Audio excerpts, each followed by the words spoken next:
Lin John is a medical student and an excellent student.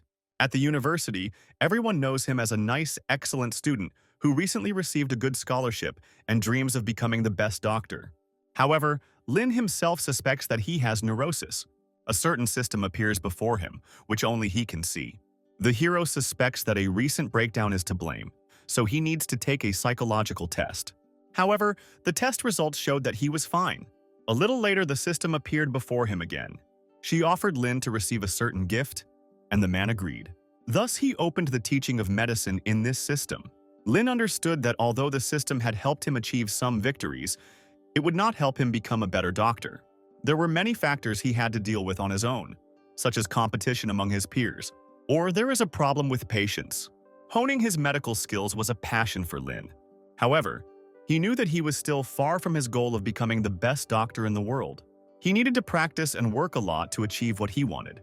It was an ordinary day. Lin was riding the subway to the university and was wondering if there was a method that could prove the existence of his system. Maybe he should have just clicked on it and seen for himself. However, he did not trust this method. Lin believed only in science. He came to Manhwa Hospital to undergo an examination and prove that this system was just a figment of his imagination. Lin underwent numerous tests and examinations, took analyses, but everything was normal with his body. Now he had to go back to the university to pick up the results of the mental test.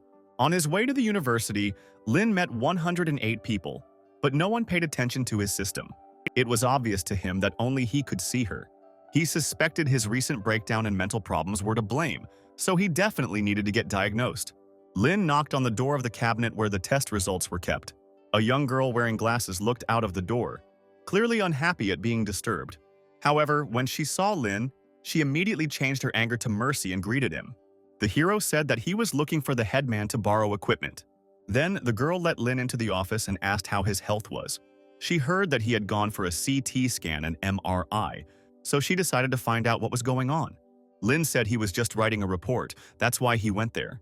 The headman said that she had already looked at the results of his tomography. There were no problems with the hero's health. Lin tensed up. Everyone said he was fine, but he knew he wasn't. Then he noticed the girl's computer, which had programs installed that could diagnose schizophrenia. After looking at the test results, the girl said that Lin was fine. Then she decided to leave the equipment at his disposal and leave the office. When Lin was left alone, he took the sheets of paper with the test results. He decided to use the computer to do the calculations right now and find out if he had any problems. He wondered what kind of gift set he would receive if it turned out that he was not sick. Soon, the calculations were ready. As it turned out, Lin was absolutely mentally healthy, which means that his system is real. So he decided that it was worth accepting the gift. As it turned out, the system gave him mastery of 6 methods of suturing. Lin considered this a rather meager reward, since suturing is just stitching. However, the system said that it could not give him another gift, since it could only teach medical skills. So, all she could give Lin was the skill of stitching, but the hero didn't really like that gift. However, the hero conducted a Turing test on the system and was sure that it was not some human sitting behind it. The system's responses contradicted the rule of man and machine. Lin decided that in that case he was an example of the gift of the art of suturing. He decided to practice on a banana peel. Lin felt that his hands had become more dexterous than before. In lectures, they said that the seams should be even, then there will be no new scars on the skin. When Lin touched the banana, he felt knowledge appear in his head. He just moved his wrist, but the needle moved very smoothly. Soon the stitches were in place, the distance between them and the knots were the same. The job was done perfectly. Lin realized that the system had many gifts in store for him, and the skill of suturing was just one of them. Soon the day of the medical university student's internship arrived. Lin stood in the company of his dorm mates, Charlie and Vincent. Vincent asked the hero why he was so quiet today, and then Lin said that someone was coming here. They were the director of Manhua Hospital, Dennis, and the renowned surgeon of the hospital, Connor. Dennis said that for the students, this is the first day of their internship in the practice room, and what happens next is entirely up to them. Lin, the head of the home clinic, noted that Yunhua's practice room should be more interesting than his home clinic. Dennis announced that Connor, the most famous and capable doctor in Yunhua, would be working with the students today. Connor said that being a surgeon requires many skills, and one of the most important is suturing. Hearing this, Lin immediately perked up. Connor said students could now forget everything they learned at university. In their surgery, every new doctor wants to try himself at the operating table. All this will be in the practice room. And to get there, students will need to stitch the tails of 10 white mice. The students were immediately delighted. They were very excited, but still wanted to try their hand at suturing. Connor said that these mice have very thin tails, so the task will be incredibly difficult. In order to sew the tail, the blood needs to flow normally. It is definitely not possible to do it with one hand. However, this did not frighten the students. They all wanted to try the operation themselves. Charlie was confident because they had already practiced stitching at university. Then Connor decided to choose one of the students, a guy named Chris. The student was seated in front of a microscope and everything necessary for the operation was prepared. Connor chuckled. Chris was very tense. His hands were shaking. The doctor told him to work faster and finally insert the needle. Chris wasn't careful enough and ended up damaging a vessel in the tail. Connor chuckled again. Now the students realized that suturing wasn't such a simple thing. Lynn thought about it. The diameter of the blood vessel in the tail of the white rat was 0.5 millimeter, and it was not as easy to work with as a banana peel. Connor asked who else wanted to try stitching a rat's tail. Without waiting for an answer, he pointed his finger at Lynn, calling him to him. Chris was dejected after the failure, and the other students did not really expect Lynn to do any better. Dennis said that Dr. Connor would demonstrate his skills to everyone, and that students should pay attention to his methods. Soon Lynn put on a mask and gloves and announced that he was ready to begin the operation. Connor said they usually cut it into 60 or 80 pieces, but today the situation is different, so there are fewer pieces. The doctor was going to use a simple and popular method of suturing. Lynn drew attention to the technique of execution after the tail is sewn. You need to put a small stitch. 6 loops will be quite enough to ensure normal blood circulation and eliminate bleeding. It was also necessary to ensure that no cavities or scars were left. Connor looked at the hero with suspicion. In his opinion, all the interns think that theoretical knowledge will be enough for them, and they behave too proudly. He then asked Lynn if he knew what stitching method had just been demonstrated, and the hero replied that it was a discontinuous stitch. The doctor noted that the student was clearly a good student, and then asked him to come to the table to show everyone his skills. Lynn was perplexed. Had the doctor really already demonstrated everything? He wanted to see something much more interesting. However, he also liked this turn of events because he had never performed such an operation in front of a famous surgeon, and now he could not miss this chance. Connor watched carefully as Lynn worked. The needle went in well and his hands didn't shake. Apparently, it wasn't the first time he had done something like this. There was no feeling that the needle was resisting. It was as if it was sliding on the ice, as if it was working in unison with Lynn's mind. As it turned out, the hero had just broken his own record for sewing speed. Moreover, all the seams were perfectly even. Everything was much better than during his practice at the university. Lynn's classmates looked at the rat's stitched tail in surprise. They were amazed at how quickly the man finished the operation. Dennis couldn't believe his eyes. Lynn's stitching speed was faster than Dr. Connor's. Connor himself looked at the operating table in confusion. He didn't believe that Lynn had managed to do it so quickly. Even the microsurgeons working in this province could not outpace him in sewing speed, and this young man was only an intern. Then Lynn stood up from the table, took off his gloves, and announced that he had completed the operation, noting to himself that the masterful suturing skills that the system had given him did indeed make the job easier. Connor looked nervously at the seams under the microscope. Everything was clean and beautiful, perfect spacing, neat stitches. He didn't want to admit it, but Lynn sewed excellently. However, the doctor still did not believe that what was happening was real. Lynn simply could not have reached such a level as an intern. And then Connor asked him which hospital he had done his internship at. The hero replied that he simply sometimes works out in his home clinic. Connor assumed that he works in some large clinic. However, Lynn replied that the clinic was called Nizhnaya Kanavka. The doctor was shocked because it was a very tiny institution. He did not believe that Lynn could come out of there with such masterful skill in suturing. Soon, Dennis approached the hero. He noted that Lin Jiang's stitching skills were quite good, and then asked which department he would like to go to. The other students were shocked because many hospitals are very strict with newcomers. The training there is comparable to an apprentice in the Middle Ages. Most of them do not have the right to choose the department, but Lin was given such a chance.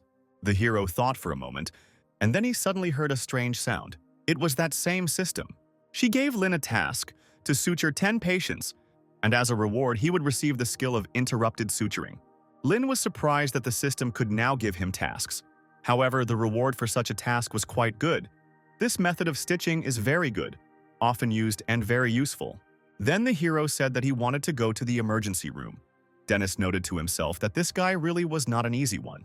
Charlie and Vincent immediately ran to their friend.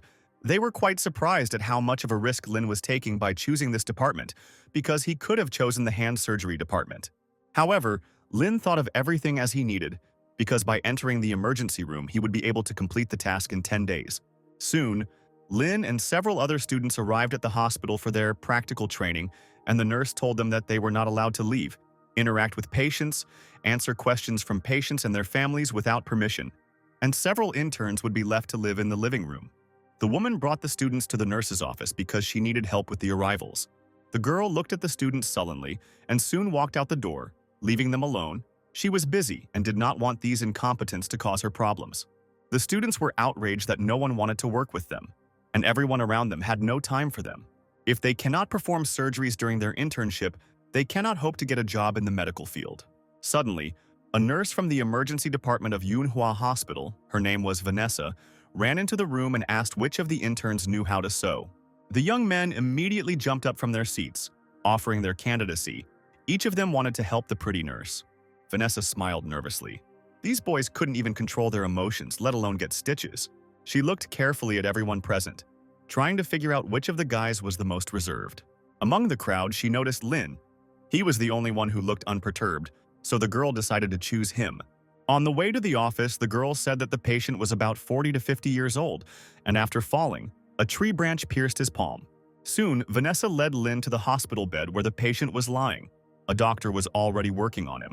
It was an emergency room doctor. His name was Chandler. He glanced at Lin, noting that the guy looked very serious. The hero watched the doctor at work. Using anesthetics seems simple, but you need to be able to hit the right place. And this is not easy. And if you damage the nerves, the consequences will be very serious. Chandler asked Lin to wash the patient's wounds if there were no foreign objects left in them. Then after washing, they could begin to apply stitches. Lin noted how well Chandler communicated with patients. He finally met a doctor who spoke well. Moreover, Lin had a task from the system, and he hoped that he would receive a more serious reward if he completed it correctly. Then the hero asked if he could start applying the stitches. Chandler agreed, thinking to himself that young people today have it hard. They constantly need help and support. This operation is quite simple. It involves facial treatment of the wound, and then everything is quite simple. However, in reality, everything goes wrong. Chandler decided to close his eyes while Lin sorted out the stitches. He wanted to rest, but he didn't dare go far, so that if something happened, he could help the intern. After a fairly short time, Lin heard the sound of the system notifying that the first of 10 patients had received stitches. And then the hero decided to wake Chandler up so that the doctor could check his work. The man couldn't believe his ears at first. This intern couldn't do it that fast. He thought Lin just did it all haphazardly to show off his speed. However, when the doctor looked at the patient's hand, he was even more surprised. The suture was placed perfectly. Chandler had worked in emergency medicine for many years and had seen many surgeons, and it was said that a torn aorta could be stitched up in 2 minutes by gifted people. But this guy's level of skill was simply brilliant, as if he were the owner of some hospital who had come to Manhua on an exchange. The man was distracted from his thoughts by a nurse who, on shaking legs, approached the bed and asked Chandler for help. Stuttering with fear, she said that there was a patient at the third bed, but judging by the girl's appearance, there was clearly something wrong with him. As it turned out, the patient was a large man with a broken head. His entire body was covered in tattoos, and he looked like a crime boss. Around his bed, there were about 10 equally large, intimidating men with tattoos. Chandler noted that the situation here was indeed dire, and Lin thought that he might have another chance if the doctor allowed him to work with the patient. Chandler asked the men to clear the area around the bunk, but they had no intention of straying far from their boss. Then, the doctor and Lin approached the patient. Chandler decided to hand the matter over to the intern and let him stitch the wound. He thought that if this guy had such enviable sewing skills, then he should be given a more difficult task. Lin was extremely pleased that he was given another patient. Again, he had the opportunity to cure a man together with Dr. Chandler. Then, he walked up to the man and asked him to turn sideways. The patient looked at him menacingly, saying that he had been to many hospitals in his life, and if Lin handled this poorly now, then everyone here would be in trouble. Despite the threats, the hero got to work, and the man decided to switch to Dr. Chandler, as his facial expression suddenly changed to one of extreme surprise. Before the man could say a word, the doctor said that his wound had already been stitched up. The patient was about to turn around to look at himself in the mirror when Lin grabbed his head and turned it straight, as he still needed to check the quality of the stitches. The hero thought that when he was at school, he was always afraid to watch his classmates sew up a banana. It was just awful. Soon, the stitches on the patient's head were completely ready, and they looked just perfect. Chandler thought the wound was stitched up while the patient was talking, and he didn't even notice it. The doctor had never seen such an operation before. Moreover, Lin used such a complex technique only for a wound on the head. Looking in the mirror, the patient exclaimed with happiness. This wound was stitched up faster than it was inflicted on him. Everything was stitched up evenly and in a line. He asked Lin for his business card so that he could come to him again if something happened. But the hero said that he didn't have a business card. Moreover, he still needed to bandage the patient. However, the man said that there was no need to bandage anything since the wound was already perfectly stitched up. He was very pleased with this guy and promised to come to him again. He headed towards the exit with his friends, intending to find new adventures on the street. The system notified Lin that the second of the 10 patients had already received his treatment. Apparently, the hero would soon complete his task. Meanwhile, one of the students, Reggie, was trying to get closer to Vanessa. The girl was not very happy with the fact that the man was just messing around and following her, but the student insisted that he actually wanted to offer his help to Chandler. Vanessa said that the doctor had been called away to rest because all the patients who had arrived wanted to see Lin. Soon they came to the procedure room. The same patient whose head wound Lin had recently stitched up brought his friend to the hospital. It turned out that his arm, which had his favorite unicorn tattoo on it, was injured, and he wanted to ask the doctor to stitch the wound and save the tattoo. He had already had his tattoo ruined once by a botched restoration, so now the pony looked like a deer, but he still didn't want to lose his tattoo. Lin noted that the wound was quite large now. The muscle tissue was slightly torn, but after he stitched it up, the tattoo would be a little disproportionate, but it wouldn't be noticeable. At that moment, Reggie walked into the office. He was surprised why people would choose a regular intern as their doctor. The man immediately rushed to drive away the overly loud intern so that he would not interfere with the doctor's work. It didn't take Lin long to apply the stitches, and soon the patient could see how neatly his wound was stitched up. The tattoo was completely preserved and seemed to look even better than before. Reggie was confused. He didn't understand where Lin learned to stitch so well. After all, he was just an intern. He was sitting in the same waiting room with Lin. He thought that the hero was also just an intern, and now he understands that he has a lot of experience in medical school, but Lin confirmed that he was just an intern. The hero noted to himself that he was so concentrated that he almost let slip about his system and the gift for a beginner. Soon the system informed Lin that he had already helped 5 out of 10 patients. Apparently, he had to complete the task for today.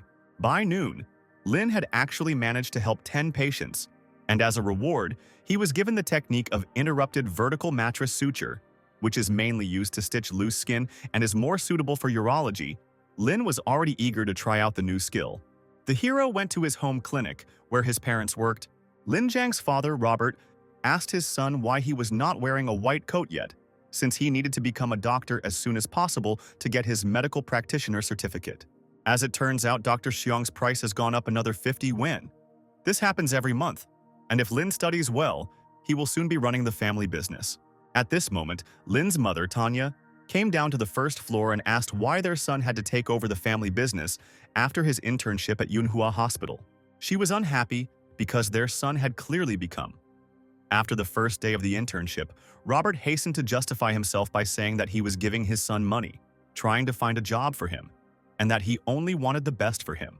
Suddenly, the family heard a loud sound near the front door. There were 2 men. One of them had a serious injury to his arm and needed medical attention. Soon, the patient was placed in a hospital bed, and other patients from the clinic gathered around her, concerned about the condition of the man's hand. The patient, whose name was Zach, explained that the knife fell off a cutting board and landed on his hand. His vision immediately became blurry as soon as the man touched the knife, and he ended up losing too much blood. Dr. Stanley from the Nizhnyaya Kanavka clinic immediately volunteered to help him.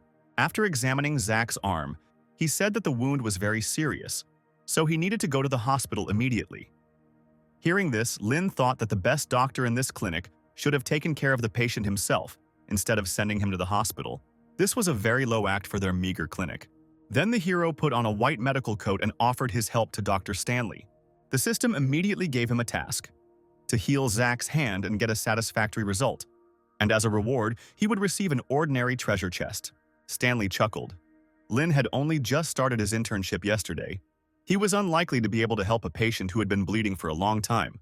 Then the doctor decided to call Edith, the only nurse in the Nizhnaya Kanavka clinic, to help him. He asked the woman to give him hydrogen and peroxide. He was going to help Zach, but first the wound needed to be disinfected. Lin looked at the table where all his utensils were lying. This set was quite sufficient to treat the patient satisfactorily. Stanley looked at Lin washing his hands with disbelief. Was he really going to do it all himself? The doctor said he was just going to disinfect Zach's arm to stop the bleeding. That would be enough. The cut was very simple but deep. The tendon could have been damaged as well, so the patient would be better off going to the hospital. Lin stated that Zach's palm was only injured and that there was nothing serious about his wound. The other patients agreed with the hero, because Manhua Hospital is almost 10 kilometers from here. Zach can only get worse by the time he gets there. Stanley said they'd be better off focusing on reliability and stability. However, Lin insisted on his own. He prepared everything necessary to treat the patient. After disinfecting the wound, the anesthetic is not susceptible to secondary infection. The hero asked Edith to dilute the lidocaine and prepare more peroxide, hydrogen, and iodine.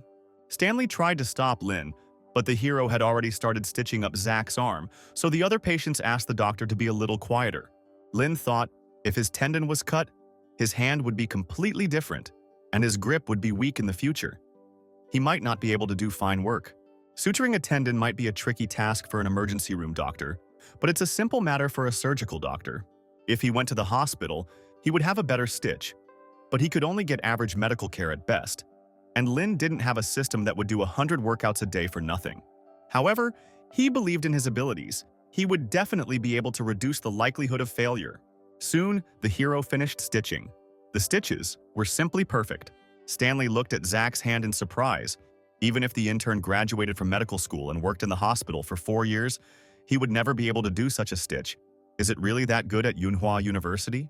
Lin began to bandage Zach's arm, and the man thought about how quickly his wound was stitched up. At that moment, Robert approached the hospital bed. He said that with such abilities, Lin would be able to practice in their clinic without any problems. But the hero said that first he needed to complete his internship. Suddenly, Ian, Zach's son, burst into the clinic, looking extremely worried and trying to find his father. He asked why he went to such a small clinic with such a serious wound. But the man said that his wound was stitched up perfectly and he now feels fine. However, Jan did not calm down. He shouted that his father's earnings depended on his hand, and if everything went badly with it, then Lin and his entire clinic would pay for it for the rest of their lives. The hero said that Ian could take Zach to the hospital, but they should not forget about exercises to restore the arm. Then the man would have a better chance that his arm would work normally. Ian was unhappy that there was a chance that his father's arm would not recover, but Robert was quick to reassure him that the chance was very low, since Zach's wound was not serious and very simple. He asked the young man not to panic, but instead to get checked at the hospital and pay for the medical expenses after the examination if he did not see any problems. Jan snorted in displeasure and then said that he would take his father to the hospital for a checkup. Lin watched them go.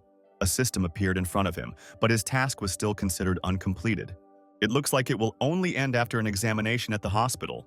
Yan shouted after him that this clinic was just awful. They allowed an ordinary intern to perform such a procedure. It was absolutely unacceptable, and if there were problems with his father's hand, he would not leave Lin alone. At that moment, a girl on a motorcycle drove up to the doors of the clinic, and upon hearing the name Lin Zhang, she took off her helmet. Apparently, she came to the right clinic. She took a large box from her motorcycle and headed towards the hospital entrance. Robert opened the door and said that the doctor was not there at the moment, so if the girl needed first aid, she should go to the hospital. Having looked the girl over from head to toe, he asked why she had come. She said she was looking for Lin, and before Robert could answer her, she said that she would just give him the fish. She said that Lin Zhan had treated her brother's wound and he asked her to thank him with fish. Robert's eyes immediately lit up with interest. It turned out that his son was so good that he had become a doctor just a few days ago and was already receiving gifts. Hearing a strange noise, Lin went downstairs to find out what was going on. Robert said that this girl was sent by her brother, and the hero asked who her brother was and why she came. The girl said her name was Layla, and her brother was the same man with the deer tattoo on his arm that Lin had helped a few days ago. Layla didn't expect the young doctor to be so cute, so she decided to cook salmon for him herself. Lin noted that the dish was simply excellent. The fish was much fresher and sweeter than what they usually buy. Layla said that all the salmon is monopolized by their family, competing with imported goods on the local market. The girl then suggested trying the dish from Lynn's mother, Tanya, and the woman also noted the excellent taste of the fish. Then Layla asked if she was interested in her daughter-in-law who cooked fish so well. Tanya and Robert were shocked by such a proposal, but the girl said that she was just joking. In fact, she is not ready to get married yet. A few hours later, Jan and Zach returned to the Nizhnyaya Kanavka clinic. Robert asked what the hospital said after examining his hand. Zach said that he went to Manhwa Hospital for a checkup. The doctor said that thanks to Lin and his excellent skills, his hand can function well, but his son made a terrible scene, so now they came here to ask for forgiveness. Layla asked Lin if these men had insulted him, but the hero said that it was not quite like that. The girl asked Lin to let her know if someone offended him, then she and her brother would take appropriate measures against these people. They are especially tough on mean people. Lin looked at her with confusion, but Layla asked him not to think too much about it. She then suddenly yelled at Ian and Zach, demanding that they immediately apologize for their behavior. Zach then asked his son to show Lin's family the silk flag they had made. The young man unfolded the package, showing everyone a luxurious red flag with gold frills and embroidery. It spoke of a magic hand that restores health. Robert noted that this was a great message and would be a great compliment to Lin. Next time they could show this flag to those who thought Lin was still inexperienced. Tanya said that this gift is a good thing and they are very happy to receive them. They do not need any more apologies. She asked her husband to bring fireworks because it is impossible to present a silk flag without a ceremonial atmosphere. Meanwhile, Lin received his treasure chest as a reward for completing the quest to heal Zach's arm. Apparently, all the rewards that the system gave him were also visible exclusively to Lin. Opening the chest, the hero took out a small flask from there. It was said that it was an energy serum. The next day, Lin went to Yunhua Hospital with the other students. They were again put in the waiting room. There were not many patients in the hospital today.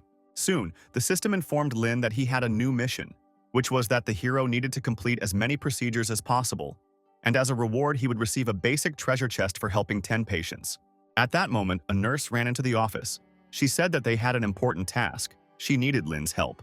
The students were soon taken to the ambulance parking lot and were met by the emergency department director, Josh, who informed them that there had been an explosion at the plant, presumably caused by a boiler. Chandler said that Lin would go with him, and he would instruct him along the way. Soon, ambulances arrived with patients, and they were immediately taken to intensive care. Every minute, more and more patients arrived and were sent to the emergency room. Josh asked to send one of the patients to the procedure room and left him with Chandler. The man asked Lin to disinfect the patient's wound and put in stitches. As soon as the hero arrived at the patient with a cut eyebrow, he immediately began to apply stitches. Vanessa asked Lin not to overexert himself because they would need his help later. Lin thought, today had been a very busy day since he arrived from Yunhua, and he guessed that this was not the end yet. Vanessa thought to herself that, as expected, Dr. Lin was different from those men who showed off a lot. Soon, another patient was brought into the office. Chandler realized that in this situation, the ambulance would soon stop bringing them patients. One of the interns said that many patients were asking to be sent to Yunhua Hospital, but Lin said that he had already started treatment, but he doubted whether he could help the others. Chandler said that no one had the right to stop him if he wanted to help patients. The man thought to himself that this was the only doctor who did not want to take an extra rest. The decision was then made to speed up in order to save as many patients as possible. The man had more than 10 wounds all over his leg, and they were of varying depths, so Lin had to use different disinfection methods. For longer wounds, he will use a simple suture. For superficial wounds, he will use a running suture. For large and deep wounds, he will use a cross suture. And for a wound below the knee, he will use a blocking suture. Soon Lin announced that he had already finished the work. Seeing Chandler's surprised look, the patient asked if something had happened to his stitches, but the doctor said everything had come out fine. He even called Vanessa to take pictures of the man's stitches. This photo should have served as an excellent teaching aid for the interns, as the job was indeed done very well. The doctor turned to Lin, saying that he would soon be given another patient since he had already dealt with this one. The hero asked if he could stitch up this patient, then he could probably stitch up other people. But Chandler warned him against the guy looking for patients on his own. If he directly selects patients for surgical sutures, he will not be able to avoid the flow later. Lin thought, the explosion was a major public incident, and patients did not necessarily need to be treated immediately, and besides, the families of the victims would soon arrive, several times outnumbering the number of patients, and the doctors would have to deal with the worried families, which would slow down the pace of treatment. Chandler then asked Lynn to stay there and asked Vanessa to call a new patient. The girl asked if the hero had any requests, and Lynn said that he would prefer patients who needed stitches since these wounds could lead to tissue ruptures. It would be better to choose patients who needed to be cured quickly. Soon, the nurse brought a new patient into the office, an adult woman with a wound on her arm. Lynn immediately began treatment. The system informed him that this was the fourth of 10 patients he was supposed to help, based on his assignment. After some time, the task was completed. Lynn was able to help 10 patients. He received the energy serum twice, which turned out to be very simple. Apparently, it was some kind of thing for beginners. Chandler soon called Lynn back to stitch up another patient's wound. It was a man with a wound on his arm. The doctor said that Lin John was a young expert in their department. He was the best at stitching. The patient couldn't believe that such a young man could do so well, but Lin said that he was ready to stitch up any wound, whether it was a head wound or something else. After some time, the mission was completed again. The hero was able to help 10 more patients, the emergency room is not too busy today, and Lin simply could not miss this opportunity. Not only did he have to receive awards, but he also had to practice. The head doctors and nurses worked with seriously injured patients and passed them on to young doctors. But this problem had to be solved, because if there were no serious injuries to the head doctors and nurses, they would be gone in a few hours. In other words, Lin had only a few hours to help someone else. Then he turned to Chandler, asking if he could take someone as his assistant. The doctor was surprised. He did not understand why this boy needed someone's help. Lin explained that, Doctor. Chandler disinfected the wound and the hero stitched it up, meaning that they are faster when working together than when working separately. He thought if they found a person in charge of disinfection and a person in charge of bandaging, they would work much faster. Chandler stated that he simply wanted to help an inexperienced intern disinfect the wound, and Lin appreciated the help. But it would have been better if he had been given a few interns to help. The doctor chuckled. Apparently, the hero wanted to give a chance to other students, and then he asked him who he needed, men or women. Lin said it didn't matter. His classmates would do. Vanessa smiled. The number of patients today was much higher than usual. The interns were dreaming about their time. Charlie and Vincent soon arrived at the office and were glad that Lin had decided to call them for help. Vincent asked how many bribes he had given the doctor to be able to hire interns to help him. Lin replied that he didn't give him a penny. He just needed someone to disinfect and bandage him. Then Charlie said that he would do the bandaging. Since disinfection was too dirty a job for him, Vincent could do it better. Soon, Vanessa brought another patient to the interns. Vincent, Lin, and Charlie were sitting at the table, helping the patients in exactly that order. And the hero asked the nurse to continue inviting patients to them. Vincent completed his task quite quickly and referred patients to Lin for stitches. Patients noted that this large hospital had incredibly good service. The hero noted that both the disinfection and the bandaging were at the highest level. In the end, everything worked out even faster than he thought. And now all that was left was to just wait for Vanessa to bring them a new patient. Chandler watched the interns work from the sidelines and noted that Lin carefully considered the smoothness of each seam. Soon, Vanessa entered the office. She pointed her finger at the door where a crowd of people was already standing. These were the next patients she brought to Dr. Lin. The hero immediately became inspired. He was going to take advantage of the chance to run everything here while the head doctors and nurses were away. He was willing to help patients with minor injuries. Vanessa watched Lin and his work with a smile, noting that this young man was simply a sweetheart. Soon, all the patients were given medical assistance. The nurse said that only patients with internal injuries remained. However, Charlie and Vincent were so inspired by the work that they were ready to serve other patients as well. However, Vanessa reported that there were no more patients who needed stitches, so Lin could go home. But the hero understood that he was only 2 patients short of completing the task of helping 40 people.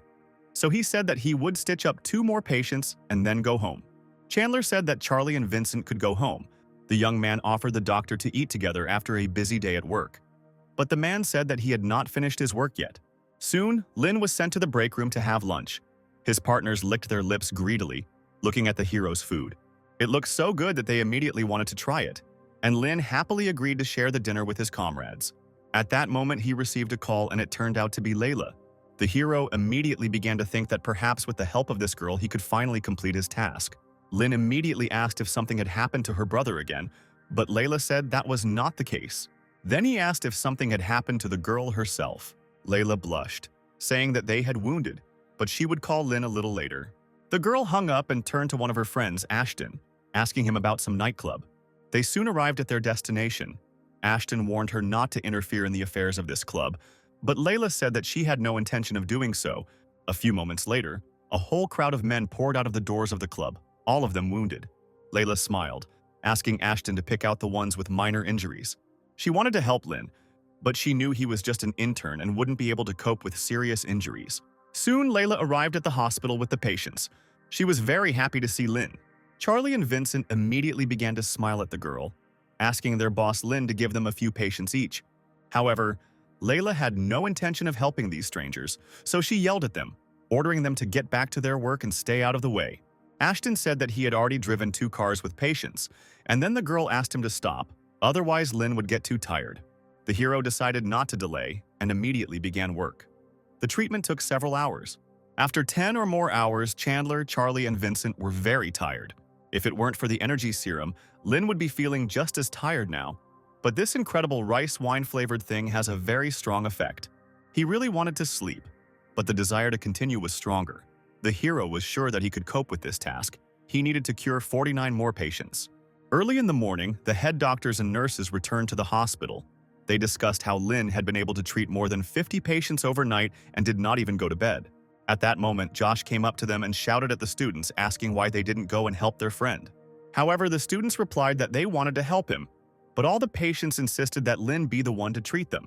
Josh walked into the office and frowned when he saw Chandler sleeping there, as well as Lin, who was still working with the patients.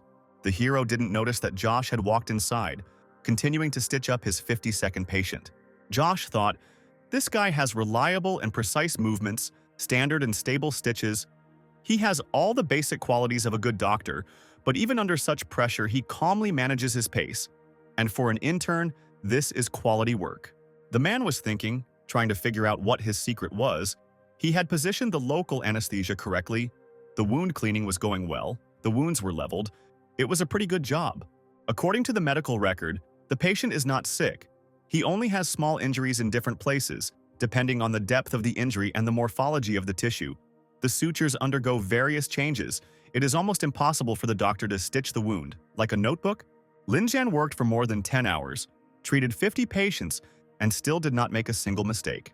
Josh then turned to Dr. Chandler, asking him to review Lin's surgical records and find out the patient's condition when the stitches would need to be removed. The man then turned to the hero, asking him to come early tomorrow. He would allow him to perform operations all day. Lin was pleasantly surprised by this offer. It was a great opportunity to practice his skills. The other students couldn't believe their ears. Was the intern really going to stand at the operating table? At this point, the system informed the hero that he had completed the task of putting on 50 stitches, and for this he was entitled to a medium treasure chest, which he decided to open when he came home. The system gave him a level 1 skill book. According to the rank given by the system, God level is the highest expression of skill. He even surpassed boss level. In Lin's opinion, Manhua was one of the top 3 hospitals in the city, and there were only a few doctors in the city who were considered masters at suturing. The hero thought that maybe he needed to raise his suture technique to God level, but his instinct told him that boss level was only slightly behind God level, so it would be better to improve other techniques from basic to perfect level. Lin decided to choose the basics of surgery. The second option was the basics of internal medicine, but the hero could only choose one. After choosing, a list of skills available to him opened up in front of him. As it turned out, these were all the basic surgical techniques. In theory, a surgeon who learns 6 operations is considered a great surgeon. Ordinary doctors are usually unskilled in 1 or 2 areas, and a student should be good at everything by the time he graduates. Lin decided that the bleeding control skill would be the most useful for him, and as soon as he selected it, 4 more skills opened up in front of the hero, meaning that he could only choose one of the 4 options. However, it was still a good gift. There was no good or bad medical method. There was only working and non-working, and since Lin was in the emergency room, he should choose the one that could be used immediately. Thus, he gained the skill of controlling bleeding with his bare hands. A hologram of his internal organs appeared before him, and he thought about squeezing his thumb and index finger together to control the bleeding. At that moment, the hero realized that the effect of the energy capsule had ended.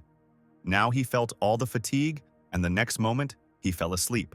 The next day, Lena had to come to the hospital early at Josh's request, but time was almost up, and the guy was still not there. The director looked around at those present, but Lena was not among them.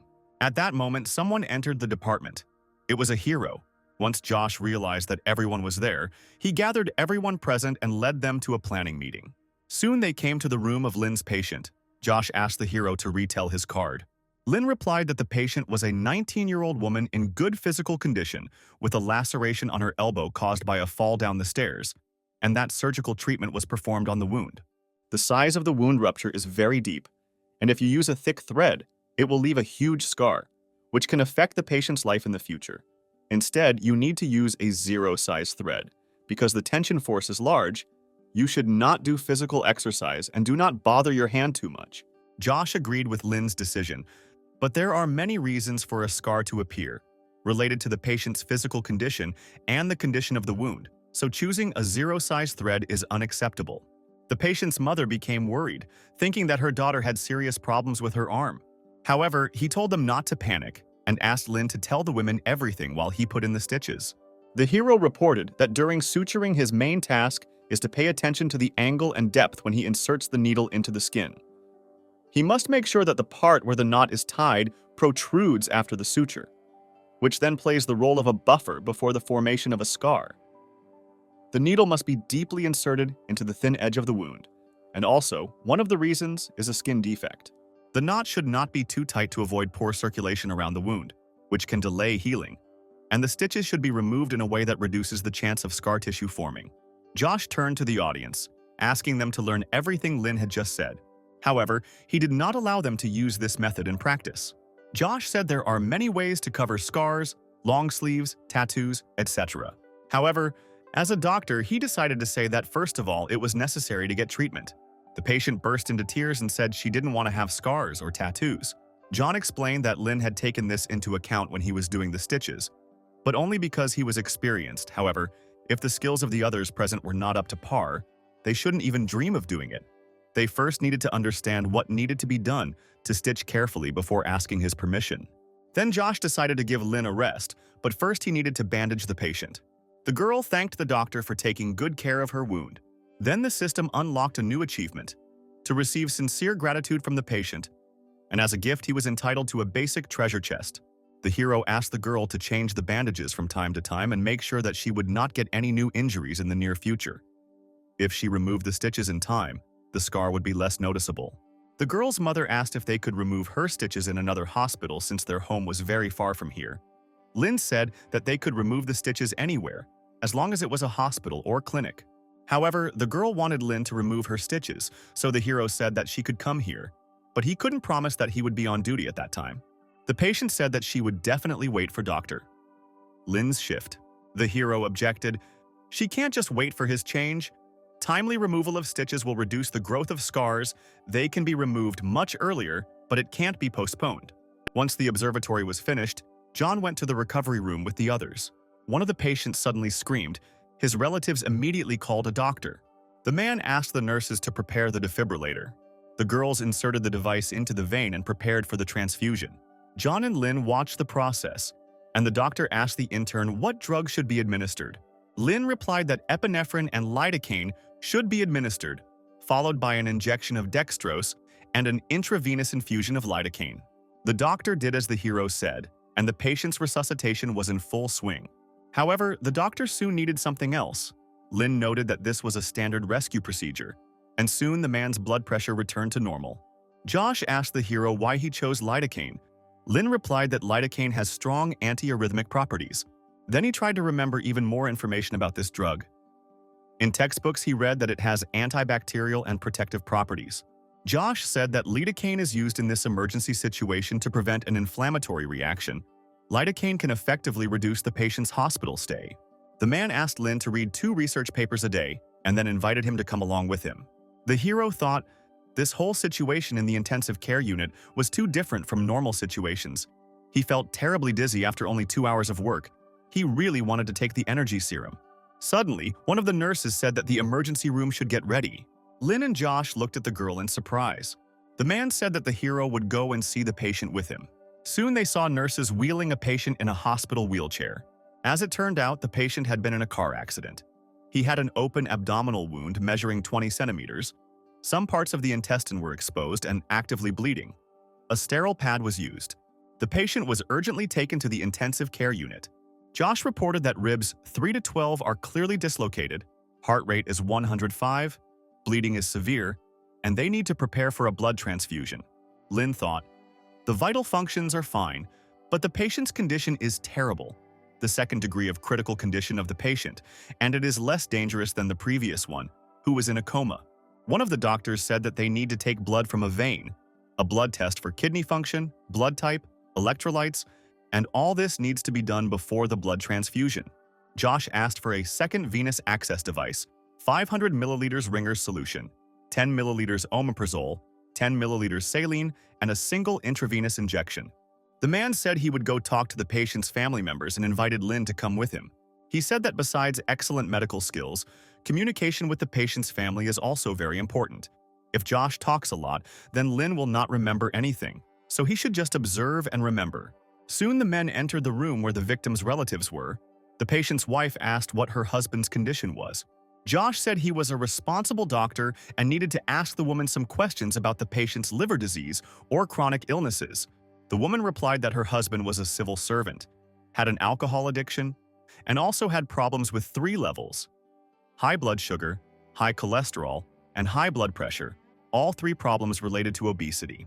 While Josh was questioning the woman, Lin thought that the director's questions were just bullshit. He knew that the patient was a government employee and that he did not have any infectious diseases. However, some diseases are deliberately hidden by a person. So he continued questioning the woman. Josh said they were going to do a blood transfusion, so the patient's wife needed to sign a consent form for the transfusion. The contract and confirmation of transfer to the intensive care room arrived. Now she just needed to pay. The man told Lin that he should always have the patient's relatives sign an agreement. It is necessary to protect their interests. He also asked what the hero thought about their conversation. The man replied that the director should keep the pace of the conversation and be a little firmer. Josh said it's important not to give patients unnecessary hope. They don't need it. And the mission of doctors is to save patients. At this moment, one of the doctors approached the director. He said the bleeding wouldn't stop. They gave the patient an intramuscular injection of Reptilacy, ice solution, and norepinephrine. They simplified the use of red blood cells and plasma of one blood group, and also gave several injections of ethyl silate. The patient has only 1,400 milliliters of fluid. Josh went to the patient and asked to prepare for emergency surgery, perform a laparotomy, and increase fluid replacement. Suddenly, the nurse reported that the patient was in a state of shock. At this moment, Lin ran out of the office to wash his hands. One of the doctors, Clyde, was in the bathroom. He apologized, saying that while working at the rehab center, Lin had to deal with a lot of people. Then he said that the guy could wash his hands with sanitizer, but he shouldn't use it too often. Then Lin said that he was preparing for surgery. Clyde couldn't believe his ears. He thought, even in such a situation, this guy is calm, which is unusual for an intern, but how will he perform the operation? Clyde snorted in displeasure. Everyone knew that Dr. Josh valued him, but no matter how valuable he was, he wouldn't be able to operate on someone who was soon to die. He wouldn't be able to do everything he wanted to do just because he was lucky with his looks. At that moment, Chandler approached Clyde. He said that Lin had just started his internship. He understands the future. Clyde noted that he was lucky that Josh did not kick him out on the first day. The man decided to see what Lin had decided to do with the patient, and as soon as he turned back, his face distorted in horror. The hero stuck his hand right into the open wound on the patient's stomach. All the doctors and nurses standing around were in shock. The guy acted without surgical training. Was this really murder? Josh screamed, ordering Lin to stop immediately. However, the hero did not pull out his hand. His divine level of manual dexterity allowed him to determine that the patient's lower Gleason capsule was torn. It would be difficult to stitch it up. If the bleeding was not stopped, the man would lose too much blood. But suddenly, Lin managed to find the source of the bleeding. He grabbed the liver with 4 fingers and squeezed the bleeding point with his little finger. Everything was going well, but it was a matter of time. Josh looked at the intern in shock. He uses his hands to stop the bleeding, and still the bleeding stopped. Dr. Dalton reported that the bleeding had indeed stopped, and Lin had stopped it with his own hands. Josh was shocked. In such a hospital, few people reach such a level. How could a regular intern do such a thing without experience? However, the technique of safe bleeding can only temporarily stop it. Surgical intervention is necessary. Josh ordered Lin not to touch any other organs and then called Chandler to complete the operation. Already having arrived in the operating room, Lin thought. He did not expect that his first experience in the operating room would be like this. An hour later, the operation was already nearing completion. Lin was able to observe the director at work from such a close distance, and it was a very valuable experience. As a result, the patient's condition was stabilized. Josh asked Lin how he knew the bleeding point was in Gleason's membrane. The hero explained that since the bleeding did not stop and the abdomen was mostly open in the front, and there were no other problems such as hemothorax, he paid attention to the bleeding. But Lin thought to himself that he did not think that he would reach the divine level. His stock of knowledge had increased, as well as some muscles. Josh thought, this guy's technique, knowledge, and adaptability were at the level of first-class doctors. Before he thought that Lin was a simpleton, but he turned out to be a real genius. The director asked him where he learned this technique, to which the hero replied that he learned it at his family's clinic in Nizhnaya Kanavka. Josh said that she was not far from their hospital. It was a community health center on Lower Canal Alley. Usually this clinic sent patients to their department. The man never noticed them practicing anything like that. When Lin said that he learned about it from his attending physician, and Clyde was surprised that there really was such a capable doctor working in their clinic, and then asked his name, Lin only replied that he had been studying this technique for a month. Clyde was unpleasantly surprised that he managed to learn this in just a month. But the hero replied that the main key to learning this technique is talent. Meanwhile, Josh continued to examine the patient. He noted that the liver was in satisfactory condition. Clyde said the patient was very lucky. The director's stitches were amazing. The patient would clearly have no problems with them in the future. Josh replied that he was unlucky. However, Lin did a great job of stopping the bleeding. However, no matter how good his technique was, he had to follow the rules. Even if he was sure that everything would work out, he still shouldn't interfere with the process like that. Clyde chuckled to himself. He really wished the principal would put this kid in his place and make him learn the rules. Lin agreed, saying rules should be followed as long as they are consistent with operating procedures. Clyde snorted in confusion. He didn't understand what Lin was talking about. It seemed to him as if this upstart refused to follow the rules of administrative procedures. Josh explained that you should not touch the liver with your hands, otherwise you can easily cause damage and complications in the intestines and liver. The technique Lin used was very unique. The blood flow was smooth. Then he asked him where and which finger he pressed to stop the bleeding. Lin said that when he reached out, he found that the source was in a hard-to-reach place, so he used the inside pad of his little finger. Clyde looked at the men's dialogue with bewilderment. He hoped that Josh would teach him a lesson, and now he was asking questions to this intern himself. The hero continued. He said that he grasped the liver with only the phalanx of his finger and held it carefully so that it would not tear.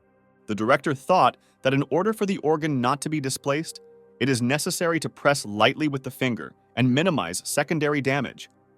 The inflexibility of the little finger has bothered surgeons for hundreds of years. Even for an experienced doctor, it is difficult to do this.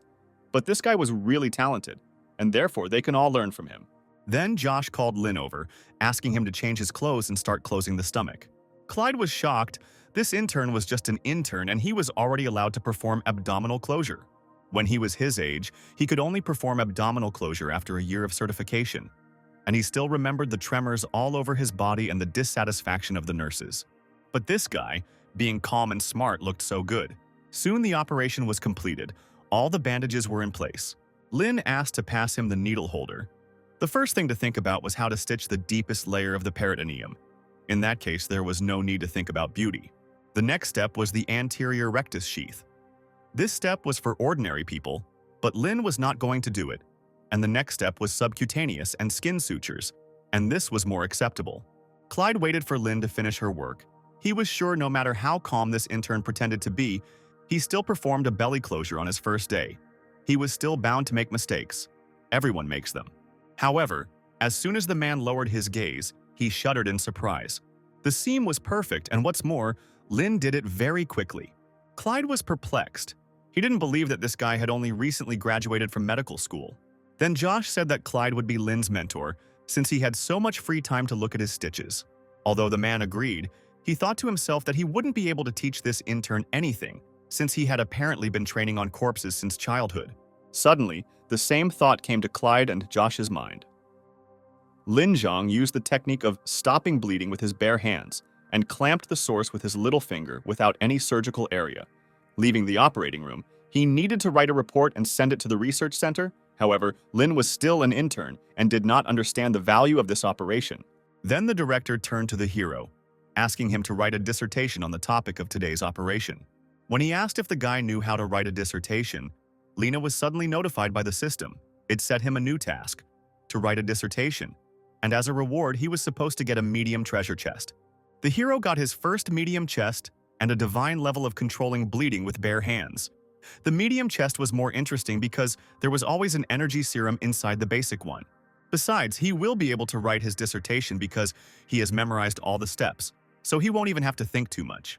Josh said that he unfortunately didn't have time to teach Lin all the basics of dissertation writing, so he delegated the job to Dr. Chandler. Having learned that the director himself asked Lin to write a dissertation and also promised to list him as an author, the man noted that this intern was incredibly lucky. However, the hero did not understand what Chandler was getting at. The doctor then explained that their hospital was a provincial hospital and that Director Josh played an important role in the emergency department. He has always been a member of the Standing Committee of Changji Province Emergency Medicine Society and also a committee member of China Emergency Medicine Society. He is a leading expert in the city and also a celebrity in the emergency department. He wanted Lin to write his dissertation, an opportunity many people dream of. However, the hero still did not really understand the significance of all this. Chandler then decided to just drop the subject. The next day, Lin returned to intensive care. Everyone around looked at him strangely. One of the doctors tried to hide from his sight, thinking to himself that although he accepted Lin as he was, now everyone was afraid of him. No boy his age could perform such a technique. This was his first consultation, but there must be a limit to his abilities after all. He is only an intern, and if he makes a mistake, no one can help him. Lin Jan still didn't know the rules and was only causing trouble, so they should go their separate ways. Josh asked who would take Lin to the emergency room today, but no one dared to answer. Then the director called the hero to go with him. A few hours later, Lin came to the patient's room, where several young guys in sports uniforms had already gathered. They thanked Dr. Lin for saving their coach. They never thought he would get into a car accident. The hero asked them to speak more quietly.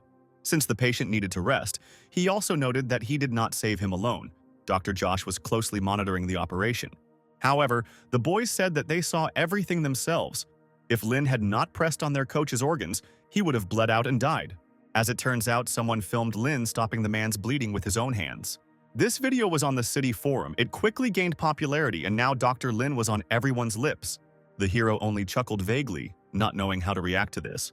One of the guys said that Dr. Lin has the complete package of being a celebrity, good looks and great skills, and it would be illogical if he remained unpopular.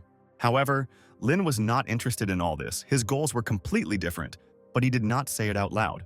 Then one of the guys said that some of them go to an esports club that is located in MANHUA.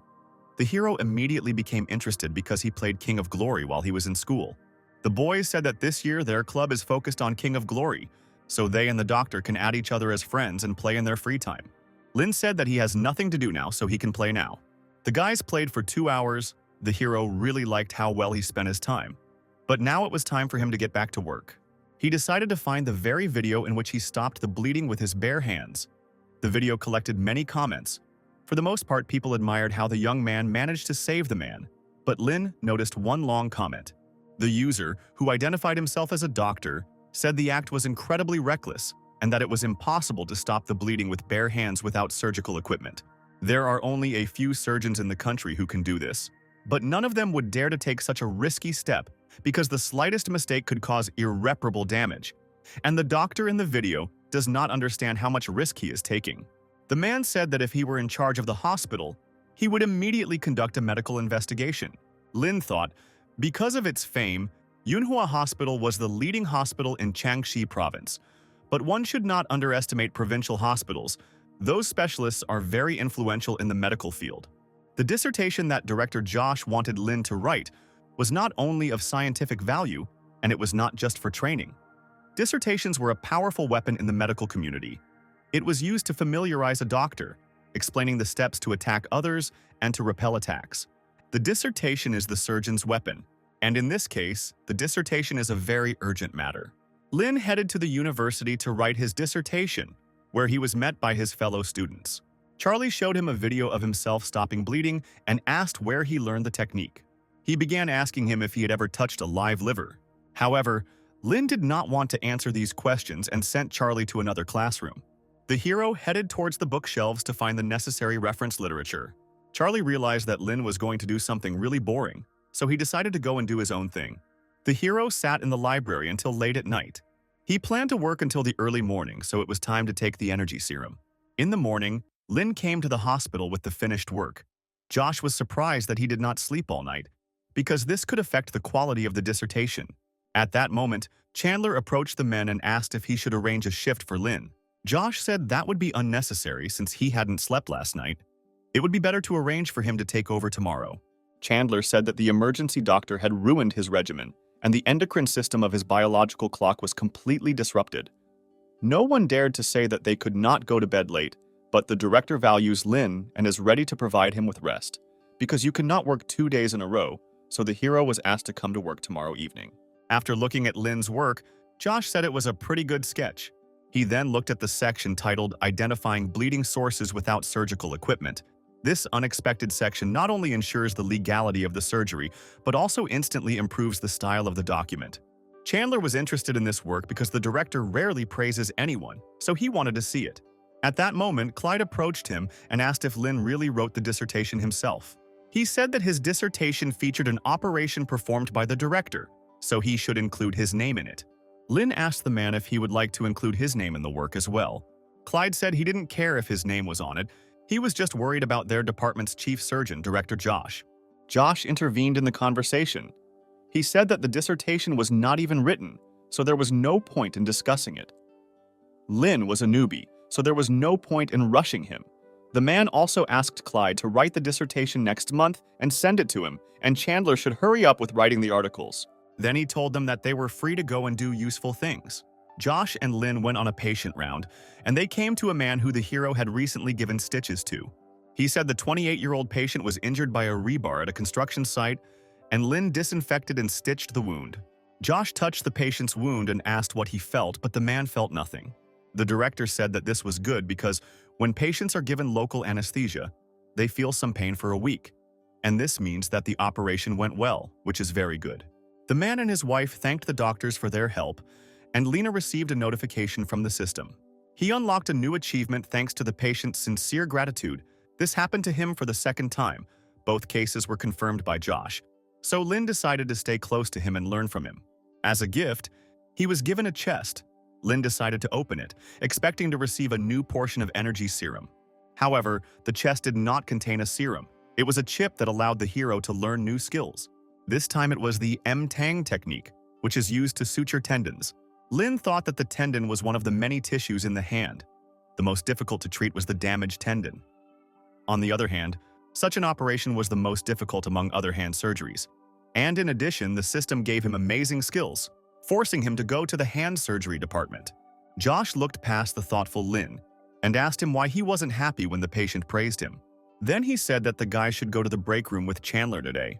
The director said that the doctor could leave non-critical situations to Lin, but he was not allowed to take everything on himself like that time.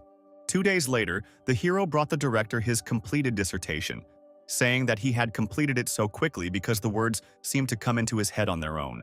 Josh was skeptical, saying that the dissertation should not be underestimated no matter the length. Lin must be serious while writing it. However, as soon as the man looked at the work, his face immediately distorted in surprise. The work looked much more interesting than its rough version. Josh called over Dr. Lewis, an expert in research documents, and asked him to look at Lin's dissertation. Lewis noted that it turned out that Lin really did have experience in controlling bleeding, but his writing style was a bit rough, and the English abstract was slightly out of line with academic journal standards. The man thought to himself that the letter was lame. His writing style was good in some places and not so good in others, but he was still very envious of how well the work was done. Josh confirmed that his style still needed some tweaking and that the English essay needed to be rewritten, and then he asked where Lin wanted to publish her work. But the hero said that he had not thought about publishing. However, the director insisted on publication and asked one of the assistants to show Lin the journal Chinese Resuscitation Medicine. He said that the publication fee was very high, about 5,000 to 6,000 yuan. He asked Lin to write an application after a while. fill in the name of their hospital in the corresponding column, and request publication in the department. He then turned to Louis, reminding him that a few days ago they had wanted to hold a consultation for the victims of the factory explosion, and they needed to inform the medical department about Arnold from the provincial hospital. Louis was surprised. He recognized the name. Arnold was an expert from a provincial hospital, and he was at odds with director Josh. Josh said that in the comments left under Lin's video, there are many experts giving objective assessments, most of them questionable, but Arnold was being outrageous with his swearing. The director realized that he was the chief surgeon back then, and Arnold was using Lin to get to him, and the man needed to sort it out. Soon the day of the outpatient consultation arrived. A man came to Manhua Hospital. It was Arnold, an expert from Changshi Provincial Hospital. He said he had been thinking about having another negotiation when he heard the call from their hospital, and had even brought suitcases from his hospital, and was now offering to work with Josh. The director thought to himself that this scoundrel was showing off too much, but he didn't show it. Soon they, along with Arnold and Lin, came to the office where many doctors had already gathered. Arnold suggested starting the discussion, since everyone was gathered. However, Josh stopped him as Director Luke from the People's Liberation Army General Hospital had not yet arrived. Arnold chuckled, saying that Josh treated the other directors like his extended family. A few seconds later, the office door opened and a plump, middle-aged man in a tracksuit walked inside. It was that same Luke. He apologized for being late. Josh pulled out a chair for the man and invited him to sit down, then moved to the head of the table. He plugged in the projector and prepared to start the meeting. The situation involved critical burns to 2 patients and was quite significant, but everything was under control. Arnold thought to himself that since there were no critical cases, there was nothing to brag about. Luke said they were still able to assign guards to patients with 80% burns. Someone had to be with them at all times, so he suggested delegating some manpower to do that.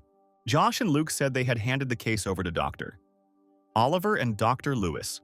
However, Luke said that in his experience, Lewis was too old to keep up with them. Josh thought that the jokes were inappropriate here, but the decision was quite reasonable for the patients. Luke said that a young doctor could handle the patient, and it would be better if he watched him around the clock. They should schedule the activity for a month and see if they could save both of them. Thinking that Luke had thought this through carefully, Josh agreed with the plan and promised to think about it later. He then let Lux go, as it was not easy for him to get here, and now they wanted to talk about another situation. Suddenly, Luke saw a video on the screen where a young intern was controlling the bleeding, and with his bare hands. Arnold couldn't believe his eyes. Was this really that same video? Luke was a little annoyed that the cameraman didn't come closer, because the content he saw was incredibly interesting, but it was filmed terribly. Josh said the video was taken by the patient on his phone, but if the men wanted quality footage, they could make more.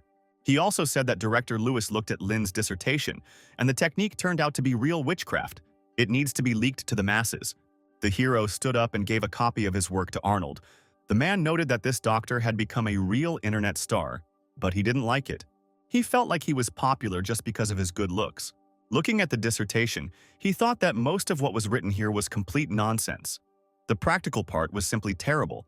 It was easy to find a lot of loopholes in it.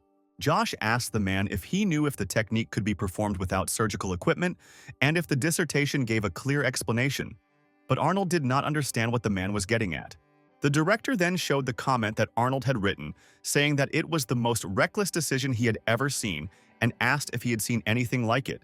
Arnold chuckled at how fiercely the man stood up for the intern. Then, Josh shouted that they had an outpatient consultation today. They had to learn from each other and solve problems, and now he wanted to solve this particular problem. He disliked those who made baseless accusations against others, as well as those who used their status to oppress others. Even though Lin Jiang was an 18-year-old intern, Arnold could not abuse his authority because he was the head doctor and had a higher status than him. Arnold was confused, saying that Josh was now also blaming him for no reason and abusing his authority. Then the director said that everyone had seen the dissertation, so he had every reason to blame Arnold, and he would even beat him up if he were younger. Luke tried to stop the men, saying that it was wrong to resolve everything with violence. If they wanted to argue, then they should wait until the others finished reading the dissertation. Arnold cleared his throat, saying he didn't say the bleeding couldn't be controlled that way. He said he was wrong when he said about medical practice. All the doctors that day were irresponsible with human life. The man stood up and started shouting, saying that there was too little time in the video for the examination. And even if there was no mistake found, it did not mean that the doctors did everything correctly. Josh chuckled, saying that from what Arnold was saying, his abilities were no better than the interns. Moreover, it would be an honor for Arnold to be placed on the same level as Lin.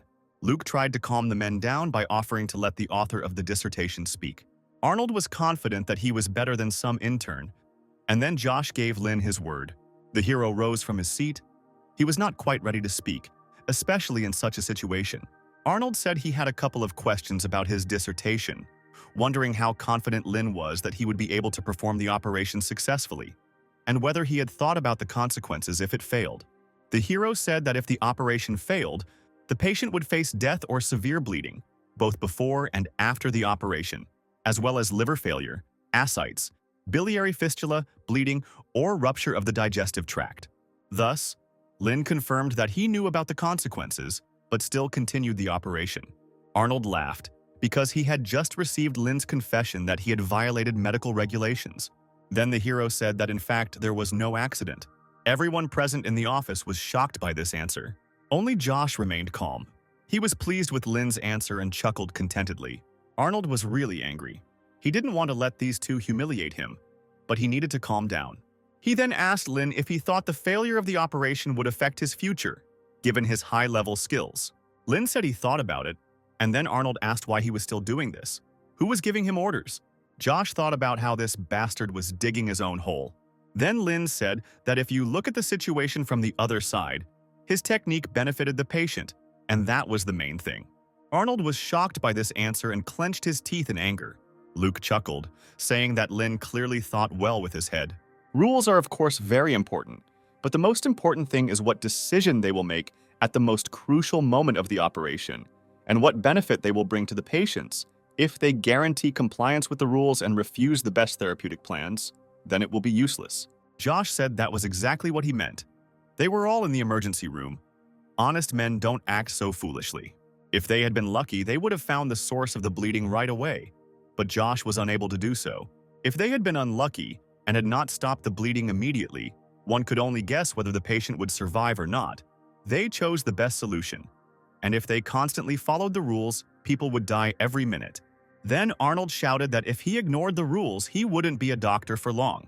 He pointed his finger at Lin, saying that if he made one more mistake, his career as a doctor would be over. However, to everyone's surprise, the hero said that he did not agree with this. Doctors are like cells that try their best to play their role as much as possible. But in order to live, a person needs to lose some functions. Lin explained that it must be a cancer cell. Arnold screamed. It seemed to him that this child was simply making fun of him. Josh chuckled, calling the man an old fool who was trying to keep disgusting people on top. He hoped that the administration would soon find out about his dirty deeds and his desire to grab a bigger piece for himself. Arnold gritted his teeth and said that he had to attend another meeting today. Josh said he hoped he wouldn't see him for a long time, but there was still something he wanted to say. The director said that the comment Arnold left under the video should be removed immediately and that he would post a report tomorrow at this time. As he left the office, Arnold thought that at the next meeting they would definitely go to the province, and then their battle would begin again. When he left, Josh suggested that the doctors end the meeting without further questions. After the consultation, director Josh and Lewis went to eat, so Blake, one of the interns, invited Lin to join them. However, Chandler immediately grabbed the hero by the hand and led him somewhere. When they were alone, the man said that he was worried because Lin did not watch his language, and if he did not stop, there would definitely be curious people. Then the hero asked if he had said something wrong. Chandler explained that he shouldn't talk about the rules because they couldn't talk about those things, and as for the relationship with the doctor, Lin could discuss it with him alone, but she shouldn't bring it up without a reason. Deciding to end the topic, the man invited Lin to go with him to his shift today. The hero was incredibly happy that he finally had a job. Being on duty is the most unpleasant part of working in a hospital, second only to arguing with patients. Usually the shift lasts for 24 hours, but the unlucky ones sit for all 36. It prevented doctors from getting rid of laziness, maintaining health, getting married. Most doctors cannot avoid this, but there was an exception. Lin was full of energy. It was his first time on duty, so he was very excited. Chandler said the doctors in their department were divided into 3 rows.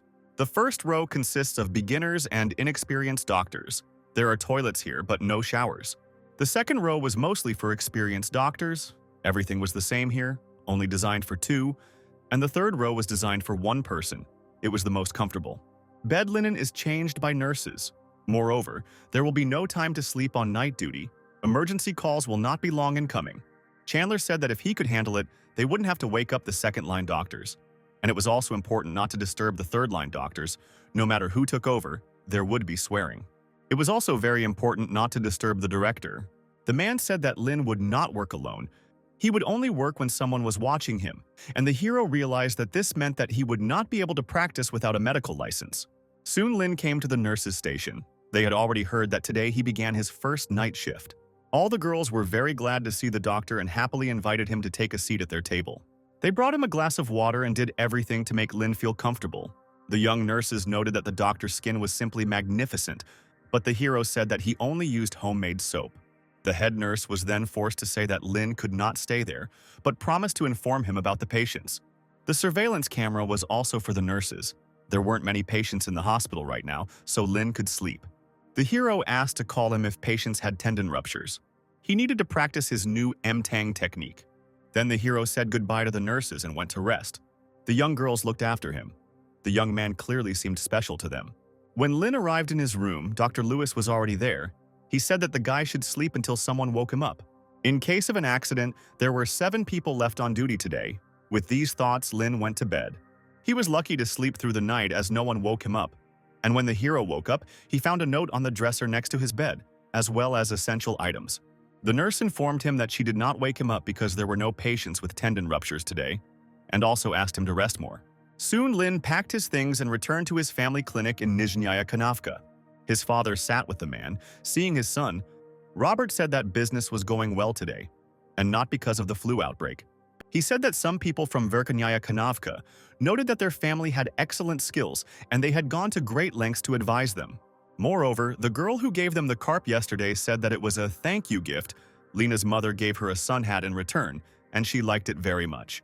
At that moment, Lin's phone rang. It was Layla. She asked worriedly why Lin wasn't in the hospital now. As it turned out, she brought a whole carload of sick people to the hospital, and the guy wasn't there. Robert thought about it. Since childhood, his son had often been showered with gifts by girls, but this was the first time he had heard of people being given to him. Layla asked what she should do with all these patients now. Robert immediately saw the benefit in this. Perhaps it would be possible to bring patients to their clinic. He asked Lin to give him the phone so he could personally ask the girl what kind of problems those patients had. Layla said that the patients there were mostly injured, some with cut arms, some coughing up blood, some covered in bruises. Robert said they don't have the equipment to give blood transfusions. They mostly do stitches for external injuries, and the girl said they all have external injuries. She promised that she would soon bring patients to their hospital. The man gave the phone to his son, assuring him that everything would be fine. Soon, a whole car full of wounded men pulled up to the clinic. Some of them were surprised that they had been brought to such a small clinic. But Layla reminded them that her brother had received stitches here. Then she turned towards the entrance and shouted to Lena that she had arrived. The hero was playing a mobile game at the time and wouldn't have even noticed the girl if it weren't for his father. Layla said that there was a traffic jam on the road, so she was a little late. Then she leaned over to Lin, telling him not to rush, because the patients were already here and were in no danger. At that moment, wounded men entered the clinic. They were surprised, because Layla asked them to hurry, and now she wanted to send them back. The girl looked at them with displeasure, realizing that they had just ruined her brilliant plan. Lin said he couldn't keep the patients waiting. Then he handed the phone to Layla, asking her to finish the game for him. However, the girl had absolutely no idea what to do. Lin told her that it was okay, since he was far from being a professional at this game either. When the hero left, the girl thought, this was Lin's game, and if she loses, she will admit defeat. A few moments later, it dawned on the girl that right now she was holding Lin's phone in her hands. Then she decided to just close the game and watch something more interesting. Meanwhile, Lin came into the procedure room and asked Dr. Stanley to help the patients with bruises. He then asked the patients to come into the office one by one to receive help. One of the patients asked if Lin was really able to stitch up the tattoo of the king, Layla's brother, and the hero answered in the affirmative. Then the man asked the hero to stitch up his wound so that after recovery it would look like a huge scar. He wanted this scar to show what a strong and brutal man he was. Although it was an unusual request, Lin fulfilled it. The man was very pleased with the result. Everything looked exactly as he wanted. At that moment, Lin's system sent a notification. He again received a reward for the patient's sincere gratitude. As it turned out, it worked even when there was no other doctor nearby. Ashton soon brought in girls with minor injuries, telling Layla that this was already the third car. Most of the people from the first car had already been treated. Nurse Edith asked the girl where she got these patients from. Layla said that they were drinking at the bar. She suddenly thought that Lin might have heard this and thought something bad about her. But the hero was up to his ears in work and didn't even pay attention to them. Soon, it was the turn of one of the girls. She had a wound on her shoulder. Stanley said that it could be stitched up with ordinary threads. However, the girl said that she already had one ugly scar and would not like to get a second one. Her shoulders are always exposed due to her profession, so she simply cannot have scars there. She needs a thinner thread. Stanley noted that it would be very difficult to stitch with a size 0 thread because it would be difficult to control and might have to be changed over and over again. The girl looked at the thread and said that it looked too thick for her. She would like an even thinner thread. Stanley and Edith were extremely surprised by this request, but Lin said that it would not be a problem. He asked Edith for the thinnest thread they had. Hers was a size 5-0. Stanley wanted to stop him, being sure that Lin would not cope, but the hero promised that everything would be fine regardless of the size of the thread. Soon the stitches were put in. The girl looked at herself in the mirror and she liked what she saw incredibly. The stitch was almost invisible, and then she asked Lin to stitch up her partner too. Robert was happy. The old patient brought in a few more, and if this continues, their clinic will soon be full of people, so they need to hire a part-time doctor. When Lin Jan is on duty at the hospital, the clinic will be open. And when the time comes, the news will be announced on the news or written in the newspapers. And then Nizhnaya Kanavka will become popular and all their efforts will pay off. On Monday morning, Lin returned to the hospital and was immediately greeted by a concerned nurse. She said that there was an accident on the highway, there were victims, the helicopter was already on its way. Dr. Josh asked to change clothes and start preparing for the operation. Lin immediately ran towards the operating room. He heard Dr. Clyde ask for staff from the cardiology and cardiovascular surgery department to be brought in. Lin noted that his voice sounded much more serious than usual. When the hero changed his clothes, he was immediately called to operating room number 1. In the operating room, Clyde thought, they only have 2 newbies, and the configuration is terrible for patients with serious injuries. A newbie can use a retractor at this level of surgery. In Clyde's opinion, Lin was an intern with excellent skills, but he was terrible at managing. However, although he did not like Lin, he decided not to pick on him. He wondered if he would feel uncomfortable if he stood behind him and watched. Then Clyde said that Lin would help. Everyone present, as well as the hero himself, were very surprised by this decision, but the hero did not object. Soon 2 more patients were wheeled into the room. The 15th was still conscious, and the 16th had a normal pupillary response to light. His body, abdomen, and limbs were injured and bleeding. Apparently, his bleeding did not stop.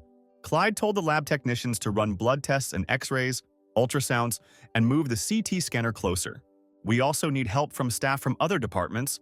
The situation is such that the patient cannot be transported, so the operation must be performed on site. Now we need to cut the tourniquet on the legs. Lin thought, the operation is complicated, but if he studies each wound, maybe everything will work out. The patient will get better if he uses his technique. The hero asked the system who is the best in the world in this technique. As it turned out, it was Adam Fizz. He has a legendary level. Then Lena became interested in what level he was. The system reported that he was ranked 126th in the world, 13th in China, 2nd in the province, and 1st in the city. At this time, Clyde was working with the patient. Everything looked like chicken blood. When he cut the tourniquet on the patient's leg with scissors, blood immediately gushed from the wound. Clyde asked Lin to apply pressure to the pressure gauge immediately. However, to his surprise, the hero immediately reached out his hand to the patient's wound. He put his arm around her and soon the bleeding stopped. Clyde looked at Lin in surprise. He had completely forgotten about this technique of his. The man said no matter how good his technique was, he should not do that during surgery. Lin thought, Dr. Clyde is the head doctor, and he is an assistant, which means he must adapt to him. When the hero let go of his hand, the doctor easily guessed his thoughts. And although Clyde did not like this guy, with his successful techniques the operation would end faster. Then he suggested that Lin stitch the patient's entire arm. When the hero began, the man noted that the nurse was handing Lin the instruments faster than he was handing them to her. Nurses are more familiar with medical methods than doctors. They understand what doctors need.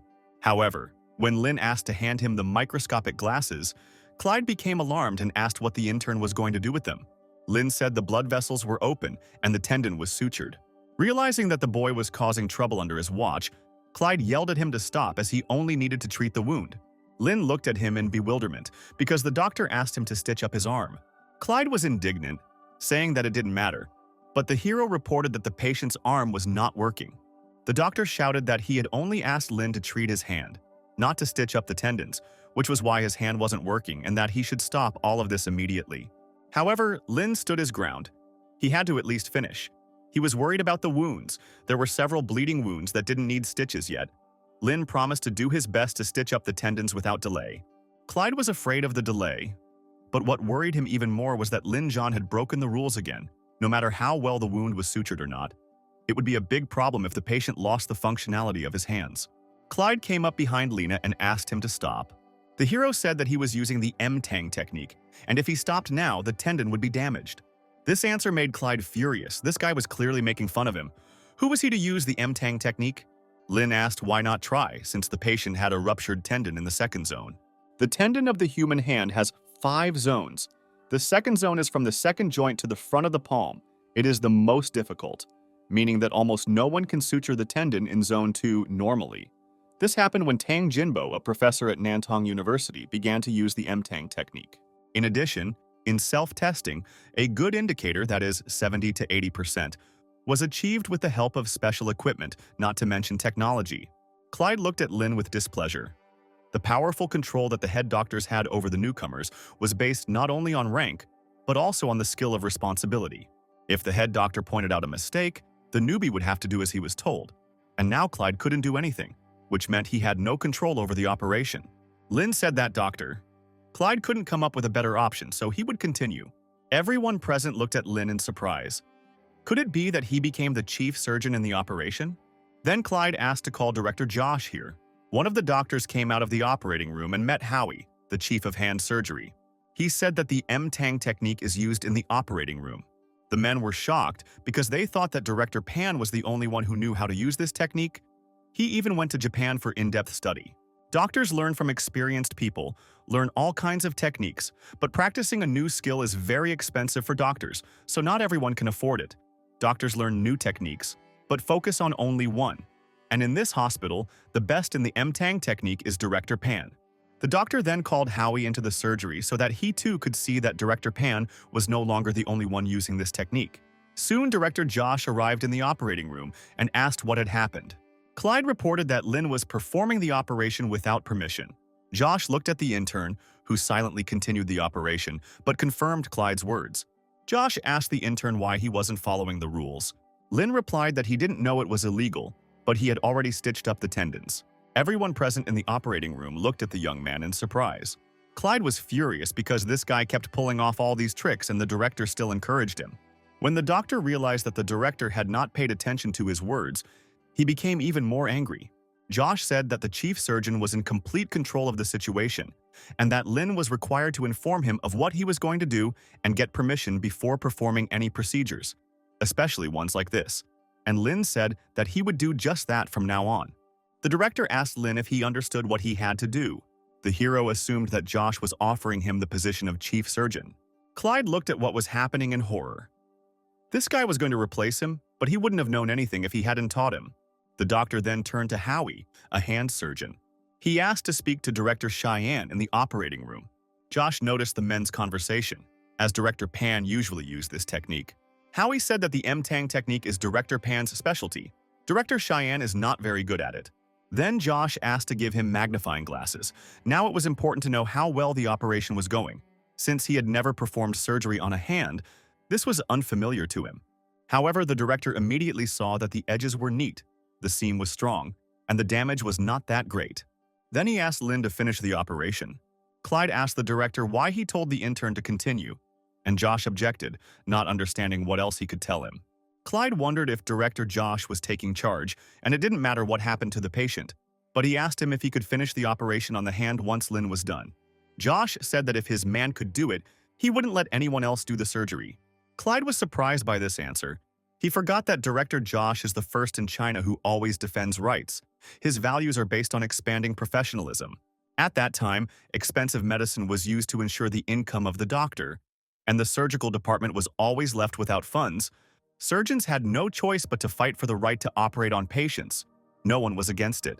The aim of Chenxi Province's medical and healthcare reform is to pay good fees for medical services and reduce the price of medicines, which has made the province's drug prices closer to the market price. And the cost of operations has increased tenfold. Looking at the operating table, Clyde thought, Lin created a tense environment, but he can easily perform vascular anastomosis. The choice of suture position is carefully thought out, and the blood vessels and nerves are not affected. This kid's technique is so good, Principal Josh will never accept the fact that anyone in the department uses this technique for sewing. Josh watched closely as Lin performed the surgery. He said that there were too many people in the operating room. He asked everyone who was not busy to leave. The director even threw the anesthesiologist out of the office. The man knew that if the director raised his chin that high, it meant he was really serious. He immediately rose to his feet and headed towards the exit.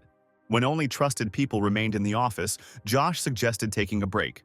Now he was determined to talk to Lin. Clyde thought that the director should teach him a lesson, no matter how good his technique was. Josh said that Lin acted on his own 2 times, but there are consequences. If he had been in another hospital and other doctors had seen all of this, he could have immediately said goodbye to his education certificate. Since Lin had broken the rules twice, Josh was forced to warn him. He said that his internship was continuing, but its purpose was to practice, and therefore the guy should be punished for all misdeeds, and the hero replied that he could do it. Clyde thought that this intern was making fun of the chief surgeon, for which he should be punished very severely. Josh said that their department was doing internships in the emergency department, and the director would make Lin's internship period longer than the others, and the hero had no objections to this. The director also said that he asked the nurse to look at the records for the last 3 months. The emergency department transferred about 30 patients with tendon injuries to the hand surgery department. This is equivalent to 1 case every 3 days. This is not a small number. He asked Lin if he wanted to practice his technique there. The hero would like to do this, but he didn't think it was possible. But Josh said if this surgery was successful, then with the doctor's permission, Lin would be able to do it. Tendon injury surgery can be big or small. If they do it, they would need to write it all down. Then Clyde thought, the board meeting is about to start. He had always been worried about this, but he forgot that the person under his supervision was using the MTang technique just like that. Manhua Surgical Hospital was very advanced.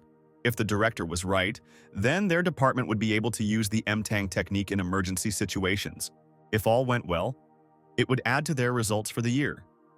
Their department had difficulty performing new techniques, but he believed they would set a new record. Clyde looked at Lin with hope, sincerely hoping that everything would work out for him, because now everything depended on him. Soon the hero finished the operation. Clyde immediately ran up to check the result. Josh also took a look at the result and reported that the job was done well. Everyone present looked towards the director with slight surprise. The nurse smiled sweetly and said that since the operation was over, it was time to rest. Josh was the first to leave the operating room, thinking that it was time to open up the position of deputy director. If Lin can pass this level, then everything will go smoothly from here on out. Josh then headed up to the 9th floor to greet Chief Medical Officer Vincent, who had come a long way to get here. Vincent, Associate Director of Hand Surgery, said he was not used to such a friendly version of Josh. Then the man said that he would like to invite him for a consultation. He offered him a drink, but Vincent said that he felt awkward about such flattery, and therefore should immediately go to the patient's room. When the men arrived at the right place, Vincent said that the place looked like an observation room, but in fact it was a chamber to prevent information leaks. If Director Jin or Director Pan see this, they might be furious. Josh pretended not to notice his words and said that their hand surgery department still had patients in their intensive care unit, so he offered to provide treatment to the patients that Cheyenne didn't want to take, since it wouldn't be wise to take them away. According to the rules, after transferring the patient to another department after receiving emergency care or basic treatment, specialized departments will consider the patients who were difficult to cure or even died, and then many patients were left in the emergency department. This situation is called preventing a disaster for other departments. But in the end, the patient became weak. Josh, along with Vincent and Lin, came to the patient who was unconscious, with Clyde standing by his bed. He said the patient's name was Max. He was 42 years old. The man was injured in a car accident. He had a negative head CT scan, various degrees of fracture and intra-abdominal hemorrhage in the cervical vertebrae and limbs. The first stage of the operation lasted 3 hours. The left tendon was damaged. The MTang technique was used for suturing. Vincent thought to himself that none of this had anything to do with him. He guessed that it was all because of this young intern. Josh then asked Lin to tell him step by step how he was able to stitch up the wound. The hero said he first decided to fix the knot of the first loop at 0.3 inches near the proximal dorsal tendon of the hand, inserted the trocar vertically through the tendon of the hand, and pulled the game out 0.2 inches near the distal dorsal tendon. Vincent looked at the patient's hand in amazement. Earlier, when he saw the MTANG method in action, statistics claimed that it would increase the chances of success of the operation by 10 to 20%. But the workload for doctors would more than double. However, Lin's words sounded as if it was a very easy operation. Then he remembered that Josh had asked him to evaluate the operation, not to listen to the lectures. Josh asked if he had any problems, but Vincent was quick to reply that everything was fine. Then the man asked him to just tell it like it is. There is no need to hide anything. In any case, the operation was delicate, carried out during a rescue operation, and now they are consulting with specialists from the hand surgery department to check if they missed anything. The patient's relatives thought that they were happy that Max's life was saved, and now doctors have even decided to check the functioning of his hand. Vincent asked if the patient would be able to move his arm on his own. Max's wife said Dr. Lin was already asking the man to move his arm when he regained consciousness. They said he was able to move all 5 fingers. Vincent replied that in that case everything was fine. After all, this technique had some advantages. Clyde didn't understand why the ward was in such a mood, because Vincent always scolded everyone, and now he was praising Lin. The man asked Max to move his fingers. He was able to do so, and Vincent said that this indicated that the tendon was not damaged after the operation. Then the doctor asked Max to make a few more movements with his hand. The man succeeded. And then Vincent thought, in the prognosis of suturing the tendon of the hand, the most unpleasant stage is the fusion and rupture of the tendons. Lin Jiang did quite well, so the prognosis is excellent. The women noticed the doctor's expression change and asked how well his tendon was stitched. They expected Max to at least be able to take care of himself. Then Vincent said that Max would definitely be able to lead a normal life. The man was happy with this outcome of events, but he did not understand the reason for his joy, because it was not he who performed the operation, but an ordinary intern. He noted that Josh had brought him here specifically to brag, despite breaking the rules. Soon other doctors came into the room. They heard that someone else had mastered the MTANG technique, and Director Vincent gave his assessment of this. The man handed Josh a hand function assessment form, and they were supposed to do it together and be thorough about it. Everyone present was surprised. There was a bill for the operation on paper. Usually it takes 16 weeks for the tendons to heal after the operation. The first stage of the operation lasts from 3 to 4 weeks. Usually it takes 3 weeks to receive the bill after the patient receives an assessment of his condition. Vincent asked Lin if the MTANG technique required the surgeon to suture the tendon. The hero replied that cutting the tendon would stimulate his speedy recovery. The doctors present immediately began to discuss what had just happened. Director Vincent called Lin a doctor, even though he was just an intern. At this point, the system sent the hero a notification that he had unlocked a new achievement, gaining fame, and thus earned a basic treasure chest. He became curious about how many achievements he could unlock, but the system did not give him an answer. Lin decided to open the chest. There was energy serum again. The man thought he had used 8 energy serums and 1 bottle in total. He had 7 bottles left. Then he decided to ask who was the best in their hospital at MTANG, and the system called his name. In the evening, Lin returned to his home. He told his mother that he had no plans for today. Suddenly, Lin noticed that there was someone else in the room.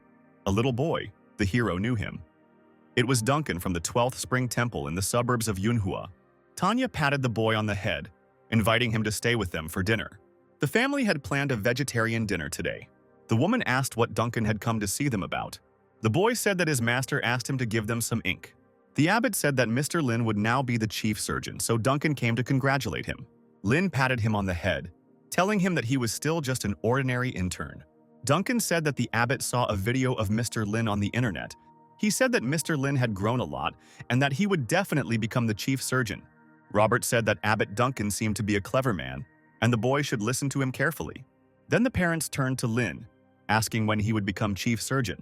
The hero said that it didn't depend on him, because he was still an intern, thinking to himself that his parents were exaggerating too much. 2 months had passed since that day. Lin was still working in the hospital. He didn't even notice how his hair had grown. One working day, Vanessa came up to him and said that the head nurse had sent her to Lin, and from that day on, she would be helping him with tendon surgeries. She asked how many people of equipment Lin would need, But the hero had no particular wishes. Vanessa asked him to think carefully, since it would be more difficult to get the equipment that suited him later if he didn't say so at the beginning. But Lin wanted to decide this after meeting with the patients. The girl objected. The patients would arrive within 24 hours if Lin wanted them. The hero was surprised that Director Josh had already found patients for him. Vanessa said there were a lot of people with tendon injuries, and more were arriving every couple of days. If Lin wanted to get to work right away, she could call the emergency department and ask them to send a couple of patients with flexor tendon injuries. She could also ask Director Josh to send out requests to local clinics, and if they were lucky, they would get new patients soon. Then Lin asked who would assist him. To his surprise, Vanessa replied that Principal Josh had taken on the job. She said that Dr. Lin was not yet qualified to perform surgeries on his own. So, in all reports, the director would be listed as the chief surgeon and Lin as the assistant. But during the surgery, it would be the other way around. Vanessa said that the director himself wanted to tell Lin everything, so it was a secret. The hero thought about it because the director always has so many things to do, and a director assistant sounds strange. Moreover, he needs a second assistant. At that moment, Josh approached Lin. He said that the second assistant would be Dr. Larry, who had just finished his internship. Larry looked at Lin and was quite surprised, not believing that the director wanted to make him an intern's assistant. At this point, Josh decided to leave the men. Lin thought to himself that the second assistant looked like an idiot. However, this does not matter, since he will have to do practically nothing. An hour and a half later, Larry and Vanessa set out to look for Lin. He said he would be in the practice room. However, when they opened the doors, they were horrified, as the whole room was hung with pig's hooves. Lin said that he bought them himself. They are needed for practicing the operation on the flexor tendons. They can try working with them right now. Lin horizontally cut the distal tendon at the metatarsophalangeal joint, which is a good analog for the injury to the flexor tendon in the second zone of the metatarsophalangeal joint. Larry watched him carefully, but he still didn't fully understand this stitching technique. However, when Lin showed everything, Larry realized why the director asked him to be an assistant. He is a real professional. His technique is simply incredible. The hero explained that after they tied the knots, they had to pay special attention to the fact that they had to secure the second loop into the knot of the first loop before making the vertical stitch again, and then they had to tie another knot at the very end of the tendon. Larry noted that Lin was really teaching him, and what would happen if he could master this technique. If he wants to prove himself in the surgery, he can't just rely on Dr. Lin, because he is an outstanding doctor, which means that after he leaves, Director Josh will look for those who can replace him. Larry believed that this would be his finest hour. Soon the day of the surgery arrived, and the first thing Larry noticed was that Lin used a basic suture on the patient so that his assistant would understand everything. And now the hero began to use the M-Tang technique. He asked Larry to watch this carefully and remember everything in detail. After a short time, Lin announced the completion of the operation. The patient's relatives were standing outside the office, and Josh told them that the operation was successful. Larry said he learned a lot from Dr. Lin today. He asked the hero what they would do next. Lin asked his assistant to teach him how to write medical papers. Larry was very surprised because he had already forgotten that Lin was still an intern. However, he was surprised that during his internship he never wrote medical documents. The hero said that instead he disinfected, stitched, controlled the bleeding, and used M-Tang. However, all these procedures had to be recorded in the medical record, but instead of Lin, other interns did all this. Then Larry began teaching Lin how to write medical charts. Vanessa came into the office and said that the previous patient could already clench his fist a little. Larry was incredibly happy about this and said that the man should go and see the patient. Vincent was already in the room. He said that the swelling had gone down. The arm was recovering very well. According to the standard, the patient can only be discharged when his flexion limit is less than 5 degrees, and when the strength of his arm is restored to 75% of the strength of a healthy person's arm.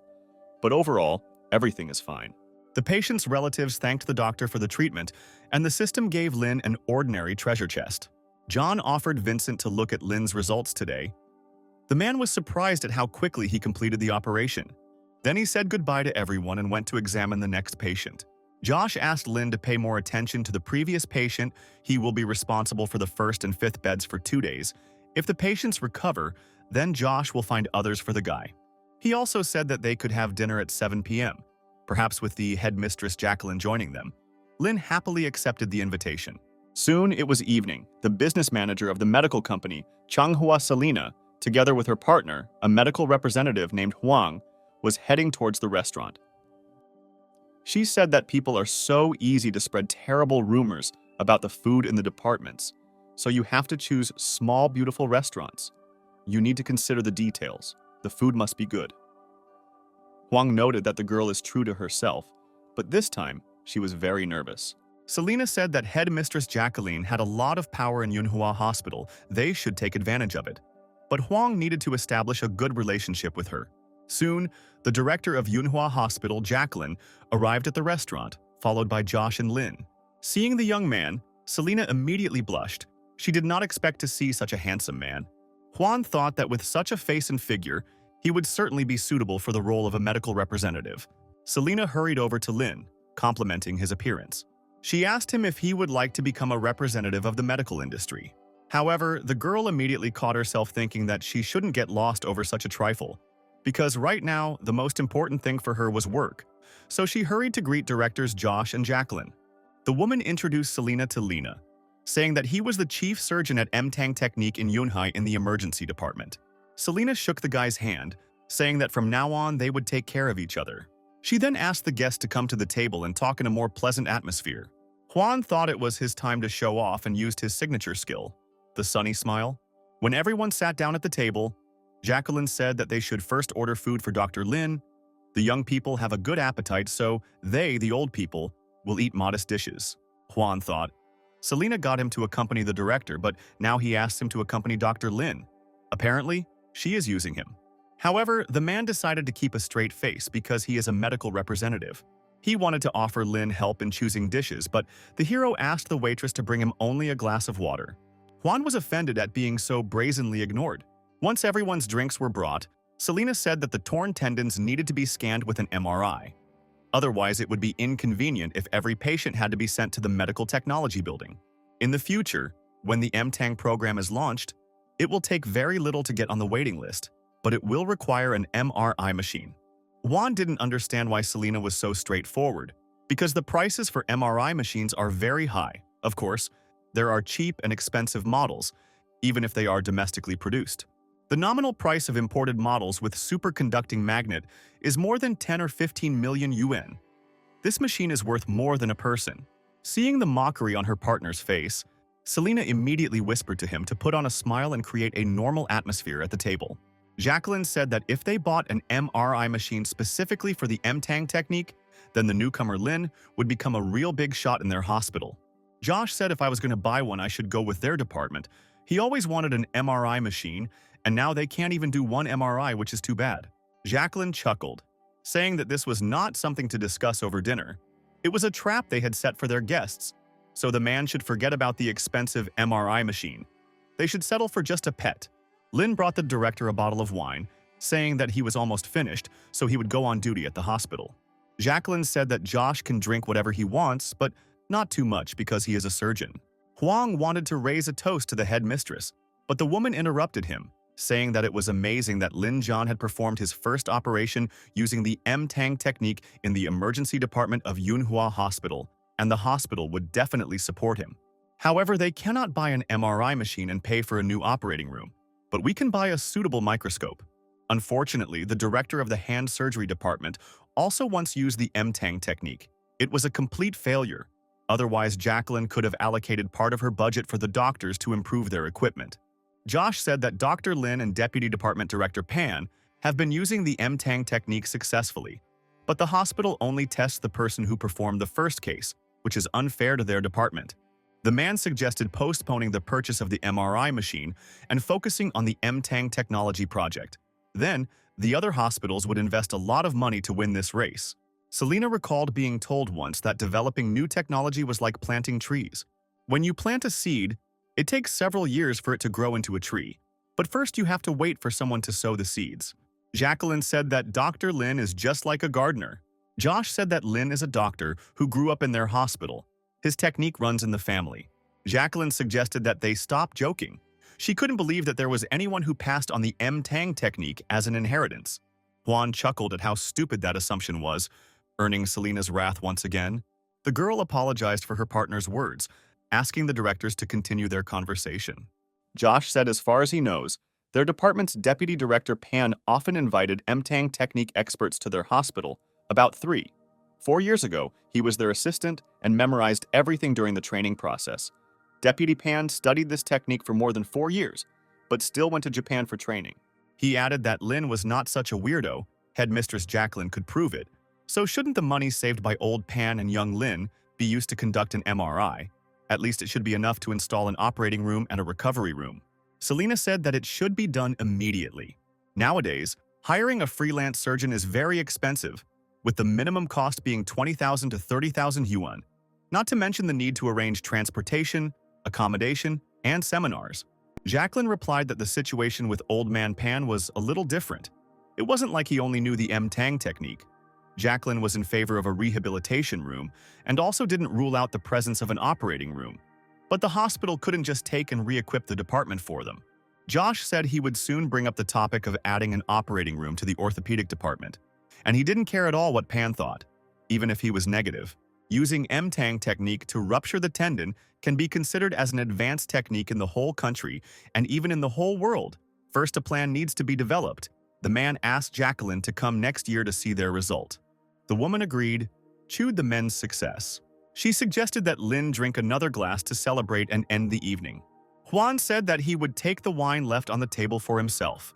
He heard that headmistresses like to drink wine, so he took a bottle and drank it down. Jacqueline told Selena that she should get an MRI done on the guy she brought with her. Meanwhile, something happened at the hospital. Larry was looking for Lin because today he was on duty. Vanessa said he was in the duty room now. Larry went there, saying that he had brought him a patient with a torn scrotum just like Lin himself wanted. The hero immediately rose from his seat and went to the patient. At the moment, he was very interested in patients with testicular trauma. The system told Lin the recipe he should use to treat the patient. Soon the hero came to the ward where the injured man was already lying. The senior doctor, Patrick, informed him that the man was in shock. He asked what information Lin could deduce from his appearance. The hero said that the rupture of the right side of the scrotum exposed the testicle. Obvious contamination could be seen on the surface of the scrotum and soft tissues. The wound reached the vaginal membrane, but it was not damaged. Patrick asked Lin to examine the patient and tell him what he planned to do with him. The hero said that there were no critical wounds, but there was a non-linear wound, and it was definitely contaminated, and the guy was also worried about how exactly everything happened. Patrick said he asked him on the street. He got injured while skateboarding. Doing different tricks, he jumped on a metal handrail and fell down. He landed on the railing and the skateboard flew away. He ended up riding on this handrail and it wasn't even round. Lin decided that he should consider the possibility of tetanus and get a shot. The bleeding was not too serious, so Lin tried to imagine what a normal testicle looked like. He would be able to find out if he was allowed to work cutting open a man's scrotum and checking if it was normal. But this situation was quite atypical. Lin would not be able to draw a conclusion so quickly, since he was not familiar with its anatomical structure. Patrick said that if it was not normal, they might consider testicular torsion. At this point, the doctors were interrupted by a nurse who asked what medications they would be administering. The patient was noticeably nervous, since it was his reproductive organ that was being discussed. So Patrick said that they shouldn't quarrel with patients and asked Lin to explain to him what a spermatic cord was. The hero said that the spermatic cord is a structure that holds the testicle in place and provides it with nutrition. It includes arteries, veins, lymphatic vessels, nerves. And now they need to check whether the cord is working properly. And if there are problems with it, they will have to do an operation. They may have to remove the testicle, in which case stitches won't even be needed. Patrick examined the patient, saying that there was no torsion. This position of the seed cord is quite rare. He asked Lin to continue to debride and suture the wound, and to make sure that he did not touch the wound while debridement. The patient burst into tears of grief, saying that his future was in the hands of Dr. Lin. The hero put on a medical cap and mask and prepared to stitch up the wound. Having to be extremely careful to ensure that everything went well, Lin decided to use the intermittent vertical stitch technique. After a fairly short time, he reported that he had finished applying the stitches. The system informed him that he had completed the task of treating patients, and as a reward, it gave him the ability to incise at a professional level. 2 days later, Patrick approached Lin and said that the patient had recovered quickly because Lin had performed an excellent operation. The man asked where the intern practiced. The hero replied that he trained in his family clinic. Patrick was surprised that Lin was able to learn this, since there are not so many patients with ruptured testicles. And then the hero replied that he often used the Limber technique to sew up the stomachs of elderly people. At that moment, Larry entered the office and announced that the patient with the tumor in room 5 had recovered. Lynn said goodbye to Patrick and headed towards the exit. Larry informed him that the patient in room 5 was recovering quite quickly, but they would not talk about that now. The thing is, Larry hadn't practiced with Dr. Lin for a long time and he couldn't wait for another joint operation. However, the hero said that he had an operation tomorrow, so he needed to gain strength. Larry thought to himself, despite his immense talent, Lin still had some flaws, and if he had time to freshen up, why not make a few cuts? The man wondered if the doctor didn't want to practice the incision. It would be nice if he handed the task over to him. Larry chuckled, confident that the time would come when Dr. Lin would come running to him. The next day, the scheduled surgery came. Josh reported that the patient was Li Xingguo, 21 years old. He had an open wound. The tendons of the index and middle fingers were torn. The deep tendons of the fingers and the superficial tendons of the middle finger were torn. The situation was complicated. However, Lin was confident that they could handle it. Josh thought this was the only patient they could find today. Lin noted that the injury site is known as a lumbrical tendon injury because the tendons in that area are so tightly packed together. Both flexors are connected by narrow tendon sheaths. Strong adhesion is an ideal situation for restoring hand function. The fact that the flexor digitorum profundus and flexor superficialis were injured means they were very stressed, further increasing the likelihood of fusion. But this is not the problem. For a master in the MTAN technique, it is enough to deal with both deep and shallow tendons at the same time. Lin was about to rupture the flexor tendon in zone 2 and needed a handle. Vanessa gave it to him before he even finished speaking. Apparently, she practices coordination very well. Josh watched closely as Lin performed the surgery, wanting to help him, but still remaining silent. He understood that he couldn't always help him after all. He had to practice. He decided to let Larry make the incision himself. Because he had been training for 3 years, the child was doing very well after the operation, and he was also attentive to the patient's prognosis. Larry was surprised that the director was worried about him. He thought he was more worried about Lin's technique. He thought it would have been better if Dr. Lin had left the incision to him. However, he knew that he shouldn't expect to take Dr. Lin's job. Besides, the doctor had problems with incisions before, and he didn't practice them yesterday, so he wouldn't do it. He had problems with incision technique, and he was bad at this area, so the doctor would refuse him. However, Lin asked to tighten the skin. Larry could not believe his ears. The doctor did not hesitate at all, as if he had thought about it in advance. Moreover, Lin chose a good position for the cut. Lin picked up the knife, preparing to begin the operation. Larry watched the doctor in amazement. The level of his incision was truly the work of a high-level doctor. But how did Dr. Lin, who had only performed surgery twice, become a master in the blink of an eye? Josh asked Lin if he had practiced making cuts, and the hero replied in the affirmative. The director thought about it.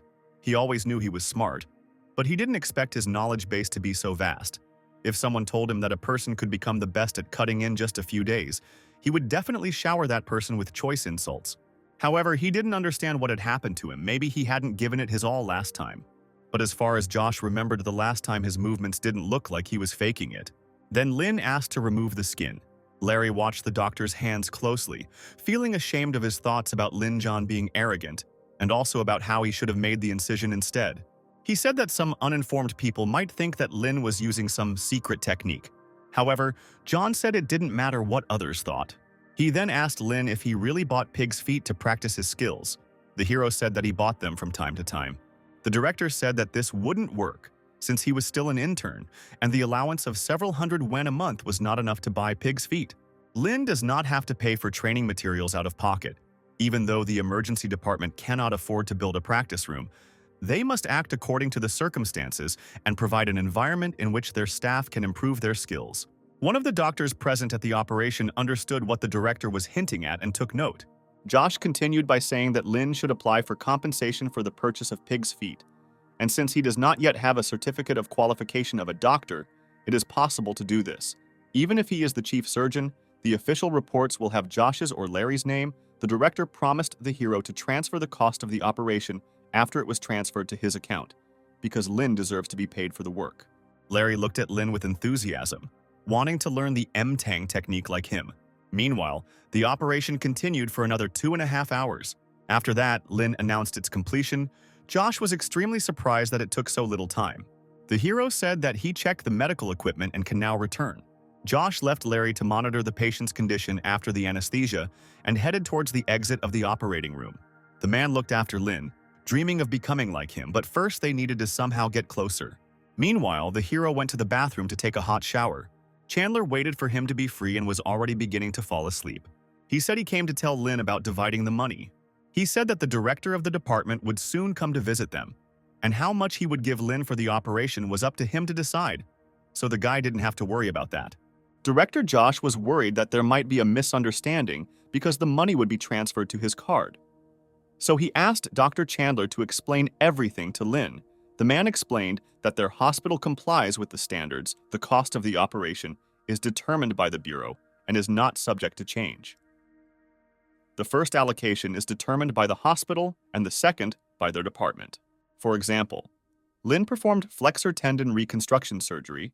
It follows that the surgery fee is 1210 yuan in second-class hospitals and 1344 yuan in third-class hospitals. Their hospital is a specialized hospital, so they will get 1344 yuan. In addition, 210 yuan is added to the amount for each extra finger. The total surgery fee today is 1554 yuan, and the emergency room will get 777 yuan because the chief surgeons get 2/3 of the surgery fee and Lin will get 518 yuan. So Lin gets 518 yuan every time he uses the M-Tang technique. But Chandler added that the amount he gets does not only belong to him, but also to the senior department. Lin thought, if he performs 3 operations a day, it will cost 15,000 yen per month. Chandler decided that he was crazy, 20 operations a day is too much. The guy will simply die from overwork. No country can do 90 operations every 2 months. At this moment, the system sent Lin a notification with another task. He had to complete 10 operations using the M-Tang technique. The guy's eyes immediately lit up with excitement. A little later, Josh brought Lin several folders with documents. This is news from different regions of pharmaceutical sales representatives, former colleagues, subordinates, and associates after a month of waiting. Lin said he would take them all and also asked Josh to make sure they got here as soon as possible. The director said he didn't have to worry about running out of patients. He had to choose the patients he would prefer to treat today, and on other days, Josh didn't know the M-Tang technique well, but primary wound closure should be more patient-friendly. He noted that the suture was so perfect that the patient was able to perform passive arm movements in just 24 hours and achieve the desired result in all respects. And he thought to himself that everyone who was sutured by Lin recovers quite quickly. Lin thought about it. Now he could say that he had completely mastered the M-Tang technique at the master level. He said he didn't want to pile up patients and hoped Josh could arrange for all 5 of them for him today. The director thought that this boy was not the type to joke. He asked the hero why he didn't take 1 patient a day. It would be more professional. Then Lin said that he was not able to operate constantly. Josh wondered if Chandler had told him about the payment and that Lin had become so obsessed with money because he needed it. He offered the guy financial assistance, but Lin said that he did not need money. The director said that the most important thing to do right now is to hone his skills. Lin shouldn't think about money and other useless things. But the hero didn't understand. Didn't his skills depend on the number of operations? Josh asked him to choose 2 patients so that he would have priority. If Lin was in good condition after the first surgery, the man would allow him to treat the second patient after resting. Otherwise, he would transfer the patients to the hand surgery department. Lin agreed, and soon the patient was brought into the operating room. The hero said that Director Josh would arrive a little later, and in the meantime, they would begin the operation. 2 hours later, the director arrived in the operating room, apologizing for being late. Lin asked him if the second patient had arrived at the hospital. Josh said he was already here, but he didn't understand why the guy asked that question, since it had only been 2.5 hours. Lin said that he had already completed the operation, but the director did not believe him. However, when he looked at the patient's hand with perfect stitches, he immediately took his words back. The man said that the second patient was in the next operating room. Larry put his arm around Lin, telling him that the director could rely on him. Meanwhile, the second operation began, and it was even faster than the first. The longer Larry worked with Dr. Lin, the more he learned. Soon the hero announced that the operation was complete. Josh was shocked. This time it took Lin less than 2 hours. When the men left the operating room, the director announced that the next patient was already on the way, and if there were no traffic jams, he would be here soon. Happiness lit up Lin's eyes. He was ready to accept the next patient. Soon the operation began. Larry was quite tired as they were doing their third operation in a row for the first time. However, he was confident that if he followed Lin, he would be able to improve and challenge himself even more. Larry spent 7 hours operating on people without food, water, or toilet. But why wasn't the doctor tired after all those surgeries? Seeing the assistant's face, Lin asked Vanessa to help Larry and wipe his sweat. It was also hard for her to undergo 3 operations in a row, but she tried to hold on. Lin asked to be patient a little longer. They would finish very soon. Soon the third operation was completed and everyone left the operating room. Larry asked Vanessa how she felt after 3 surgeries in a row. The girl said that she kept up with the doctor perfectly and was not at all tired. Suddenly, Larry and Vanessa heard Dr. Lin talking to someone around the corner and decided to eavesdrop. It was Josh. He asked the guy where he got such a desire to operate. Even the director at his age did not want to perform so many operations in a row.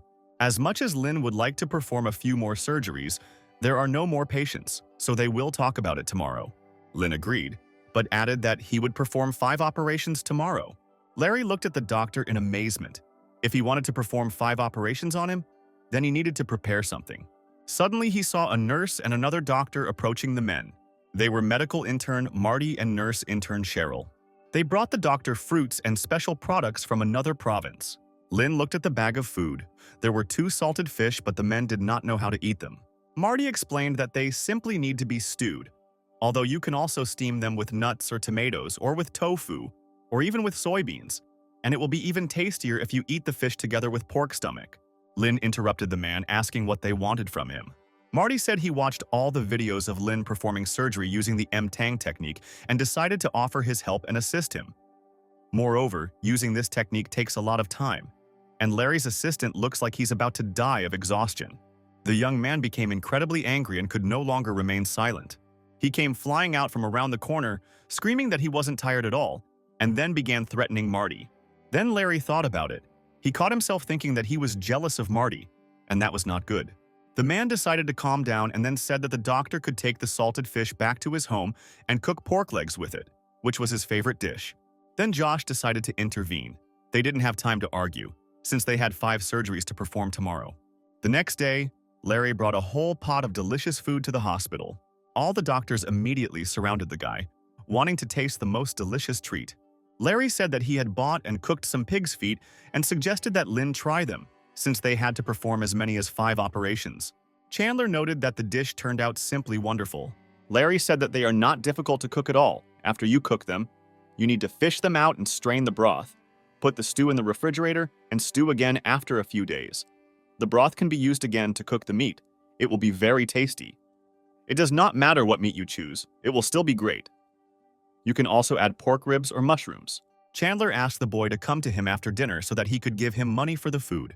Larry was soon surrounded by a crowd of doctors, asking him to cook other delicious dishes for them. They decided to simply create a group on social networks where everyone could order from Larry whatever they wanted. The guy's eyes were wide open. Orders kept coming his way. Their conversation was interrupted by Lin, because they needed to prepare for the operation. Soon, everyone went to the operating room. The patient's condition was stable, so Lin began the operation, after covering the patient with a surgical drape. He said that this patient had 3 damaged fingers, which made the surgery much more difficult than the previous ones. Larry thought that Dr. Lin would be in terrible shape, but he was ready for anything today. The team was determined they had to carry out 5 operations. The first operation went as usual. Time passed. Soon the third operation was completed, and then Vanessa decided to see a doctor. She said that she had been operating for several days already. Yesterday she had performed 3 more operations. This morning 2 more. Her strength was running out. The girl wanted someone to replace her. Lin agreed, thinking that although a nurse's job is less grueling than a chief surgeon's, it is much more, especially for operating room nurses. They need to be completely focused on the operation. It is a huge test for the body and mind. Vanessa added that the new nurse was not as familiar with the M-Tang technique, so they would have to slow down and would not be able to perform the surgery as quickly. Lin said he knew about it and promised to slow down. Vanessa was upset when she realized that Dr. Lin had seen her dark circles under her eyes. She promised herself that when she returned, she would go straight to bed to get rid of the bags under her eyes, do a mask, put on some makeup, and go back to work. She was also worried that the doctor might fall asleep during the operation, but Lin said that would not happen. The hero thought, There were still 2 operations ahead. He needed to save his strength for the next one. Moreover, he hadn't heard Larry's voice for a long time. When the guy looked at his assistant, he saw that he was already asleep. Lin walked up to him and told him to rest if he was tired. Larry immediately opened his eyes, saying that he was not tired at all and was ready to perform all 5 operations. However, Lin told him that in this condition he would not be able to perform 2 more operations. The hero said that the guy could sleep. He should set an alarm and come back a little later, Larry thought. When he was a student, he only needed 10 minutes of sleep to gain energy. Soon the alarm went off. Larry got up and went to get ready for surgery. When he arrived at the operating room, Dr. Lin was already working on the patient. The hero asked what delayed Larry, since all 5 operations had already been completed. As it turned out, he was replaced by Marty. There was a gleam of anger in his eyes. Now he was here. And even though the operation was almost over, he had to learn from the doctor's experience. At this time, nurses were passing by the operating room. They were surprised that Dr. Lin was still operating. He had not left the office since early morning. One of the girls admired how much energy the doctor had. However, she soon realized that her words had been misinterpreted and hurried to run away. Soon Lin announced the completion of the operation. The system reported the mission was completed and presented the hero with a basic treasure chest. The man was sure that there was energy serum in it again. However, instead, there was another chip that gave him the diagnostic skill. The hero was pleasantly surprised by such a gift. After this, Lin left the hospital and called himself a taxi. A medical examination is an assessment of the patient's condition, during which the doctor checks touch, smell, sensitivity, hearing, and also conducts percussion. A medical examination is one of the 4 skills of basic diagnostics. A diagnosis is necessary for a doctor to understand whether it is possible to cure a patient and prevent the suspected disease. Even doctors who spend all their time in the operating room need basic diagnostic skills. While Lin was driving in the car, he decided to inquire about the rank of his medical examination skills. The system reported that the medical examination skill that Lin had mastered was ranked 1,128th in Manhwa City. The rank would increase after conducting 30 medical examinations. However, this was not considered a mission.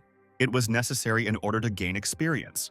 Then Lin decided to examine himself while he was still in the car. He began to touch his body parts one by one, and the system informed him about the diseases found and not found. Soon the hero checked his entire body. No diseases were found. The system reported that medical examination is based on early diagnosis and early treatment. Subjective judgments cannot be applied. Scientific approach is mandatory. These are reasons for the interest of the patient himself and his family in particular, and the country and people in general. The taxi driver looked at Lin with bewilderment as he groped himself in the back seat. Something was wrong with this guy. The man wanted to stop, but the hero asked him to drive a little further. Then the taxi driver lied that his tank was almost empty, so the guy would have to walk a bit. Lin got out of the car and reached into his pocket to pay the taxi driver for the ride. However, the man did not wait for him to find the money and immediately drove away. After coming home, Lin again decided to repeat the skills of self-medical examination. This examination skill should be considered masterful because everything depends on its application in practice. Soon morning came and Lina was awakened by a phone call. It was a call from the hospital. They told him that all the beds were occupied. Today's operations were postponed to tomorrow, so Lin could rest today. The hero decided that it would be better not just to not go to work, but to help his family with patients. He went downstairs and told his father that he was not working today, so he could help with a couple of examinations. Robert was surprised because he had already invited Dr. Milton to the clinic. Soon, a car pulled up to the clinic. It was Dr. Milton. He works for supplies and specializes in suturing and cosmetic injections. He said he spoke to the doctor on the phone this morning. Behind him were today's patients.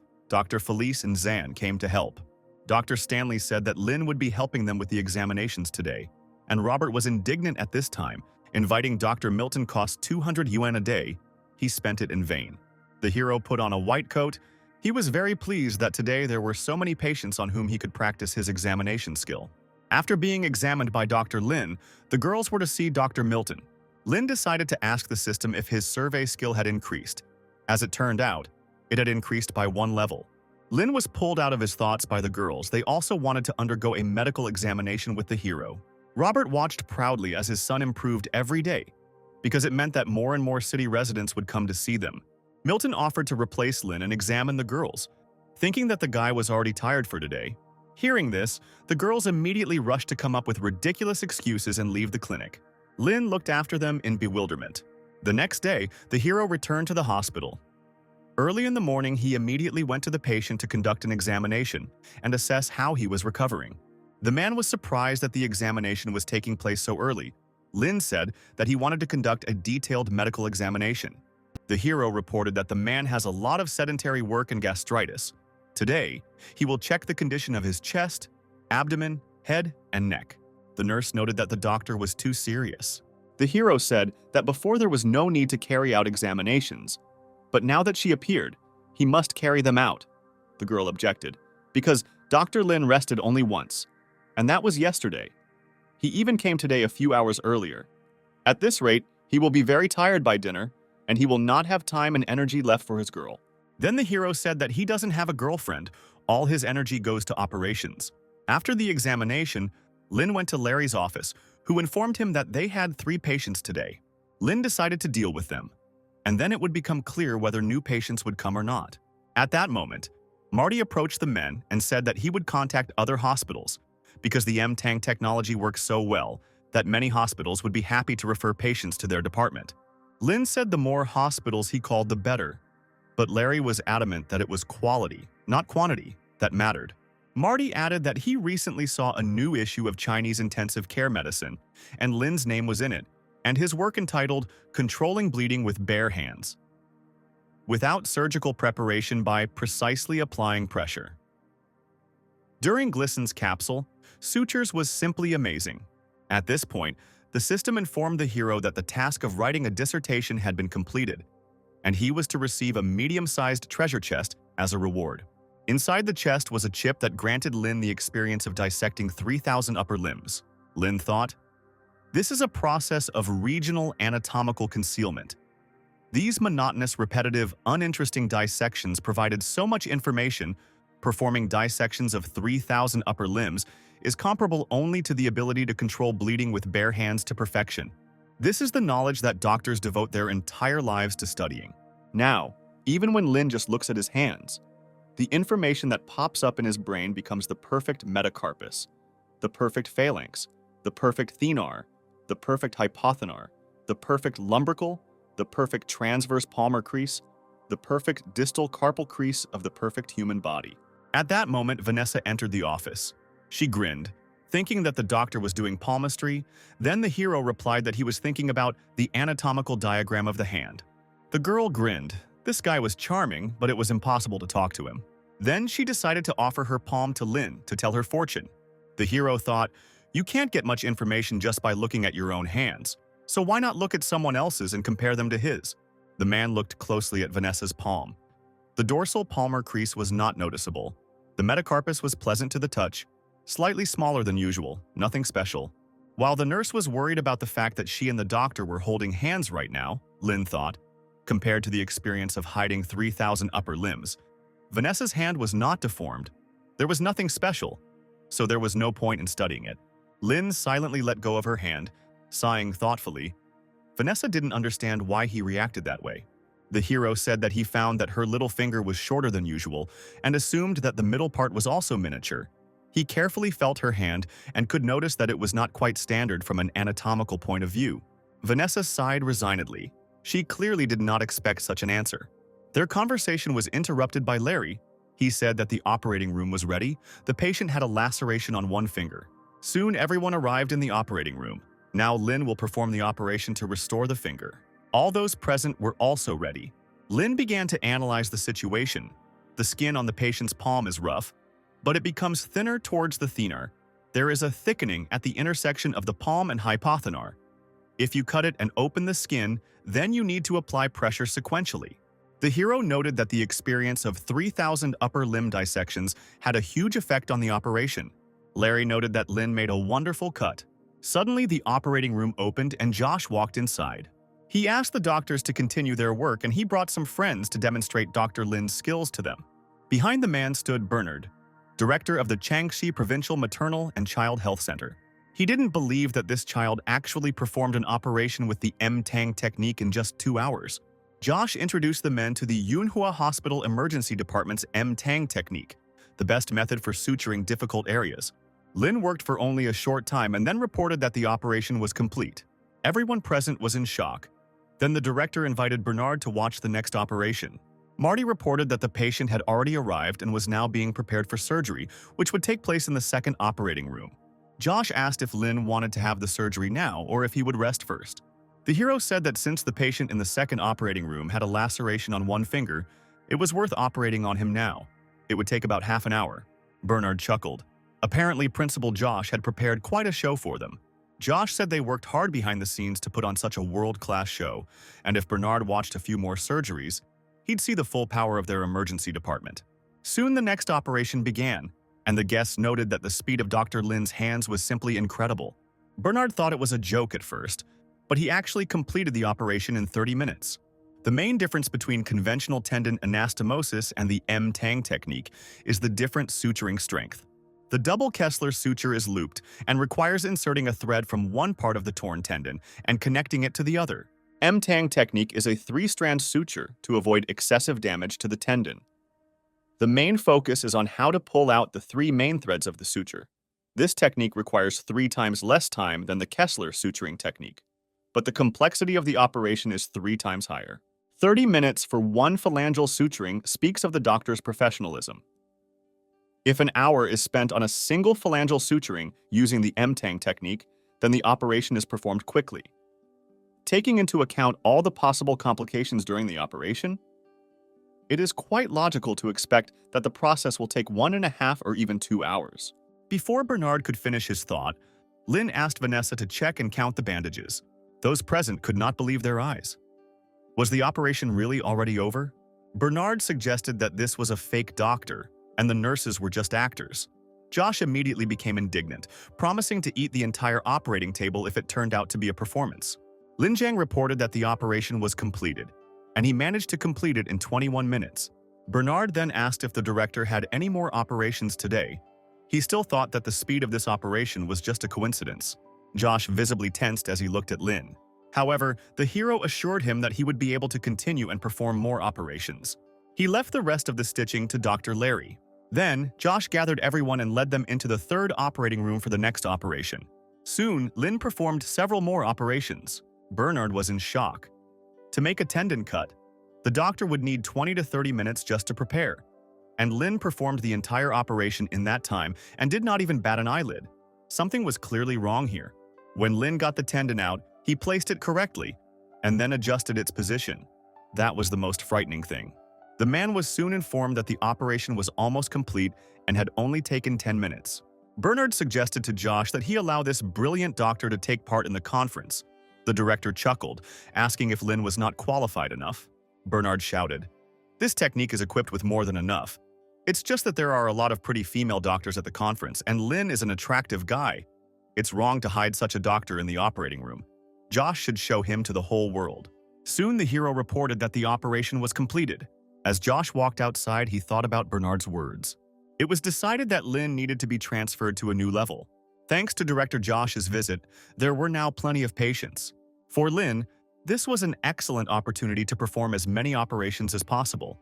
So the patients ran out only by 4 a.m. the next day.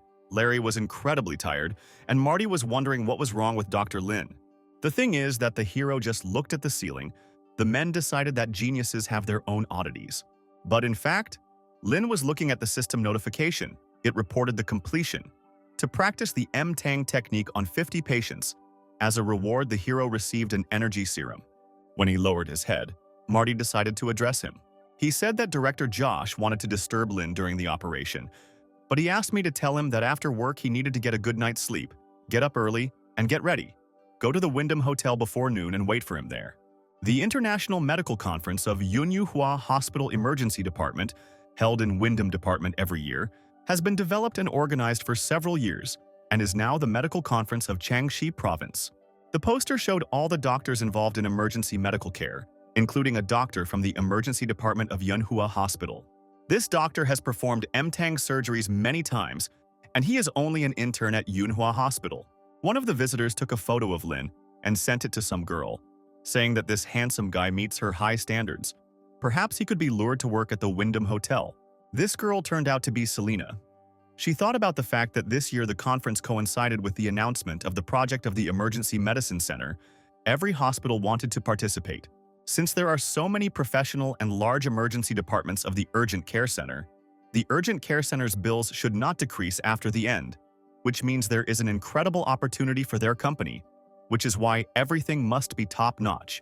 Juan reported that there were 160 people at the event, of which almost 30 held a position higher than assistant director, and another 80 attending physicians. Selena thought that such numbers did not guarantee anything. They had to work hard to find real talent.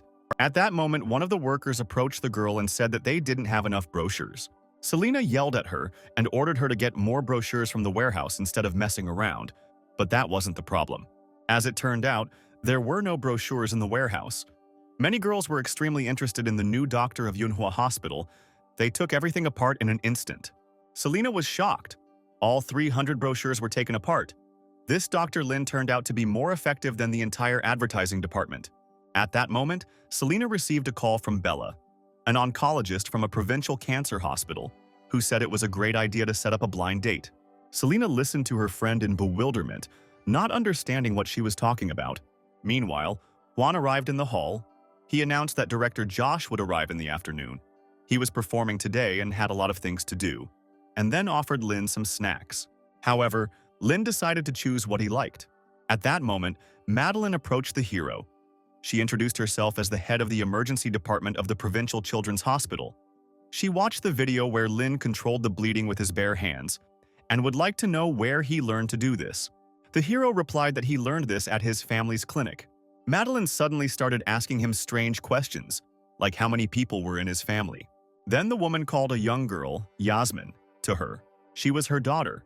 Lin Dan was her age. Madeline asked the guy to share his experience with the girl. Yasmin graduated from Xiamen University this year. She is still very naive. She does not know whether to start working or go to graduate school. The other women looked with undisguised envy at how brazenly Madeline tried to matchmake her daughter. Madeline held a management position in a children's hospital. Her husband was the director of a construction company. Her daughter was an incredibly beautiful graduate of a prestigious university, so she wanted to get such a profitable son-in-law. With such a son-in-law, her life plan will be fulfilled, and then this young couple will have beautiful, obedient twins. The boy will become a politician or a businessman, and the girl will do what she likes. It would be nice if she also married a doctor. That would be ideal. The woman was distracted from her thoughts by Layla, who seemed to appear out of nowhere. Madeline immediately tensed up. This scoundrel was seducing her future son-in-law right before her eyes. Layla walked unceremoniously towards Lin, pushing Yasmin aside. Madeline turned to the girl, asking which hospital she was from. Layla said that she came from the Golden Deer Hospital, and then asked if this grandmother knew Lin. The woman pretended not to notice that she was called Grandma, and then asked if paramedics were also participating in this conference. Layla immediately saw through Madeline. This old woman clearly wanted to get her out of here. At the fish store, the girl was always most irritated by old ladies like these, but she still had an ace up her sleeve. Madeline said it was the Manhua International Conference for Emergency Room Physicians, and Layla's company was an ambulance. Layla said that she knew that this was Manhua's International Emergency Medical Conference, and she also knew that their company was an ambulance. However, they were the sponsors of this very conference. Layla was confident that she would not lose this fight, especially with Lin by her side. The hero, meanwhile, went to the table because he was very hungry. At that moment, a young brunette approached him. It was Rose. She liked Lin at first sight. She suggested that he try dried pork, confident that the guy would definitely like this dish. At that moment, a red-haired girl, Bliss, came up to them. She also really liked Lin. She asked if he wanted to give a speech today, because he had performed many operations on hard-to-reach areas of his hand. The hero said that he had such an experience, but he would not give a speech. He came here for the company of the head of his department. Bliss immediately noted that she had met with the head of the emergency department at Manhua Hospital several times, and he was quite serious. Rose was very angry that this girl had interrupted their conversation. Moreover, she was dressed like a schoolgirl. Bliss tried to stay close to Lin. She promised that she would ask her director to support Manhua Hospital. The hero thanked her for her support. Then Rose decided to join the conversation and said that their hospital had received 3 spots during the committee meeting. Bliss saw an expensive pendant on the girl's neck, and this really infuriated her. A real war was starting between the girls. Rose whispered that she had gotten there first, But Bliss insisted that it didn't matter because there were no rules in love. While the girls were piercing each other with murderous glances, Lin finally decided to eat. Meanwhile, Madeline accepted her defeat, took Yasmin and went with her to another part of the hall. Layla turned around addressing Lin, but the guy was no longer there. She began to look for him with her eyes and became furious when she saw him in the company of two girls. As soon as she became slightly distracted, all sorts of girls immediately began to flock around him. But Layla was not going to back down either. She squeezed between Rose and Bliss to Lin, asking him why he didn't tell her where he went. The girls stared at the stranger with incomprehension. She was speaking to the doctor quite frivolously. Apparently, they were close. Then Layla handed Lin a fork with a piece of the dish, intending to feed him. She smiled slyly, turning to the girl. Victory was already in her pocket because Lin chose the food offered to her. Rose and Bliss realized that they were in the same boat now. They needed to get this upstart out of here. The girls pounced on the guy, offering him a variety of dishes. Lin looked at everything that was happening in amazement, not knowing how to react. The hospital directors watched all this from the balcony, laughing merrily.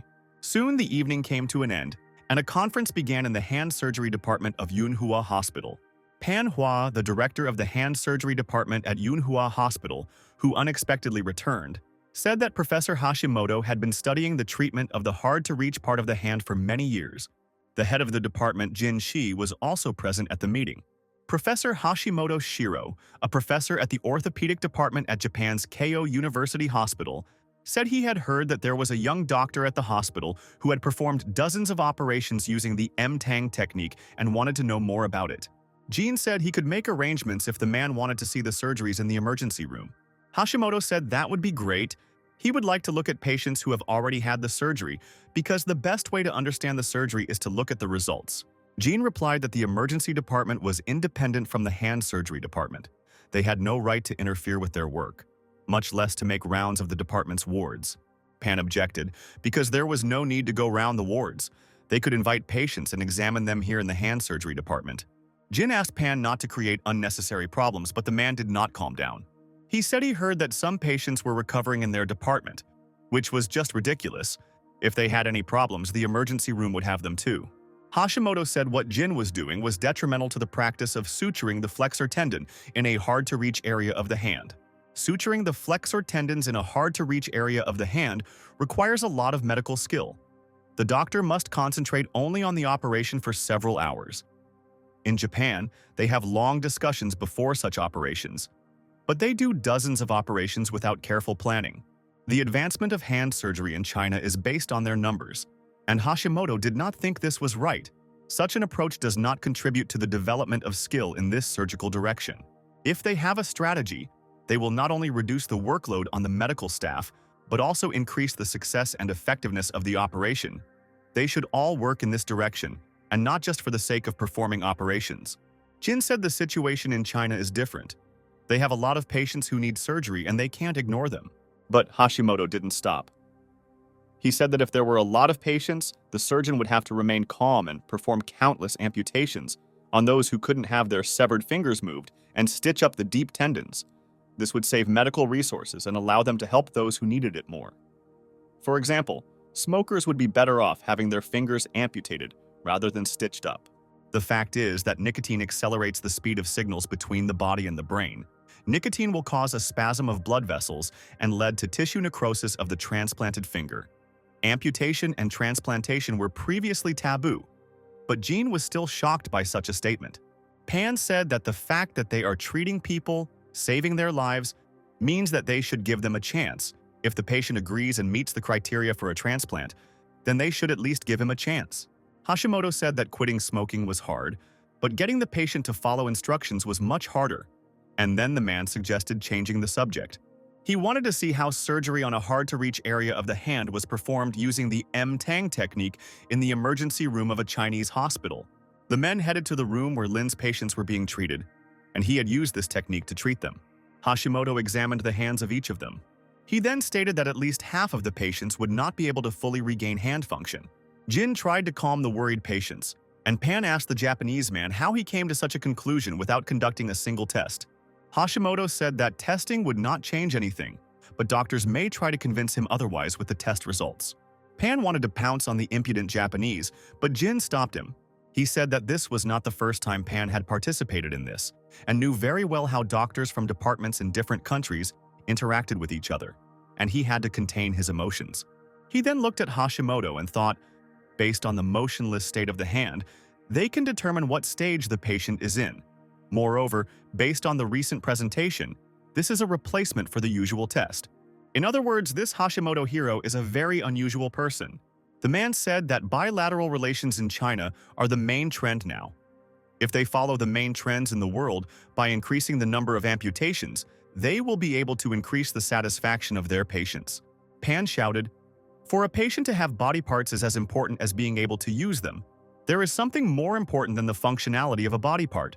Besides, just because the number of their amputations is small, does not mean that their success is small." Hashimoto replied that the doctor's energy was limited, and instead of spending 6 hours performing 2 unsuccessful flexor tendon suturing surgeries, he could spend 4 hours performing a successful flexor tendon suturing surgery. And then he asked if all the patients here had been operated on by that young doctor. Pan said there are currently 2 patients in the recovery room from the emergency department, the rest from the hand surgery unit. Then, Hashimoto decided to demonstrate his pickiness and guess which of the patients arrived from the emergency room. Although he is a doctor, he is also a famous medical detective due to his accurate intuition. Hashimoto pointed his finger at 2 patients, saying that these 2 should be removed first. The man heard that an expert whose skills were comparable to Pan's had performed the operations, and he guessed that it was the department head, Jin Shi. Hearing this, the men chuckled. Hashimoto looked at them in surprise. Was he wrong? Jin explained that these 2 were Lin Jiang's patients from the emergency room, the patients that the young doctor had operated on while he was the chief surgeon, and he would be happy to hear the Japanese doctor's praise. Hashimoto was upset by his miss and needed to push himself and become first again. He then asked Pan to test the patients using a simple test to determine hand function. This is a method invented by the Japanese Kaneko Tsubasa. It is used to evaluate the movement of the patient's upper limbs.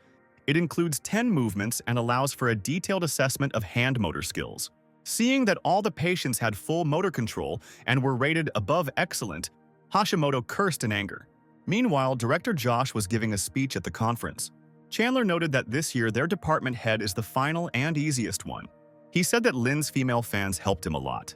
The man then looked at his phone and said that they needed to wait until the principal finished his speech, and then said that when Principal Pan returned, he brought with him a Japanese professor who wanted to spite them. The men soon returned to the hospital. They were met by Jin, Pan, and Hashimoto. Noticing Lin, the Japanese man wondered if this was the same young chief surgeon of the emergency department. He couldn't believe that he had the same level of skills as Jin and Pan. He urgently needed to visit this guy.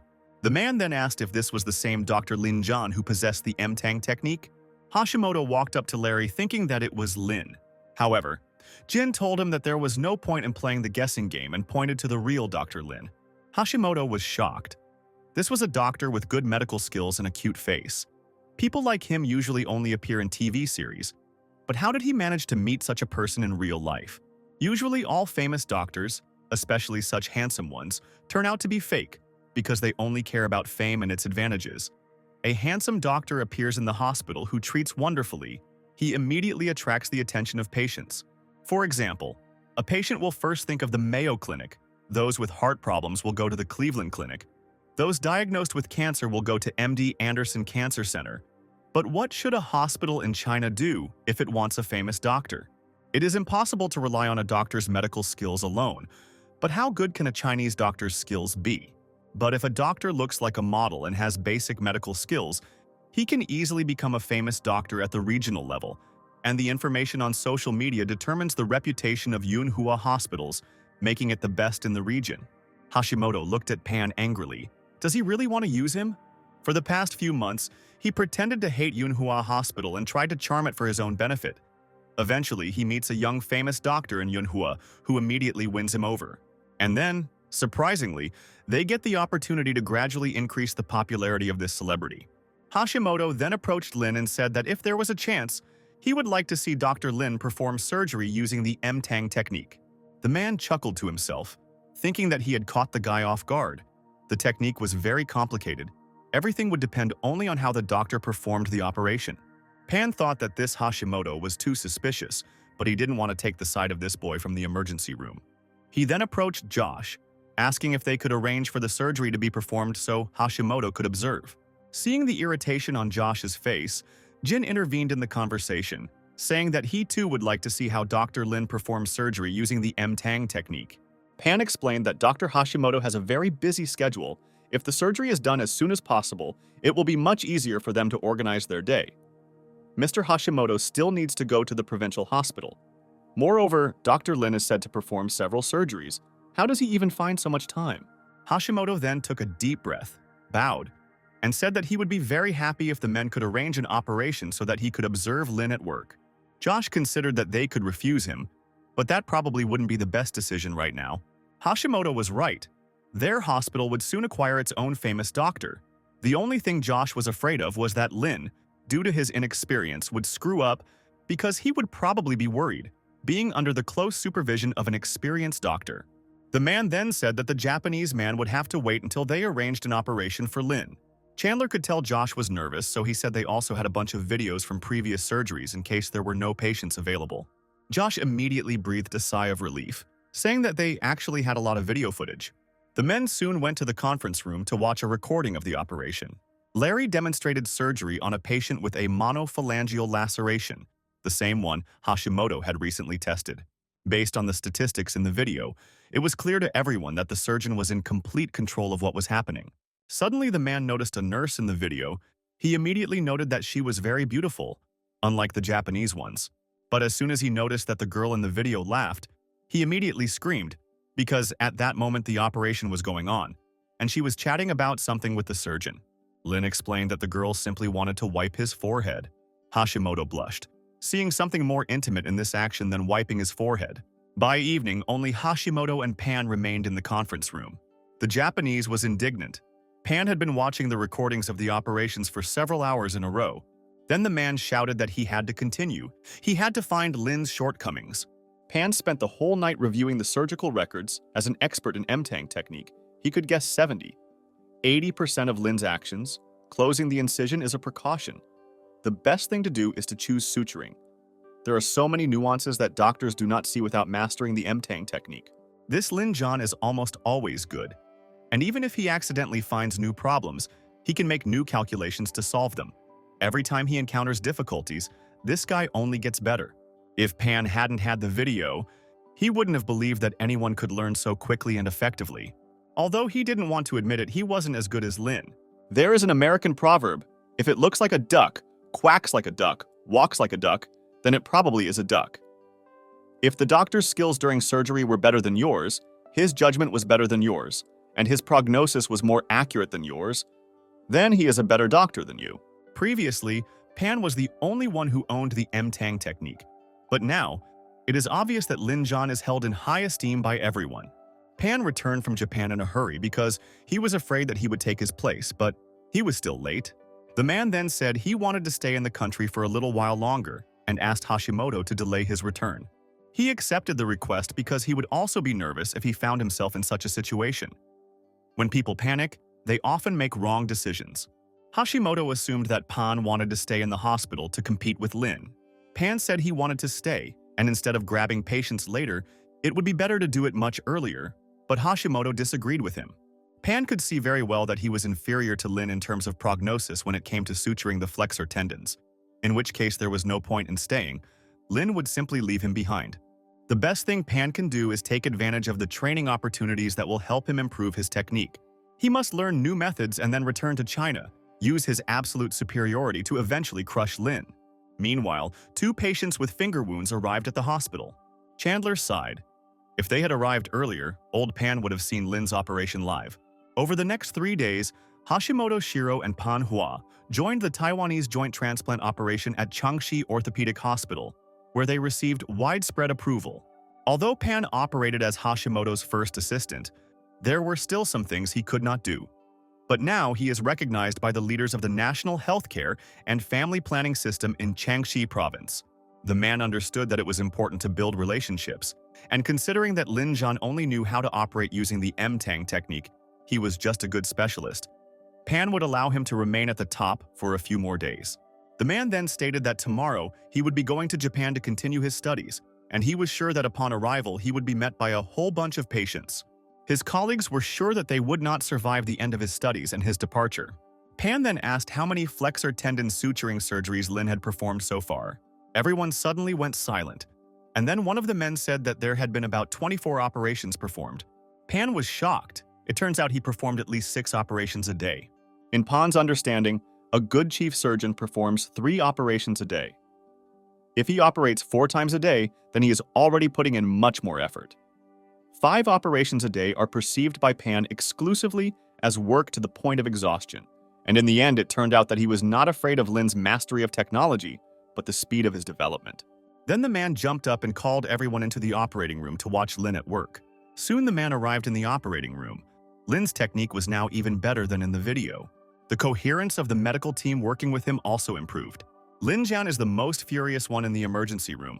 If Pan doesn't do anything, he will lose as soon as he relaxes even for a moment. Soon, Headmaster Pan left for Japan for half a month for further training.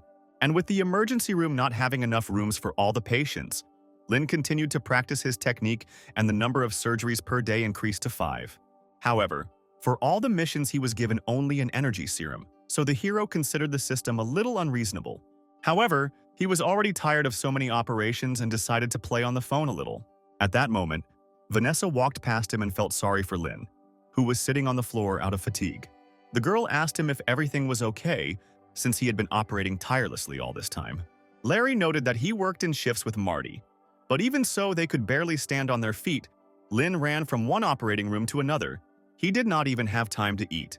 Even if there was some kind of delay, Lin would immediately start wailing. Vanessa continued to look at Lin. He looked so exhausted that she wanted to feed him soup. At this point, the system sent the hero a notification with a new mission. He had to cure 2 patients using the technique of stopping bleeding with his bare hands. Lin chuckled. This system was getting more and more interesting. And now that he had a new mission, he was ready to start operations again. Vanessa said that if he quit the game he had just been playing now, he would lose. Then Lin handed her his phone, offering to play for him. Meanwhile, the hero headed to the reception desk. He asked the nurses to let him know if any patients with blood loss arrived at the hospital. Judging by the description of the task, the blood loss should be less than 1.5 liters. And if a person loses that much blood, then he will definitely come to the hospital. However, 2 hours passed, but Lin still had not found anyone on whom he could use the technique of stopping bleeding with bare hands. At that moment, Chandler approached him, and the hero said that he was expecting some kind of operation. However, the doctor told him to stop waiting. He had several interesting cases and Lin's help would be useful. The doctor had patients with very unusual injuries, but then the cases became more and more surprising. There was another operation, the most difficult of all. Dr. Chandler informed Lin that CPR was needed for the patient who had heat stroke, as other medications had not helped him, and the man had not been breathing for about 3 minutes. As it turned out, sometimes patients died, even if Lin Jiang was involved in saving them.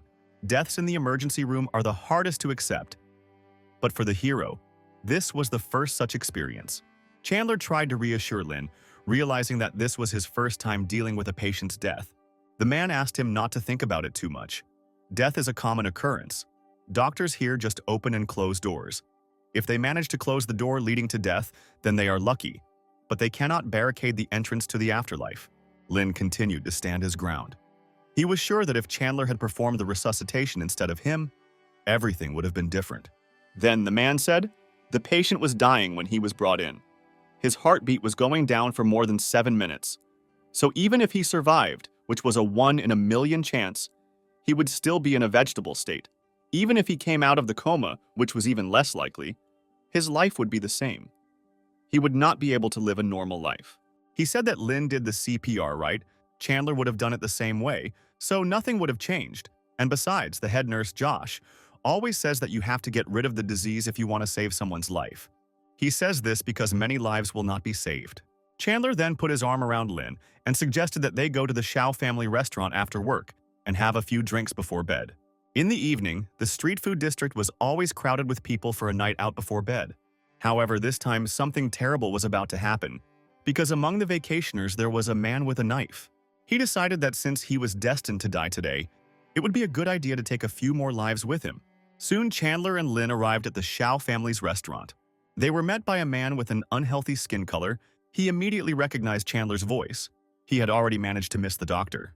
The man said he had been very busy, and then decided to introduce his partner, Lin, a young and promising doctor. Xiao handed the hero a discount card as a gift, and then seated the guests at a free table. Chandler ordered a large portion of food from the man, and Xiao went to the kitchen to quickly serve the men. When he left, Lin noted that he looked sick, and Chandler then said that Xiao was indeed their patient. Xiao was born with a ventricular septal defect, one of the most common congenital heart conditions. When he was in elementary school, he competed in a long jump competition and broke his ankle when he landed awkwardly. One day he got into a fight, and as a result he had to have his kidney removed. He may be the first person to have his kidney removed in the nephrology department. When the rheumatology department was created, he was immediately diagnosed with acute compound rheumatism. After the MRI machine was installed, he was diagnosed with a tumor, but fortunately it turned out to be benign. Moreover, he survived appendicitis, vascular endoprosthesis, arteriosclerosis, liver cysts, and gallstones. Old Xiao is a model patient of MANHUA Hospital. Even though he has suffered from an unimaginable number of illnesses, he still smiles and does not hang his head. When he gets sick, he goes to the hospital, and after treatment he continues to work as if nothing happened. Soon Xiao brought the men their beef dish. The men had just started eating when suddenly shouts were heard from the street. People ran away and called for help. The man with the knife tried to attack everyone who got in his way. A policeman rushed to stop him and ordered the man to put down the knife. However, instead, the criminal plunged the blade straight into the policeman's stomach. The man fell to the ground bleeding, and the attacker ran away, hoping to escape the scene of the crime. Lin and Chandler immediately ran out of the hospital. They tried to help the man. The policeman said in a hoarse voice that there was another wounded person, a teenage boy. Chandler said he would help him, and Lin stayed with the policeman. He asked Xiao for something with a high concentration of alcohol, but the man said that it would not help, but he did have iodophor. As a person who gets sick very often, he had a huge first aid kit with all possible medicines. Lin noted that Xiao's strange physiology came in very handy. The hero noted that the wound was located in the abdominal cavity, which made it difficult to see, and this needed to be dealt with immediately. Emergency room doctors use a lot of things when they can't figure out the specifics to avoid infection, and the same goes for the general public who aren't prepared for such situations. Internal bleeding is not only difficult to control, but it is also very dangerous. As it can cause secondary injuries, the injured person can only pray for them to not happen. But for Lin, things are a little easier. The policeman wanted to say something to Lin, but he couldn't decide. Apparently, he was embarrassed by the fact that such a young guy was saving him. Xiao then said that it was Dr. Lin, Dr. Chandler's colleague, a doctor in the emergency department of MANHUA Hospital, so the man had nothing to worry about. Hearing the familiar name of the hospital, the policeman asked to be taken to MANHUA. Xiao said that even if he was there, he would still be treated by Doctors Lin and Chandler, so they would just be wasting their time. But the man stood his ground. It seemed to him that Dr. Lin was simply examining his wound, and he needed the help of practicing doctors. The hero thought about it. He suspected a ruptured spleen, and it could not be postponed any longer. He then inserted his palm into the man's wound, intending to stop the bleeding. The policeman screamed in incredible pain, and everyone around him was shocked by what Lin was doing. As it turned out, the hero pressed on the spleen sprout to stop the bleeding. Soon everyone noticed that the bleeding from the wound had indeed stopped. Xiao noted that Dr. Lin was simply incredible. At that moment, someone from the crowd ran up to the men. He said, "Doctor." Chandler said he couldn't find the bleeding. He needed to open the stomach. He also said he needed Dr. Lin to stop the bleeding. Lin said that he would help him immediately and asked Xiao to find a car to transport the people and him along with the patient. Those present were in shock. Would they really not even call an ambulance? Then Xiao brought a vegetable cart for Lin. That was all he could find. The hero said that they had little time, they needed to urgently place the patient. Passers-by helped them, and the wounded policeman was placed on a cart. Lin's hands were confidently controlling the bleeding despite the shaking of the cart. But he knew Chandler couldn't do the same. He needed help. Meanwhile, Chandler tried to save the young boy, who had already lost consciousness. The man screamed. He urgently needed either an ambulance or Lin Zhan. The victim quietly said that there was no need to fuss, because it was just a knife wound, people had survived with more terrible injuries. He would get to the hospital himself, and they would help him there. Chandler understood that he wouldn't last long. He had lost a lot of blood. He needed to somehow brighten up his last minutes. Meanwhile, the man with the scratch was indignant. He also wanted to get help, and the doctor was still fiddling with the wounded man. Chandler said he saw the injuries to the others, and this boy's injury was the most serious of all. If he let him go, it would get even worse. Soon the boy began to rave, and the doctor became afraid that he was about to die. Chandler then asked for a knife, 2 bottles of premium alcohol, and 2 towels. Soon, the man brought the doctor everything he needed. Chandler thought everything was very bad now. He didn't know how to stop the bleeding. Now only laparotomy could help him. If he makes an abdominal incision, he will break the law. But if the boy's parents are adequate, there will be no problems. But otherwise, they will skin him alive. The man cursed himself. He shouldn't have thought about all these formalities. After all, he was a doctor and he had little time left. Chandler then said he needed to treat the wound and asked to open a bottle of wine for him. The man opened a bottle that cost hundreds of thousands of yuan, but it didn't matter at all now because a person's life was at stake. Chandler took the bottle and poured it on the boy's wound, but he needed another bottle. The doctor prepared to hide the abdominal cavity and extended the knife towards the victim. At that moment, Lin came running to him and asked him to give him some wine so that he could wash his hands. Chandler was incredibly happy to see the guy and immediately put the knife away. Soon the victims were laid on the ground. Lin poured iodophor on the teenage boy's wound. The hero disinfected his hands and then examined his wound. His liver was damaged and he had lost a lot of blood. Lin then picked up a knife preparing to operate on the boy. Passers-by filmed everything on their phones. They admired the fact that doctors were performing the operation in such conditions. The next moment, Lin made a quick, precise strike. He needed to make a cut. If it is not possible to operate on the spot with both hands, then such an incision will be enough, and it will be more convenient to stitch. But Lin only had one free hand. He simply would not have enough time. However, he was going to figure out the rest as he went along. Now he only needed to do the necessary manipulations, and he began to widen the wound. Chandler washed Lin's hands with the remaining alcohol, and Lin inserted his free hand into the boy's wound. The man was horrified. He thought that Lin had widened the wound to see where the bleeding was, but he reached in there with his hand to control the blood loss with his bare hands. Passers-by filmed everything on their phones, admiring the hero's incredible abilities. Chandler was puzzled. Such wounds are usually deeper, therefore the incision should be smaller. But deeper, Lin tries to control the bleeding with his bare hands. But how will he operate? The hero noted that it was difficult to search for the liver with one hand in this position. However, he soon felt it, and then the victim suddenly screamed in pain. Passers-by immediately rushed towards the boy to keep him in one place. Chandler noted that Lin was all sweaty, as if he had been caught in the rain. Nothing else could be expected because it was very labor-intensive work. The man said that the ambulance was already on the way and that he didn't have long to wait. Lin thought, no matter how well his skill was developed now, he could only estimate the blood loss and reduce it slightly.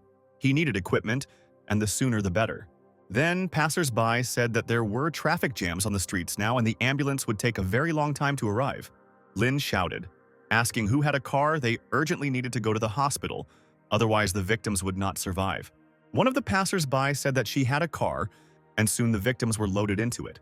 The wounded were taken to the hospital, and there Lin handed them over to the safe hands of doctors. He wanted to perform a laparotomy, but he had no strength. He was not even able to raise his arms, let alone perform an operation. Now even the energy serum did not help him. He would be useless in the operating room. Then the hero washed himself, put on his jacket, and headed for the exit. He said he would take the next day off, and the nurse wished him a good rest. Then Lin thought, he doesn't want to keep the patients waiting, and that he should still come tomorrow. The woman immediately objected to him. The guy needed a rest. Today, he had already saved 2 patients without any equipment. But if he continued to strain himself like this, he would hardly be able to last long. The other nurses agreed with the woman, saying that the doctor was too hardworking and needed rest. The head nurse said that Lin's shift the day after tomorrow is still in effect, so it would be better for him to stay home and rest tomorrow, and one of the nurses, Olivia, would also be helping him the day after tomorrow. The girl gave Lin traditional Roman chamomile tea with citrus oils. It helps him sleep. Lin soon returned to his home clinic. The parents were incredibly happy to see their son home. They had already heard that Lin had saved people today and were very proud of him. Robert even called all the neighbors. Tanya said that her son deserves a gift in the form of 2 new cars. The hero thought that his parents were happier about this incident than he was. He was too tired to feel any emotions. Lin's mother didn't push it and sent the boy to his room so that he could get some proper rest. The hero took a shower and sat down on his bed. The system informed him about the completed task. The hero opened his gift, a basic treasure chest, expecting to receive another serum. However, this time the system granted him mastery of MRI reading and analysis skills. As soon as Lin touched the chip, he felt new knowledge filling his brain. With his early understanding of the anatomy of the upper limb, the information he could read increased significantly. Even when scanning, he could see that the magnetic field of his brachial plexus was uneven. He could see high and low contrast. The hero realized that he could clearly understand the structure of any problem. It was as if he had gained insight. He thought that the directors would definitely ask him where he learned this, but he was too tired to think about it for too long, so he fell asleep. In the morning, Lena was woken up by his mother. The boy was so tired that he didn't want to get out of bed at all. Soon the parents brought the hero to the garage, where the car was parked, covered with cloth. Robert said that even though the car was used, Lin should follow all the rules for its use. The man then removed the cloth from the car, saying that this black car was quite nice. Then Lin said that it was a red car, and what's more, it didn't look used at all. Robert was embarrassed. Apparently, he put it in the wrong garage. It was Tanya's car because she was uncomfortable without personal transport. Lin's parents told him that his car was right outside the door, and they jumped into the red car to try it out. The hero went out to the door and immediately saw a black car there. He smiled. She really was not bad. The next day, Lin arrived at the hospital in his new car, noting that it worked quite well for a used one. The nurses were surprised that Lin arrived in his own car. They took some photos and sent them to the general chat where all of Lin's fans had gathered. Arriving at the reception, the hero asked to schedule 5 operations for him today. The nurses immediately began to talk among themselves, surprised that Lin was taking on so many surgeries. They also noted that he got a car at such a young age, which means that his family is rich and has a good background. Vanessa overheard the girls' conversation and was clearly unhappy that the other girls were talking about Lena, as if they were dating him. Vanessa knew that Lin was working today, so she was extremely attentive. The girl approached the nurses and suggested that they organize some kind of event and spend time together. While the girls discussed the place they should visit, Vanessa watched Lin, hoping that she would be lucky enough to spend more time with him today. After some time, the girl came to the doctor's office, but Marty asked her not to make noise since Lin was busy. The hero studied the images. After a careful examination of the patient's MRI, he realized that it shows the external characteristics of all tendons, and even the internal state of the tendons. He could see a 3-dimensional image of each tendon. It looked very clear and distinct, and so he could come up with the best outcomes for the surgeries. Soon Lin went into the operating room. He said the patient needed to have an incision made on the side, which was quite unusual. Marty decided to keep up with Dr.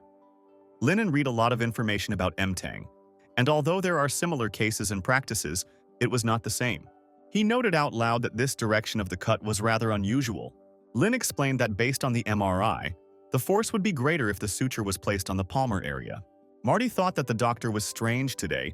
He was a very disciplined surgeon, and his operations were carried out in stages according to the method. But today, his style had changed a little. Then Lin made another side cut. Marty was afraid. What if something goes wrong? The hero noted that everything was exactly the same as on the MRI. The palmar tendon was indeed weak and showed signs of rupture. With MRI, the opened skin looks great. As with a regular operation, the operation takes a long time, and the prognosis for safe suturing will be slightly different. Vanessa noted that the doctor began to operate better. Marty realized that everything was perfectly clear. He just needed to look more closely. Lin said that practice will greatly improve skills. He thought that before he didn't understand what MRI was, he could only imagine the patient's condition based on the description he received in the medical department and made the decision after making the incision. Now, everything is different. At the master level, it has become much easier for him to make plans for the operation. Marty said he was almost finished and would hand over the rest to Dr. Larry.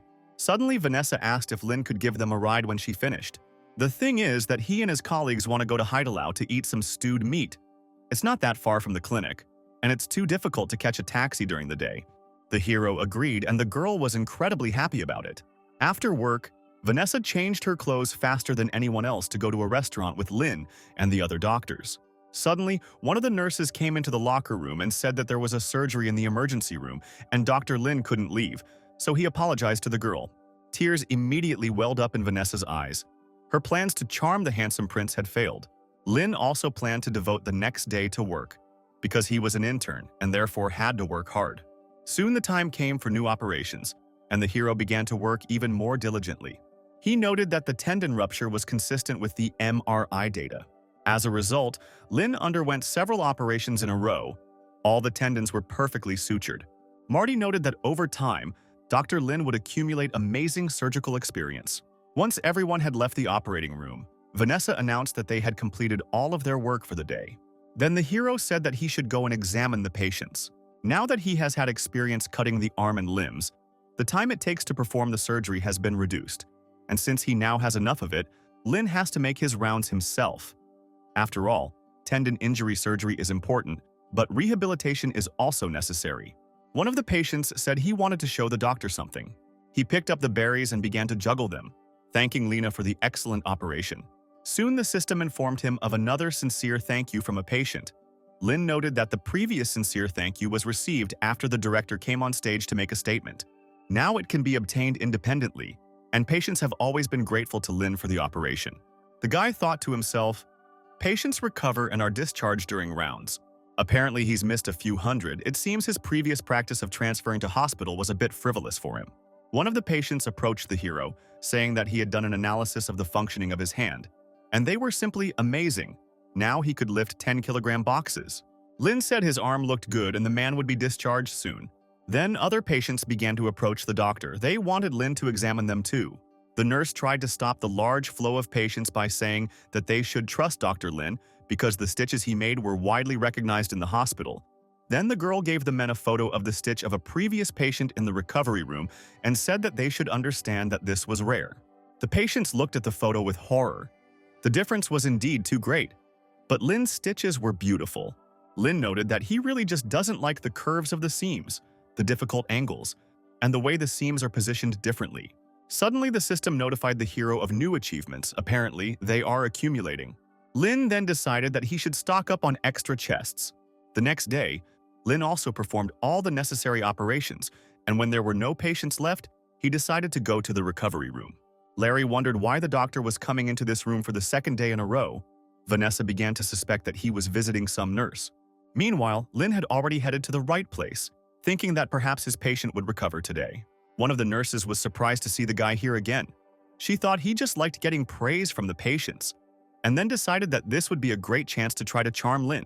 The girl then raised the doctor's work up and shouted that Dr. Lin's suturing technique was well known in their hospital, so if patients had any problems in the future, they should contact Dr. Lin. Suddenly, one of the patients decided to ask why her stitches were different from the others. The nurse said that your position is a little unfortunate, but Dr. Lin is very good at what he does.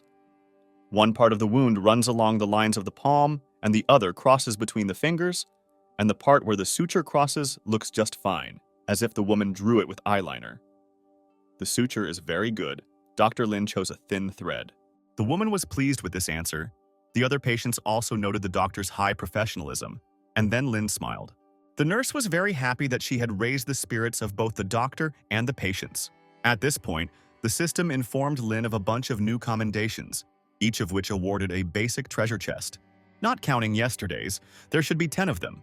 So Lin decided to find a deserted place to open all the chests. With these thoughts, he left the office. Soon the nurse finished talking to the patients and now intended to talk to her handsome prince.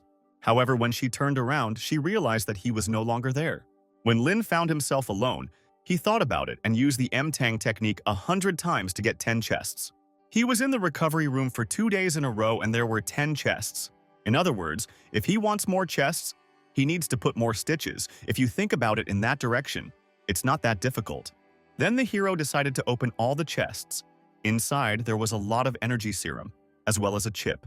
He gave Lin masterful experience in microscopic paraneural anastomosis. The hero was distracted from his thoughts by Larry, who entered the office.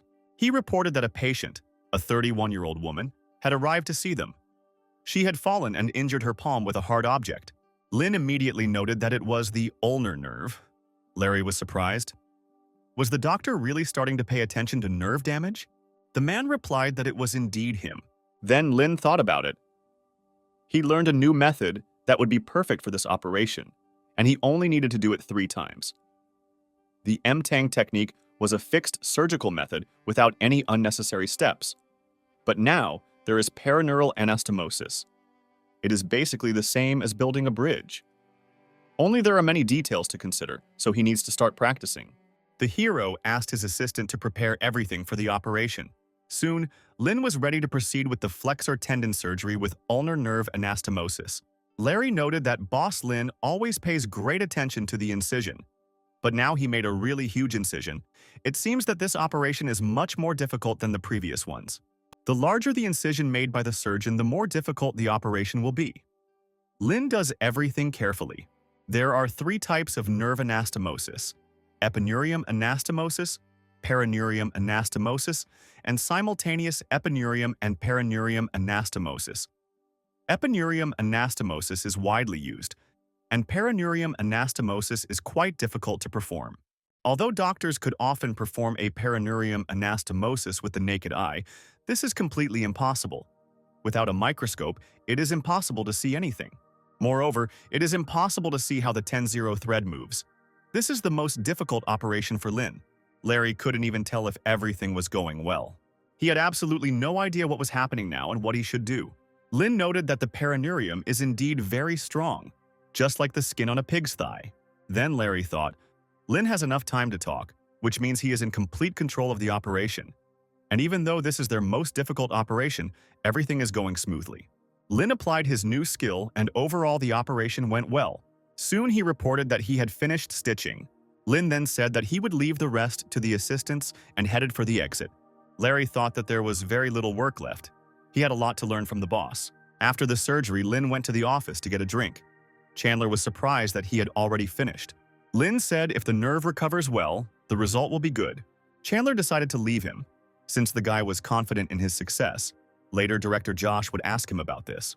Dr. Chandler and Director Josh were interested in Lin's operations, not only because of the 3 types of anastomoses, but because the perineurium was the most difficult.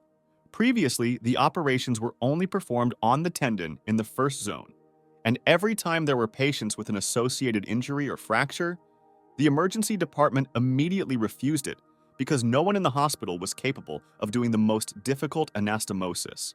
Patients could get treatment out of province, or the director of hand surgery could provide them with care if they were not comfortable with these options. They could refuse the nerve anastomosis and just ask for the wounds to be sutured, and for more complex situations, there was amputation. If a doctor can perform anastomosis, then the scope and level of surgery increases. Doctors who can perform nerve and tendon anastomosis become a step above those who can only perform tendon anastomosis. Soon, Josh ran into the office and happily asked if Lin had really performed the perineural anastomosis. The hero answered in the affirmative. Then Josh grabbed his arm and pulled him out of the office, intending to look at the patient with him. The rest of those present in the office looked at the men with surprised glances. The patient slowly came to, and when she opened her eyes, several doctors and a nurse were standing over her. The woman snorted with displeasure. Josh was puzzled by this reaction. The nurse asked the woman, whose name was Louise, what was wrong with her, and the woman screamed that she wanted to be transferred to another room. Everyone present was perplexed, but the nurse promised to find out what the problem was. She asked why Louise wanted to transfer. The woman replied that she couldn't stand the green color of the walls in this ward. Among the 5 basic elements, the element of wood stands out the most for her, so she cannot wear green clothes. The woman was sure that she would not be able to recover in a room with green walls and would not be discharged from here. Josh and Lin exchanged glances. At first, they thought there was a problem with the department's equipment. But was it really just the green color? Josh smiled at Louise, saying that they had green walls in every room. Then the woman said that it wouldn't be difficult for them to repaint a couple of walls. She liked pink the most. Josh was already starting to flare up with irritation, throwing angry glances at the woman. Having calmed down, he asked Lin to perform an electromyography on the patient and analyze the recovery of the ulnar nerve. At this moment, the man wondered, did Lin John fail? Soon Louise was taken for an examination. They were met by a woman. She said that now she would take care of everything herself. It was Alicia, an electromyography specialist in the neurology department. Larry asked if she needed help, but the woman asked everyone to wait outside. Lin mentioned that the patient had some peculiarities, but Alicia didn't let him finish. She said that she had seen a lot of patients, so she wouldn't see anything new here. Then Louise asked her if her nerves were recovering. Alicia said they hadn't tested it yet, but for now, the woman needed to lie still. Then Louise screamed. She thought the doctor was lying to her. She said she asked her family, but they didn't answer. They were all hiding something from her. Suddenly, Alicia noticed a strange element of clothing on the woman. Louise said that she made this clothing herself. The old people said that the fabric should be red to resemble something pleasant, but its 5 main elements are pink, so Louise made the embroidery pink. The woman screamed again. She asked how long the doctor would test her nerves, and if she had problems with her head, she would just jump off the roof so as not to cause problems for her family. After this, Alicia immediately left the office, asking Lynn and Larry for help. An hour later, everyone arrived in the room, including Director Josh. Alicia said that she checked the patient. The test results were excellent. As it turned out, Dr. Lynn was right. The woman would be able to begin early rehabilitation. Then Josh suggested that the hero take a short walk. He said that Lynn could now perform such operations, but another doctor objected because the patient had just recovered. It was too early to make such decisions. Josh said that it is not uncommon for patients to need to have their damaged nerves fused, and as far as he knows, in Jiangxi province, it is possible to suture flexor tendons on your own. The number of doctors who practice perineural anastomosis can be counted on one hand. In a regular hospital, those who could suture flexor tendons, perform nerve anastomoses, and even perform orthopedic bone surgery would have to replant fingers all day long. Many of them were able to perform nerve anastomosis on their own, but most of them were specialized in the neurosurgery department. They had to perform a lot of cranial surgeries. They usually work all night. Many patients with flexor tendon ruptures associated with nerve injury are treated with good techniques and proper perineurium anastomosis alone, and the prognosis is largely up to them. Typically, large hospitals ask patients about amputation, but after Lena is checked for neurological damage, they will be close to becoming the largest emergency center. The doctor said he didn't mind, but the recovery period for patients with flexor tendon injuries was too long, and the recovery period for nerve injuries was even longer. They didn't have enough wards, so Josh ordered that their number be increased. The woman said that there were many patients with damaged nerves, and they would not let Lin overexert himself. Young people should not rush. Josh countered that everyone needed to take care of their health, and if the data on nerve damage was added up, the number of surgeries would not increase. At that moment, the director received a call and was told that the boss's daughter had been burned.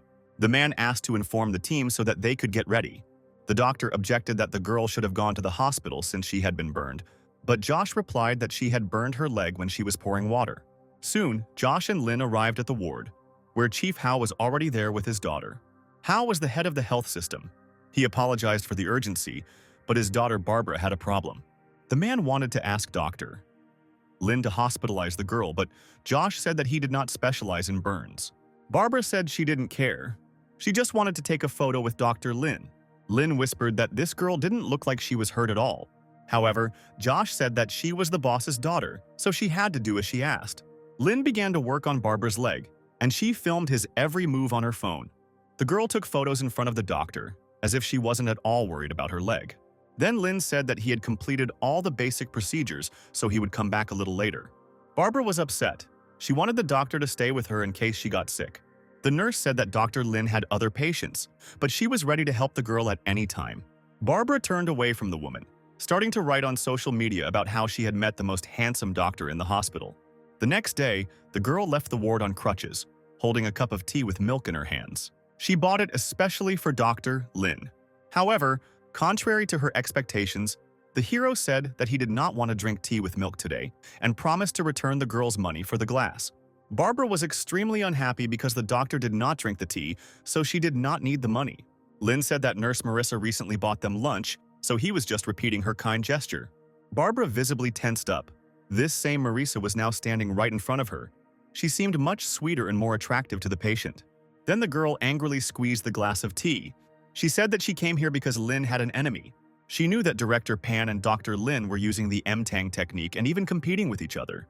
Barbara reported that Pan would soon complete his studies, and rumor had it that another Japanese man with a doctorate would return with him. And then he will work in this hospital.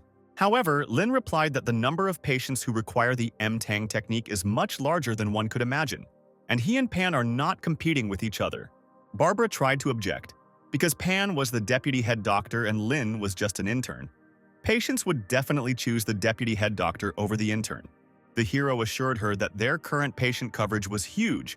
If Deputy Director Pan did not complete all the operations, he would hand over the remaining ones to him. Some patients were sent to other provinces or for amputation.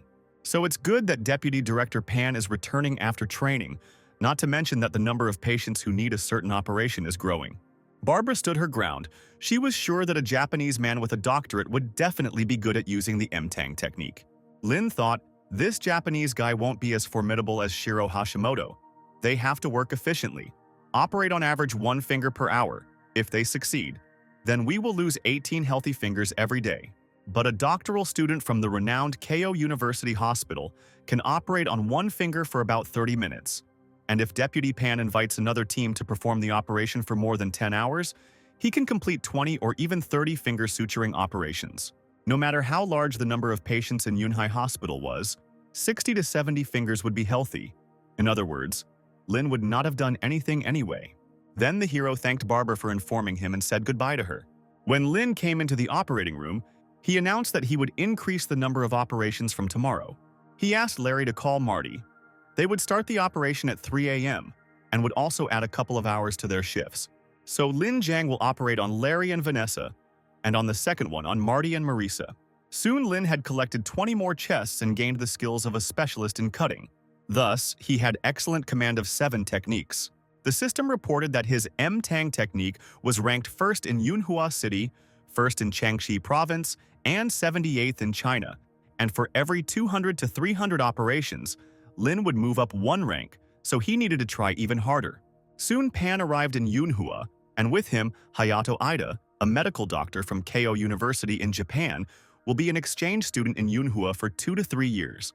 The guy immediately noticed that the air here was quite dirty. Pan frowned. Yunhua is close to the sea. The air here can't be bad. And then said that if Hayato is always in the operating room, he will always have to wear a mask, but he will still have to breathe this air for 3 years.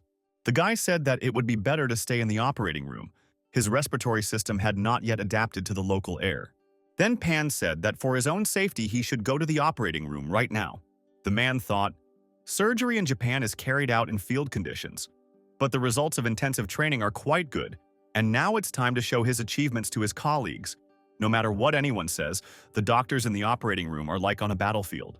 The hospital prepared a whole celebration for the return of Director Pan. However, the man said that they could prepare some patients for him instead. Eugene, one of the best doctors in the hand department, chuckled, saying that the director was right as always. Pan asked the man to show Hayato the hospital.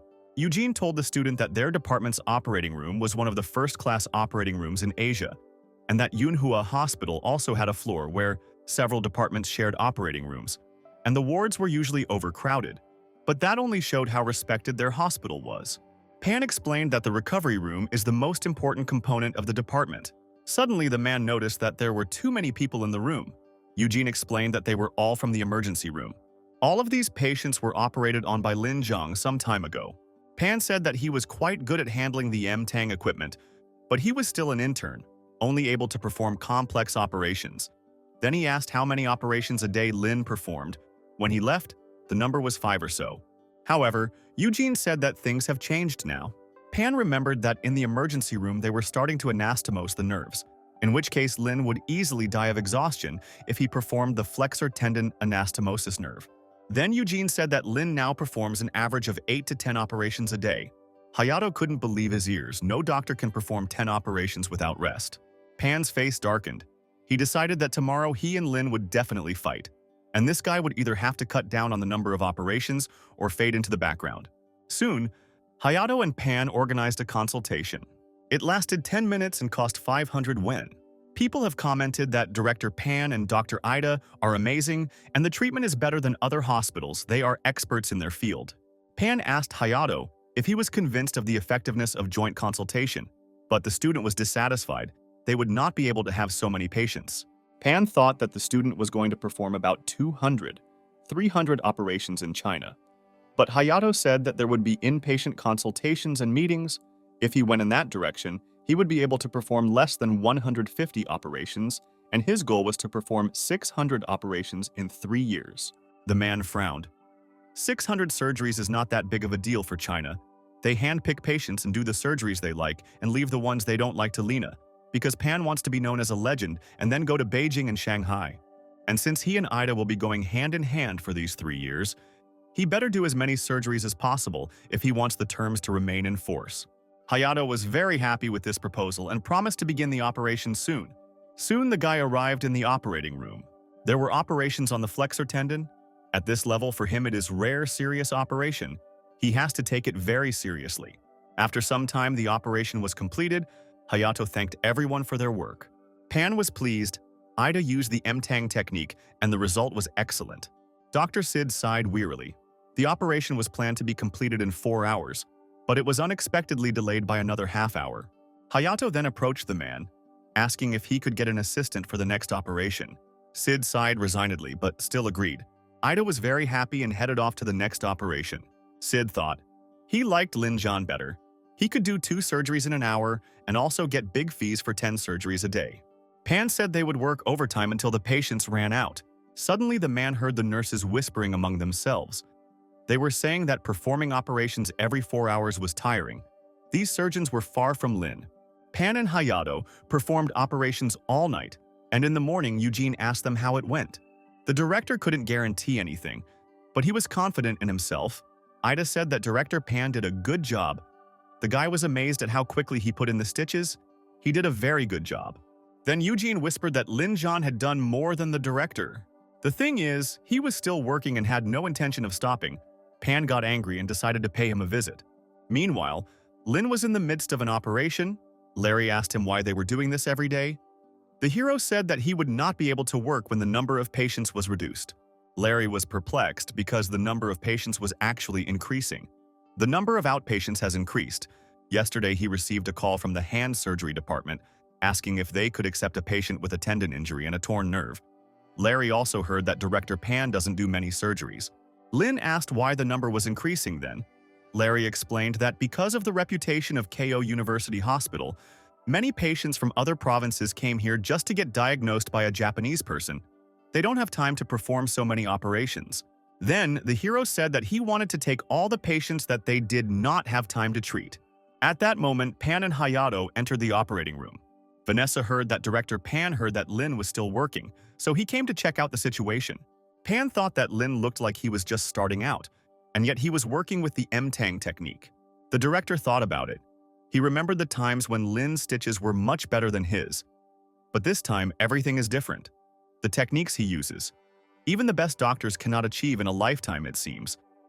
It seems Lin has become more experienced. Then Pan decided to text Eugene.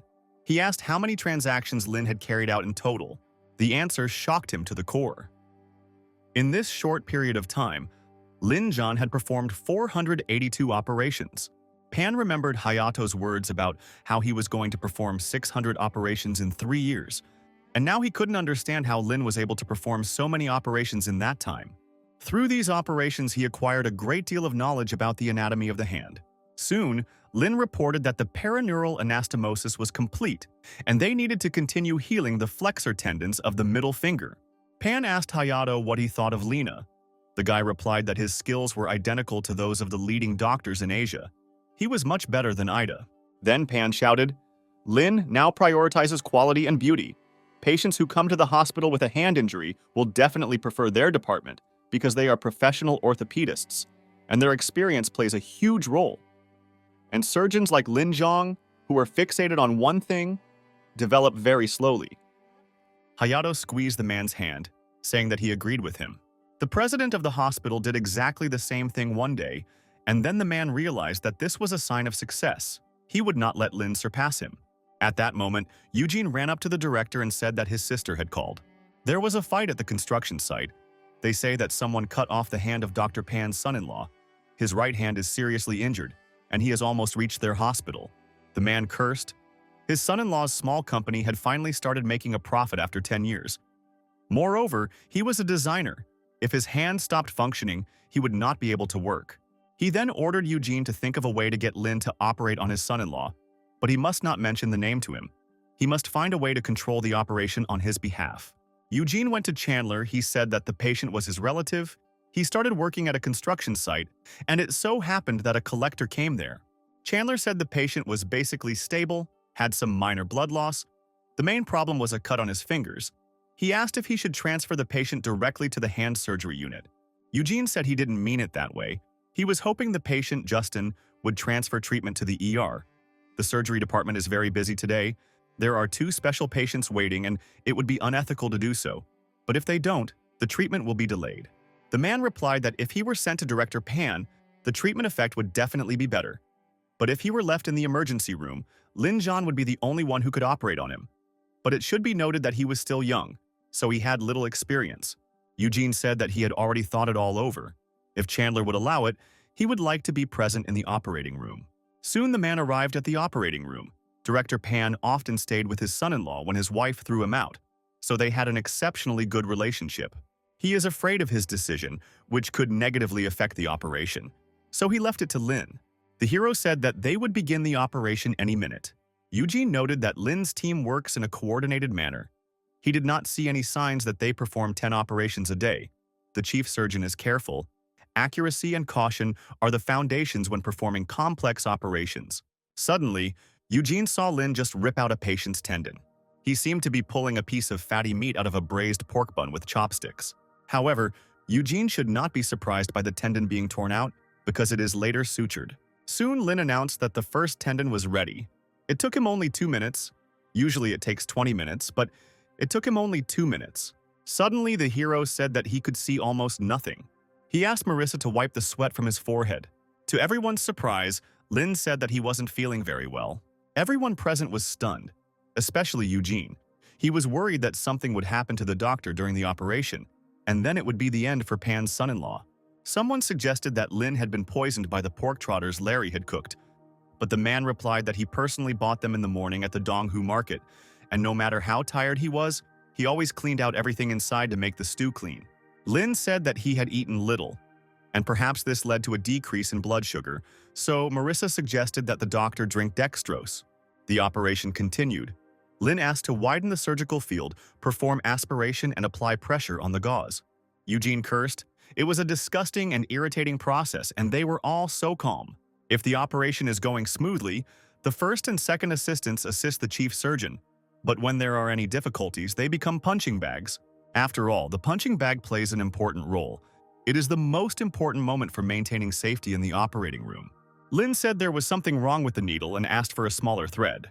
Eugene realized that the chief surgeon was back to normal. Lin was excellent at running the operations, and Larry and Marissa were there to help him. Eugene noted that his posture had changed. Now he could tell that he was quite qualified. The man looked closely at what the doctor was doing. He saw a paraneural anastomosis. Eugene had heard that he could only perform the M-Tang technique. He didn't know that Lin was also good at applying a paraneural suture. The more he thought about his seam, the more interesting and terrifying it seemed to him. A few minutes ago, Lin was playing around, but immediately became responsible. He is young and smart. Was it really just because he was his son-in-law that Vice Director Pan asked Lin to carry out this operation? Soon, Lin reported that his work was finished and invited Larry to continue. Eugene tried to stop him. He wanted Lin to finish the operation himself. He said that his relative was a businessman, so he really needed a healthy hand. The hero agreed and asked if Eugene wanted him to make a small or a large scar. After the surgery, Larry went to investigate. Looking at Dr. Pan's previous performance, he thought that something was wrong. At that moment, Eugene approached him and said that the rehabilitation center was under strict surveillance and that you couldn't just walk in there. Larry offered the man 2 pig's trotters in exchange for information, but Eugene said he went to the bathroom and didn't see anything. Soon, Larry entered the room where the newly operated patient Justin was lying. He asked where Pan was now. Justin thought he was operating on him. Larry then asked if he knew the department's deputy director, Pan. Justin said he was his wife's younger brother and asked to call both him and his wife here. Larry said he would have someone send Justin to a regular room. As soon as he left the office, he decided to call Director Josh to tell him something interesting. After some time, Director Pan's sister, Patricia, arrived at the hospital. She was unhappy. Her husband had been stitched up only 12 hours ago. He definitely needed to do rehabilitation exercises. She also doubted the reliability of the doctor who operated on Justin. The gentleman asked her to remain silent. He asked the woman not to mention his name in this department. The man understood that if Lin had not been a good surgeon, he would have had to operate on him himself. He didn't want to admit it, but this bastard was clearly better than him. Patricia screamed. Her husband, he did not sleep yesterday because of terrible pain. He got up for rehabilitation today before dawn. Pan replied that if he started rehabilitation now, there could be bad consequences. The chief surgeon understands this better than he does. Justin suggested listening to his doctor. Pan left the office. Josh and Lin were already waiting for him at the door. The director asked if he was visiting his relatives here. Pan had to answer that he was really there because of his relative. Josh replied that he was fine.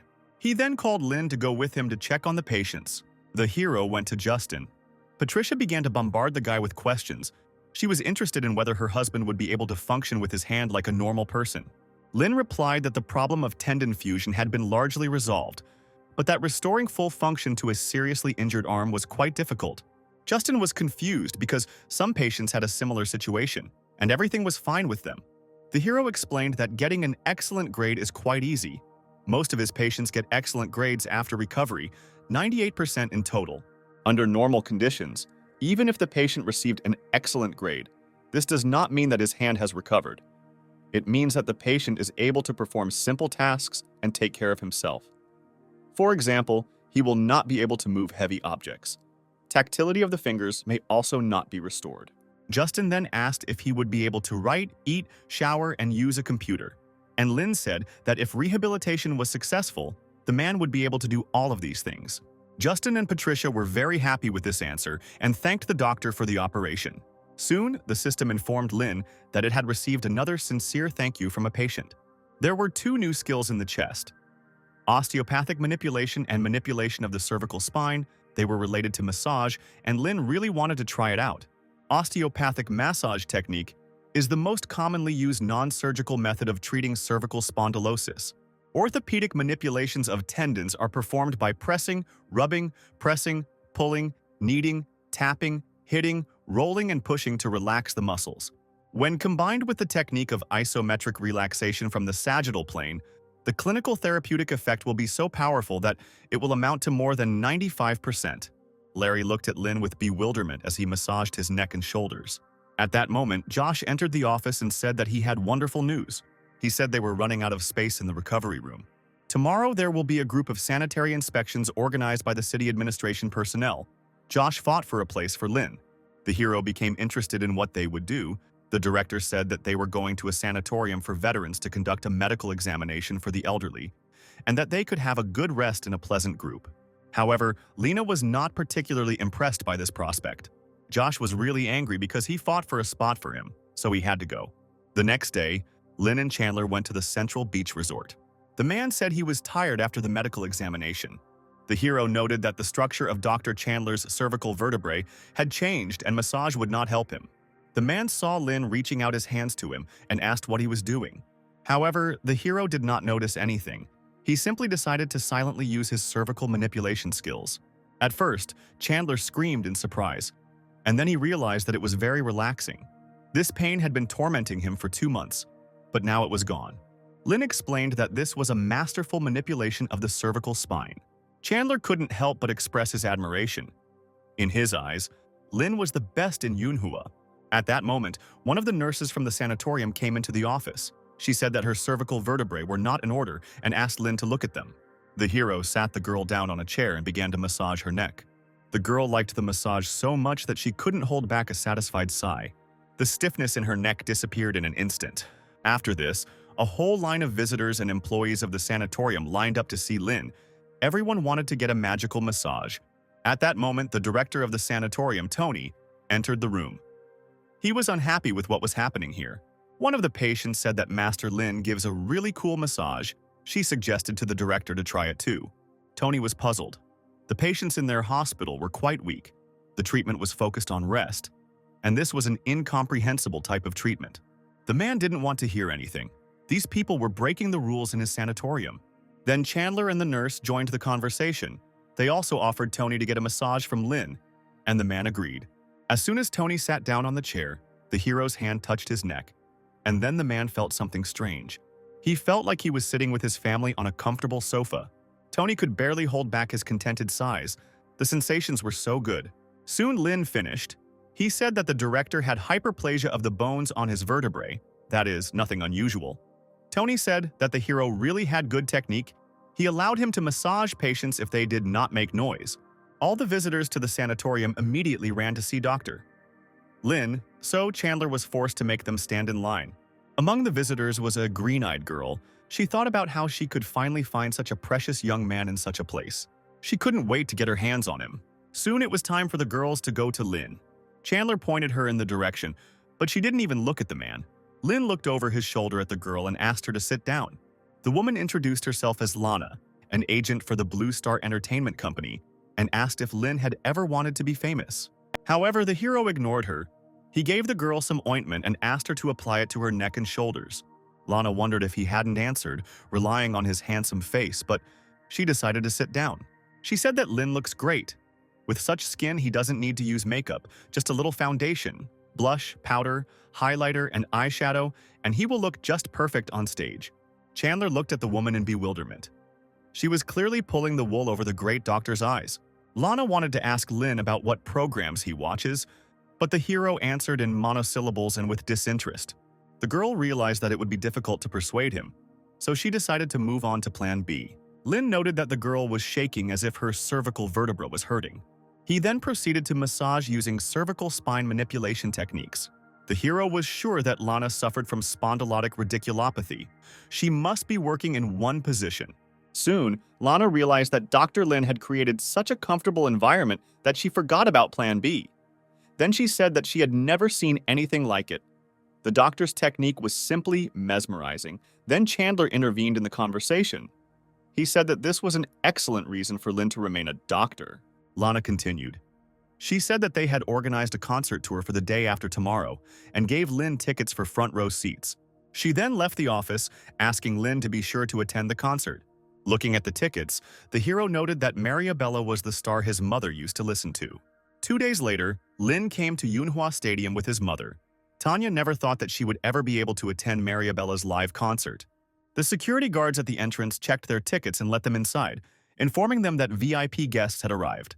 Tanya said that if she had known about the concert earlier, she would have brought Robert here. Lin and Matthew were preparing to take their places when suddenly they were called. It was Lana. She greeted Lin and his mother. The hero was surprised that the girl was waiting for him. Lana said that she called him herself. She then leaned towards him and whispered that if the doctor joined the Blue Star Company, she would guarantee that he would become as popular as Mariabella in about 2 years. Suddenly, one of the security guards approached Lena and said that Mariabella and her dancers had suffered cramps during the warm-up. The girl didn't know what to do.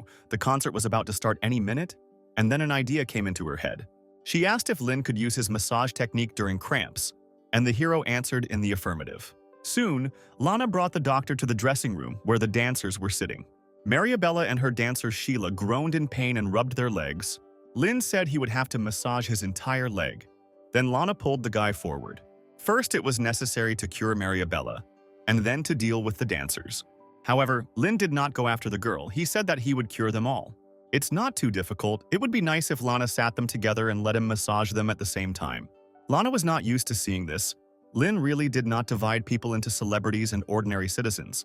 The girls were seated on a chair, and their gaze immediately turned to the handsome doctor. Lin did not waste time and immediately began the massage. Lana watched the guy with admiration.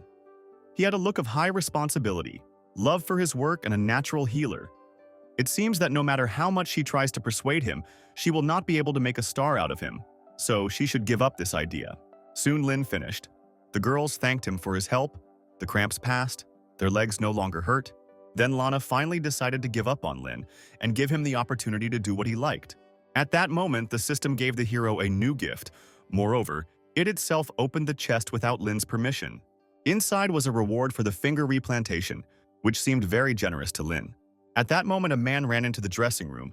He said that a man had fallen outside. His whole face was covered in blood. Lana was forced to ask Lin to help them again. Everyone ran outside, but the hero was perplexed because such a big concert was taking place here, and there was no doctor here. The worker said they brought in a doctor with quite a long medical history, but he couldn't even stop the bleeding. Hearing about the big medical history, Lin immediately remembered Xiao, the owner of the restaurant they went to recently. When he ran to the victim, it turned out that it was indeed Boss Xiao. The man smiled when he saw a familiar face. However, Lin asked him to be quiet. First, he needed to stop his bleeding. Xiao smiled and said that Lin was a very good doctor. Then he stood up and said that he was already feeling well. He would like to go to the concert because the tickets were quite expensive. Lin was surprised because the man looked worse since their last meeting. The hero knelt down and touched Xiao's stomach to conduct an abdominal examination. He then said that he shouldn't go to the concert today because he might have internal bleeding. Lin wouldn't be able to operate on the man without a scalpel, so they would go to the hospital now. Soon, Boss Xiao was sent to the Manhua operating room. Lin had already put on his white coat when Josh suddenly grabbed his hand. He told Lin to take a rest for the next few days. They had other reliable doctors in the hospital. Lin replied that he simply wanted to perform the operation. Josh stood his ground. He made the guy take a rest because now he has achieved perineural anastomosis. Most people think that he is a godsend for surgery. In the end, they talked and decided that Lin will do the finger replantation, and they sent him on rest so that Josh would have time to find a suitable patient for him. The hero smiled and said that he had thought about it. Then Josh asked Lin to listen to him and rest, and when he found a patient, they would work together again. At that moment, Vincent ran up to the men. He was pleasantly surprised to see Lin here, since he wanted to call him here himself. Josh guessed that the hand surgery department seemed to need some help. Vincent said the situation was urgent. The patient was a child. 8 of his fingers were completely torn off and needed to be restored.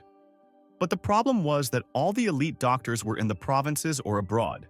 Lin thought, it will take 4 hours for each finger. It will take 32 hours to perform the operation. Moreover, the time for replantation of fingers should not exceed 25 hours. While the doctor performs the operation, it is recommended to cut the limb. Vincent said the plan is to open 4 groups at once to collaborate on finger planting. If Lin agrees, he will suture the tendons and perform perineural and non-neural anastomoses. Josh was sure the hero would do it. Lin changed his clothes and thought that he didn't have time to study the finger replantation to perfection. The first test would be in hell mode, but it was very exciting, and he liked it. Soon the men arrived in the operating room. Josh said that Lin would handle the stitches and anastomosis, and the rest of them should keep order and follow the plan. The hero decided to look at the MRI and X-ray. He soon came to the conclusion that he fully understood the condition of the nerves and the finger. But the most difficult thing remained. All the doctors were nervous. Someone made an incision in the wrong place. Josh called Lin over to him. The hero asked to put on him all the necessary items for the operation. He was ready to save the child. Marty was very nervous during the operation. Lin tried to reassure him. He needed to keep working as they were starting to treat the wound. The junior doctor of the hand surgery department, Felix, was present at the operation. He needed time to prepare mentally. He asked the second and fourth groups to report on their progress. The junior doctor in the hand surgery department, Howard, was finishing cleaning the wound. Lin was in the fourth group. He was already finishing with the bones and preparing for internal fixation. Felix was shocked. Lin Jian worked much faster than he thought. They were still treating the wound, and he had already finished. The man praised everyone for their excellent work and asked them to continue. So the operation continued. All the doctors worked tirelessly. For Lin, everything was completely familiar, and after a fairly short time, he announced that he would allow his assistants to stitch up the skin. Everyone was extremely shocked by the speed of the doctor's work. Marty felt like he was back in the emergency room. Felix was amazed. He had just finished the anastomosis of the blood vessels. In Lena, it only remained to put stitches. Apparently, he was good not only in the processing and restoration of bones. Their boss usually spends 20 minutes on stitches, and this kid from the emergency room has already done everything and is ahead of everyone. This is not right. One of the doctors asked Felix why no one was checking Lin from the fourth group. Marty shook with fear. He felt the man's gaze on him. However, Lin asked him not to be distracted during the operation, and then asked Felix how he could help. The man understood that now was not the time to sort things out. The other 2 groups needed help. They have only reached halfway, and the most important part, the blood vessel anastomosis, is still not completed, and the neural anastomosis, which is even more problematic, will take them at least an hour or more to complete. The patient is only 5 years old, and if they want him to be able to use all his fingers normally, they must take into account that every second counts. Lin doesn't lose to other doctors. Moreover, he is better than them. He is unstoppable. Then Felix asked him to continue with his left ring finger. The hero asked to bring him an MRI scan of this finger. Lin looked at the picture carefully.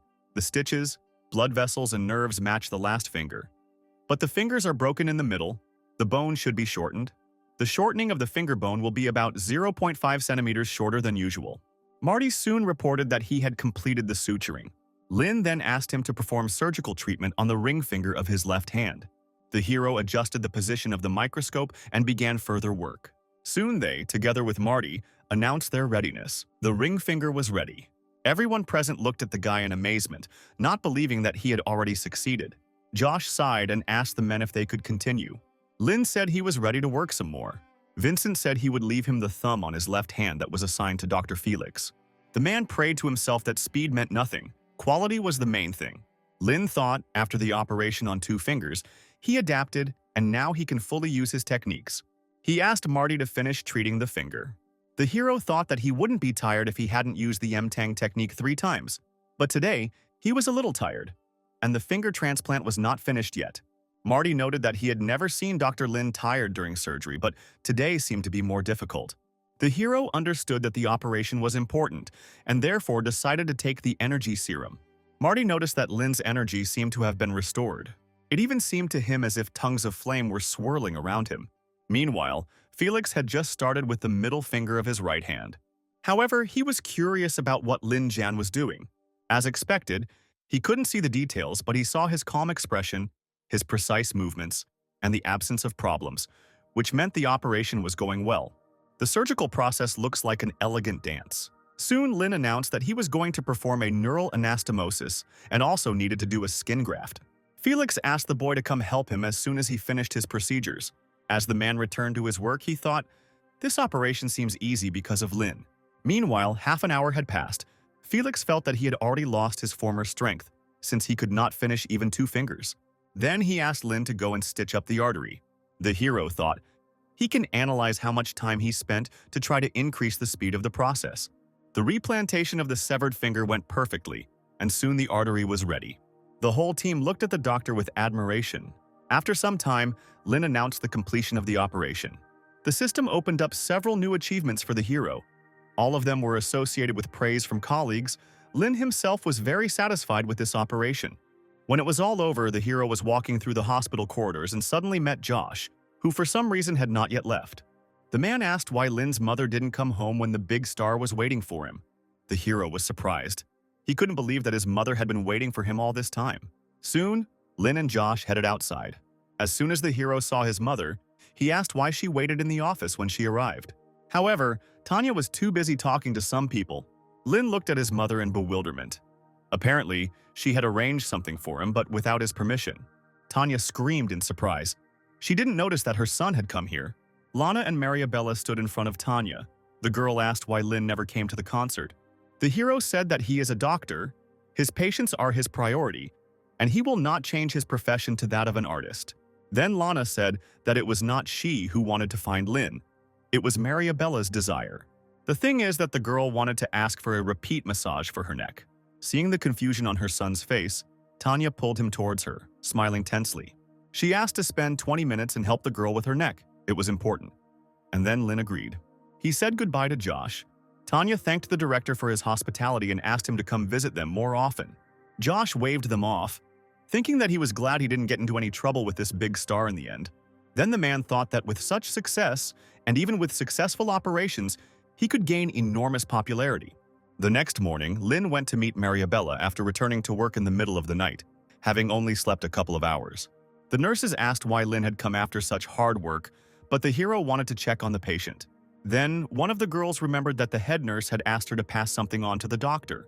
The girl said that Lin didn't have to go to work today. The boss asked him to go to the conference room. At that moment, another nurse ran up to them. She was looking for Lin, and as soon as she saw him, she immediately called Justin here. The man stood with a gift bag in his hands.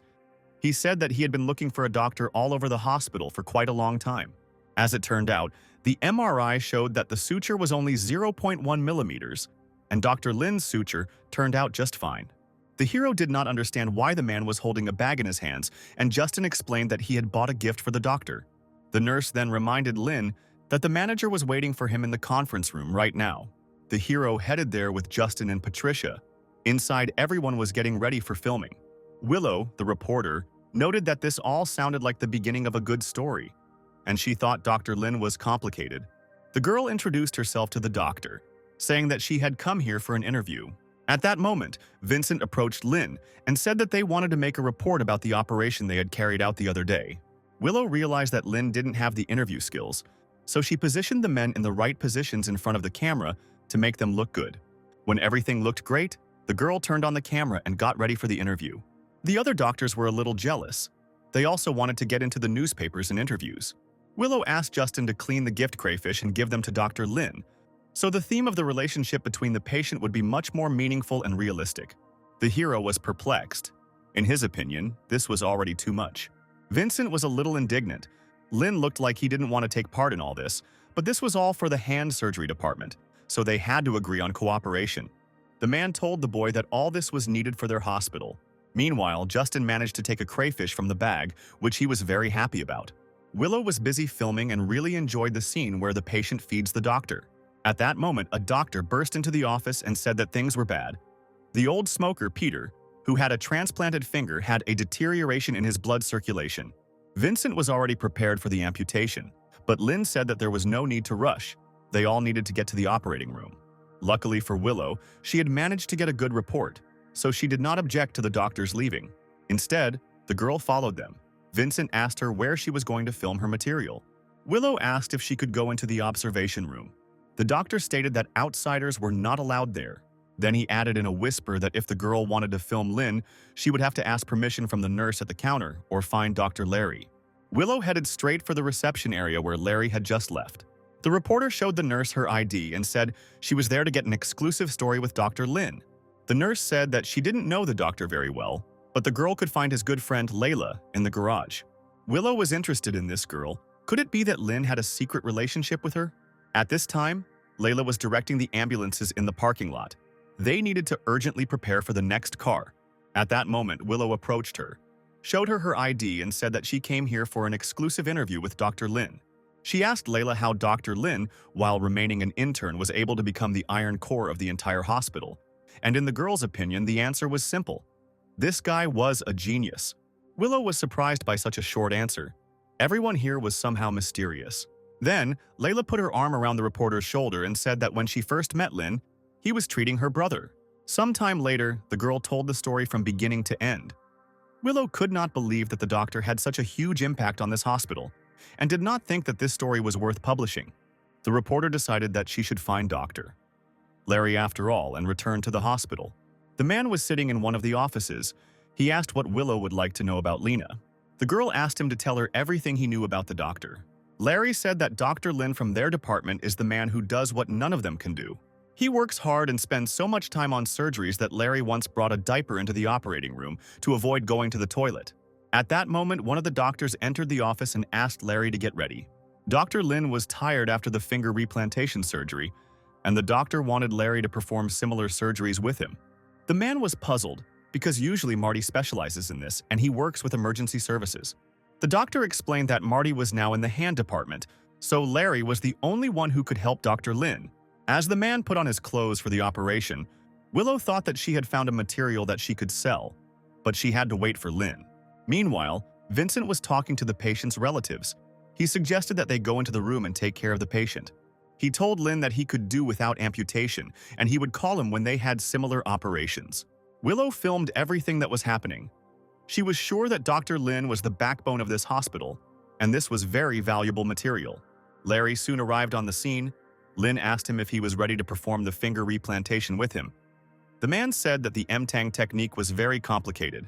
A huge amount of time had passed since their last joint operation, so he was only glad about it. Then Lin said that they would do 50 operations to start. He noted to himself that since the patient's family had thanked them, the system had given him a new mission. He had received a skill book, and now he had to perform 50 finger replantation surgeries. It was the first time he had seen such a task, but he could not wait for the reward in the form of a medium treasure chest. A day passed since then, and Lin and Larry's shift came to an end. The man was very grateful to the doctor for teaching him the new technique. However, Lin stopped him and asked him to be quiet. Willow was in the office. For some reason, she stayed in the hospital, falling asleep on the couch. Josh was sitting across from her at the table. He was also asleep, but he opened his eyes as soon as he heard footsteps in the room. He immediately jumped up from his chair and declared that he was waiting for Lin. Since Marty was no longer with them, the man found a new assistant for Lin, an outstanding doctor, Unity. The man then gently woke up the petite girl sitting next to him, who was also sleeping. It was that same Unity, she greeted Dr. Lin and said that she specialized in colorectal surgery. She studied at Tunzi Medical College. The men looked at the girl in bewilderment. Could this really be their new assistant and also a pro in colorectal surgery? Unity was embarrassed by such intense gazes and immediately became embarrassed. Josh was surprised. He didn't know that she specialized in this type of surgery. Lynn and Larry were even more surprised. Did Josh not know who he brought? Unity said that when she was a student, she specialized in emergency medicine, but now she is more interested in colorectal surgeries. She studied similar issues while in college. She even wrote a paper on the topic of research on the analysis of female students' behavior. Josh then asked the girl if the lecturer had allowed her to finish her studies. They talked among themselves a little more, and then decided to say goodbye. Lynn asked what they should do with the sleeping reporter. Josh said she wouldn't sleep long because she had to clean up soon. Then he picked up a whole mountain of folders and went about his business. The next day was the start of the next surgeries. But Larry was haunted by the question of what Unity had gotten when she had conducted the analyses for her dissertation. The girl explained that 44% of the students were sick with colorectal diseases. Among them, 70% were sick with hemorrhoids. Basically, half of them had anal cryptitis and constipation. Further studies showed that some had anal fistula and polyp of the membrane. In conclusion, it is worth noting that training, breakfast, water, unhealthy food, and fasting have a huge impact on the development of colorectal diseases.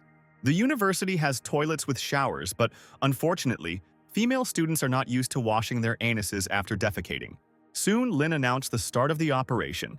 He said that Larry would be the first assistant and Unity would be the second. Then the girl asked the doctor to wait 1 minute. The men looked at her in bewilderment, and then she said that they were working on a bruise. If the soft tissue damage is severe, it will be very difficult to successfully perform replantation. And even if the patient recovers, it will be very difficult for the patient to regain finger functionality. Larry noted that this girl was very knowledgeable. Lynn said the patient and his family were strongly demanding replantation, and then asked if Unity had been to the orthopedic department. The girl said that she had read about it and also often met them in her department. But at that time, she was most focused on foot bruises. Common leg bruises occur as a result of industrial or construction accidents. Therefore, when treating a patient, they must understand how the accident occurred.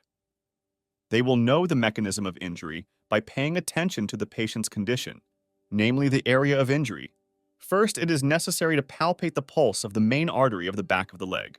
Initial treatment includes debridement, drainage, micromanometer, facial compartment depression, and antibiotics to prevent infection. 4 megapascals. Pressure is critical as it can lead to muscle and nerve necrosis and secondary fibrosis. Larry was surprised at how clearly the girl explained everything.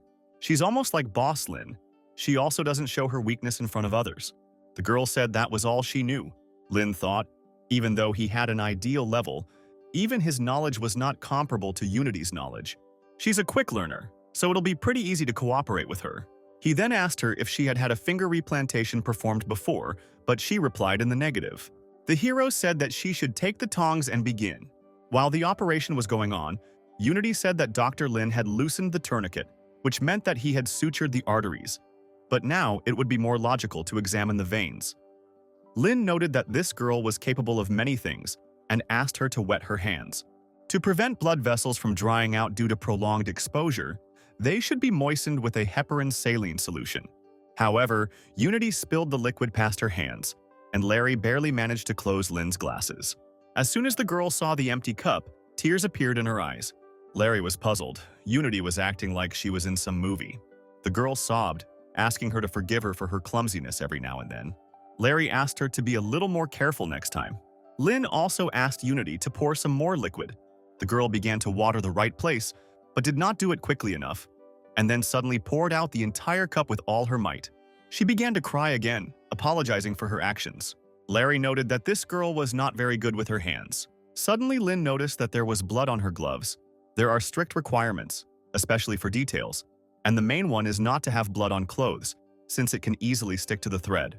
The girl wondered where it came from because it didn't touch anything. Lin asked Unity to change her gloves and get a new pair of tweezers. The girl knew that tweezers are used to hold blood vessels. They are made uneven and have small ends. This prevents damage to blood vessels and other fragile tissues, which could otherwise cause pressure even with minimal damage. And now, Lin asked her to hold the blood vessel with tweezers. Unity aimed the forceps, trying to hold the artery, but she was unsuccessful. Lin said there was no need to use extra force or grip too loosely. Unity was surprised. It turns out that this does not require additional strength. When the girl succeeded, the hero immediately stitched up the artery and ordered her to move on to the next one. Unity was surprised by the speed of the doctor's work, and therefore was not going to relax. Lin then suggested starting a paraneural anastomosis. Unity said the effect of paraneural anastomosis is much better than epidural anastomosis, but it also takes longer and is not usually used in finger replantation. When performing a paraneural anastomosis, it is very easy to choose the wrong method. The girl thought that an epidural anastomosis would be more suitable here. When it comes to finger replantation, the price-quality ratio is not high. Everyone present looked at the girl in bewilderment, thinking that she had just said some nonsense. The girl continued, "The ulnar nerve is much easier to suture compared to the nerve of a severed finger. It takes less time, and the level of difficulty is lower. It is impossible to suture the nerves of a severed finger in the same time as the ulnar nerve." So, paraneural anastomosis was not the best solution. Suddenly, Lin announced that he had finished putting in the stitches. Unity looked at him in surprise, not believing that he had already completed such a complex operation. Lin didn't answer. He just instructed Lin to stitch up the skin and headed out. Larry said he never thought Unity would turn out like this. Her personality doesn't match her appearance. He explained that Dr. Lin was the best, extremely professional and amazing when it came to anastomoses, and the girl was always instructive in explaining the theory. Unity tried to explain that she didn't mean it that way, but it didn't matter. Compared to other doctors, it was easier to participate in operations with Lin. And since everyone here was in groups, the girl should know something. Unity thought that there was a special taboo against Dr. Lin. Then Larry explained that this was 10,000 times more terrible than any taboo, because once Dr. Lin starts an operation, he cannot stop. Larry soon reported that he was finished with the stitches. Unity was happy. It was her first time as an assistant, so she would be able to build a good resume. Larry said that she needed to rest before the operation. She didn't fully know Boss Lin yet. He also said that she shouldn't write everything down, but rather develop muscle memory. At that moment, a nurse burst into the office and said that Dr. Lin was waiting for Dr. Larry and Unity in the second operating room. The girl was surprised because the operation was supposed to start an hour later. Then she began to understand Larry's words. Boss Lin is not a newbie, and being a professional does not mean he has a lot of surgeries. It literally means he performs surgery after surgery. Soon the doctors headed to the second operating room. Lin said that Dr. Vincent asked them to come urgently. They just received a patient who is missing his right thumb. He planned to restore the finger from his big toe. Unity said the thumb is responsible for 40% of manual work, and without the thumb, a person would not be able to do many everyday things, such as holding a cup, writing, or fishing. When restoring the thumb, it is necessary to restore the functions of grasping and holding.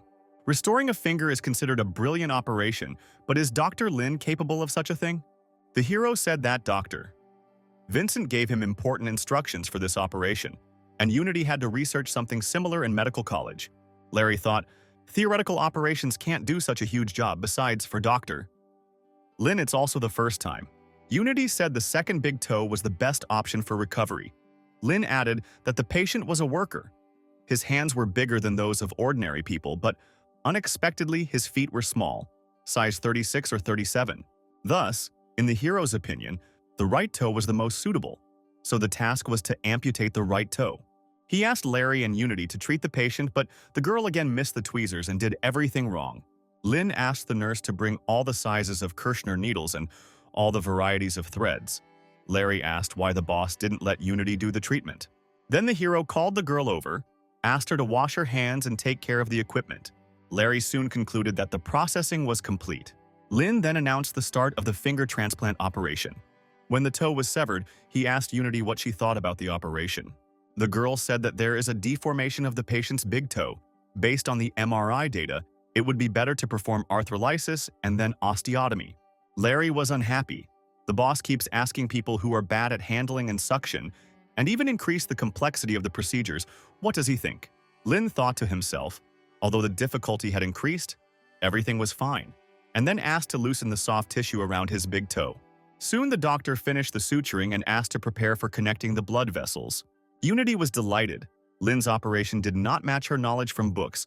She had to participate even if the result was bad.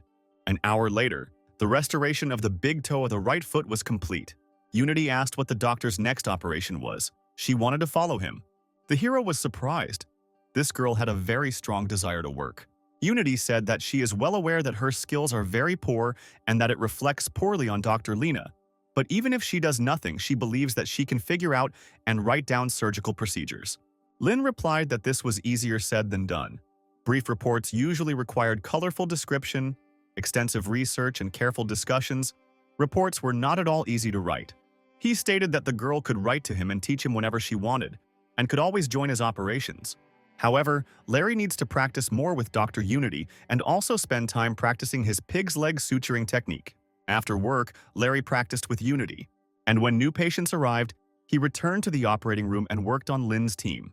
A few days later, everything was ready. Lin performed 15 finger transplants. The gift from the system felt a little different than the intermediate reward before, but the hero hoped that the intermediate reward couldn't drop an energy serum. Lin didn't mean that it was bad, but if the blue tube equaled 10 or 100 serums, then it meant that he wouldn't be able to sleep for the next 6 months. Inside the chest was another flask, but this time it was an unusual elixir that increased all of the hero's skills for 2 hours. The system meant all the skills that existed in the medical world, and the skills with the perfect level would be upgraded to the legendary level. Lin wanted to use the elixir right now. He was curious about what the effect would be. However, he then exhaled and thought that he might need it in the future, so it was better not to use it for now. Meanwhile, the operations were over for today, so Lin went to rest.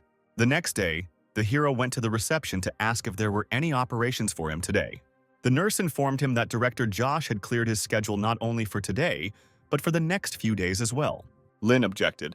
He knew that the operations could be suspended, but he had spoken to the director before and knew that the recovery period for finger transplants was long, and there could be many complications.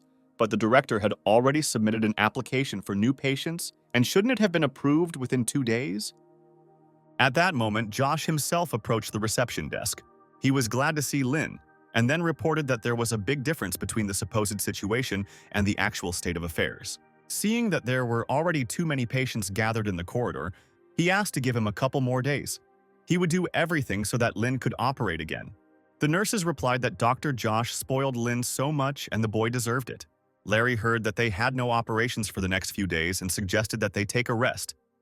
Unity was unhappy. She was just beginning to understand everything, and this break would ruin everything.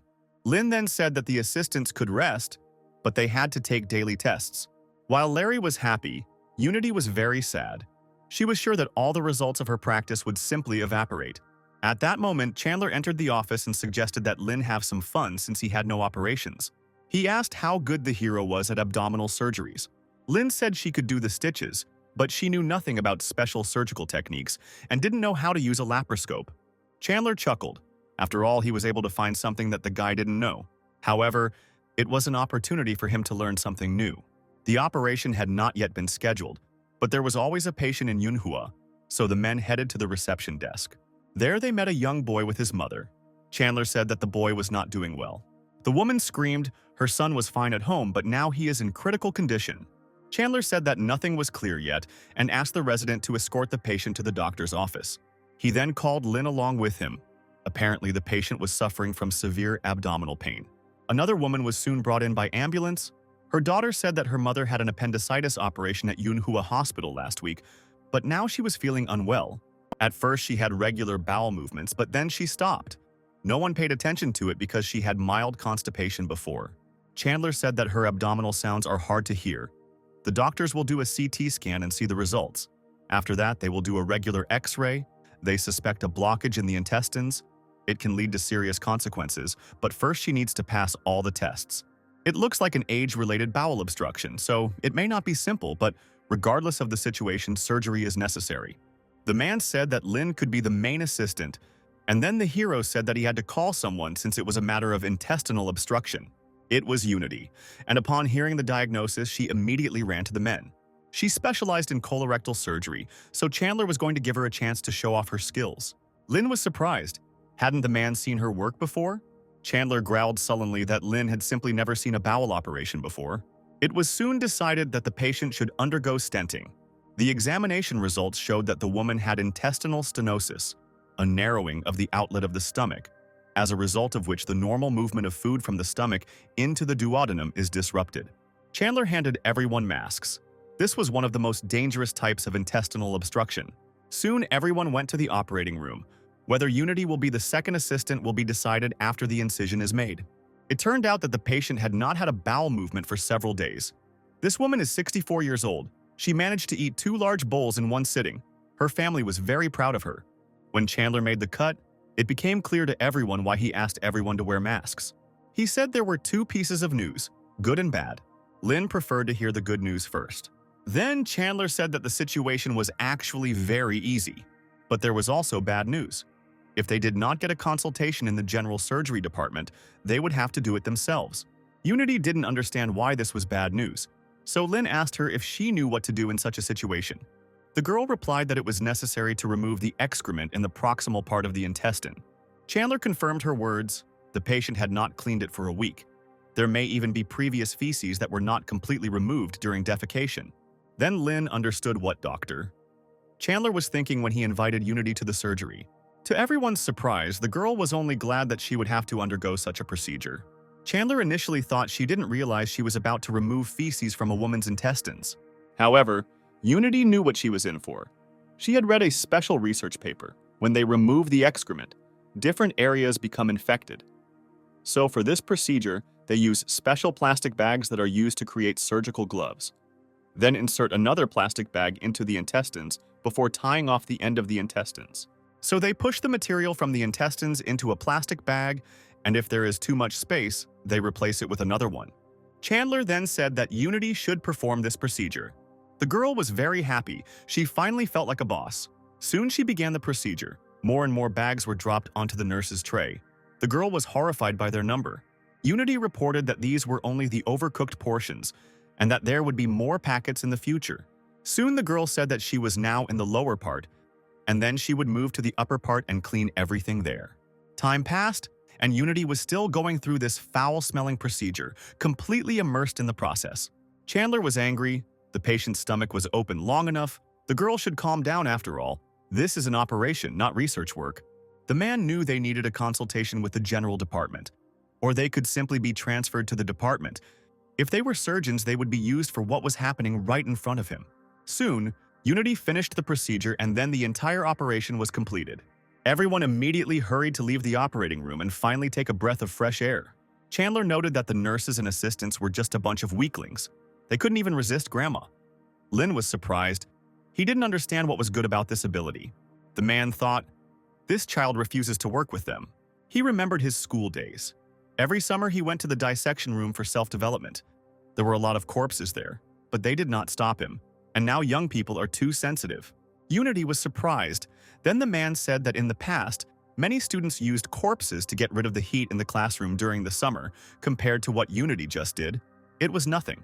Unity said that they simply did not find anything interesting in that activity. Research in the colorectal field is very important. The girl remembered how she went to a subsidiary hospital to observe an operation. The patient she encountered had a fecal impaction. That is, this is the group that cannot be removed by defecation. Chandler said he knew what it meant. The girl wanted to continue and tell more about this incident.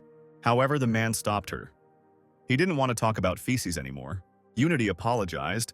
She got too carried away and forgot that there were people who didn't like what she was interested in. Chandler replied that it was okay. Most people didn't like what doctors liked, and that was okay. When everyone left the operating room, Unity thanked Lynn for allowing her to participate in this operation. The hero said that everything was fine as long as she was interested.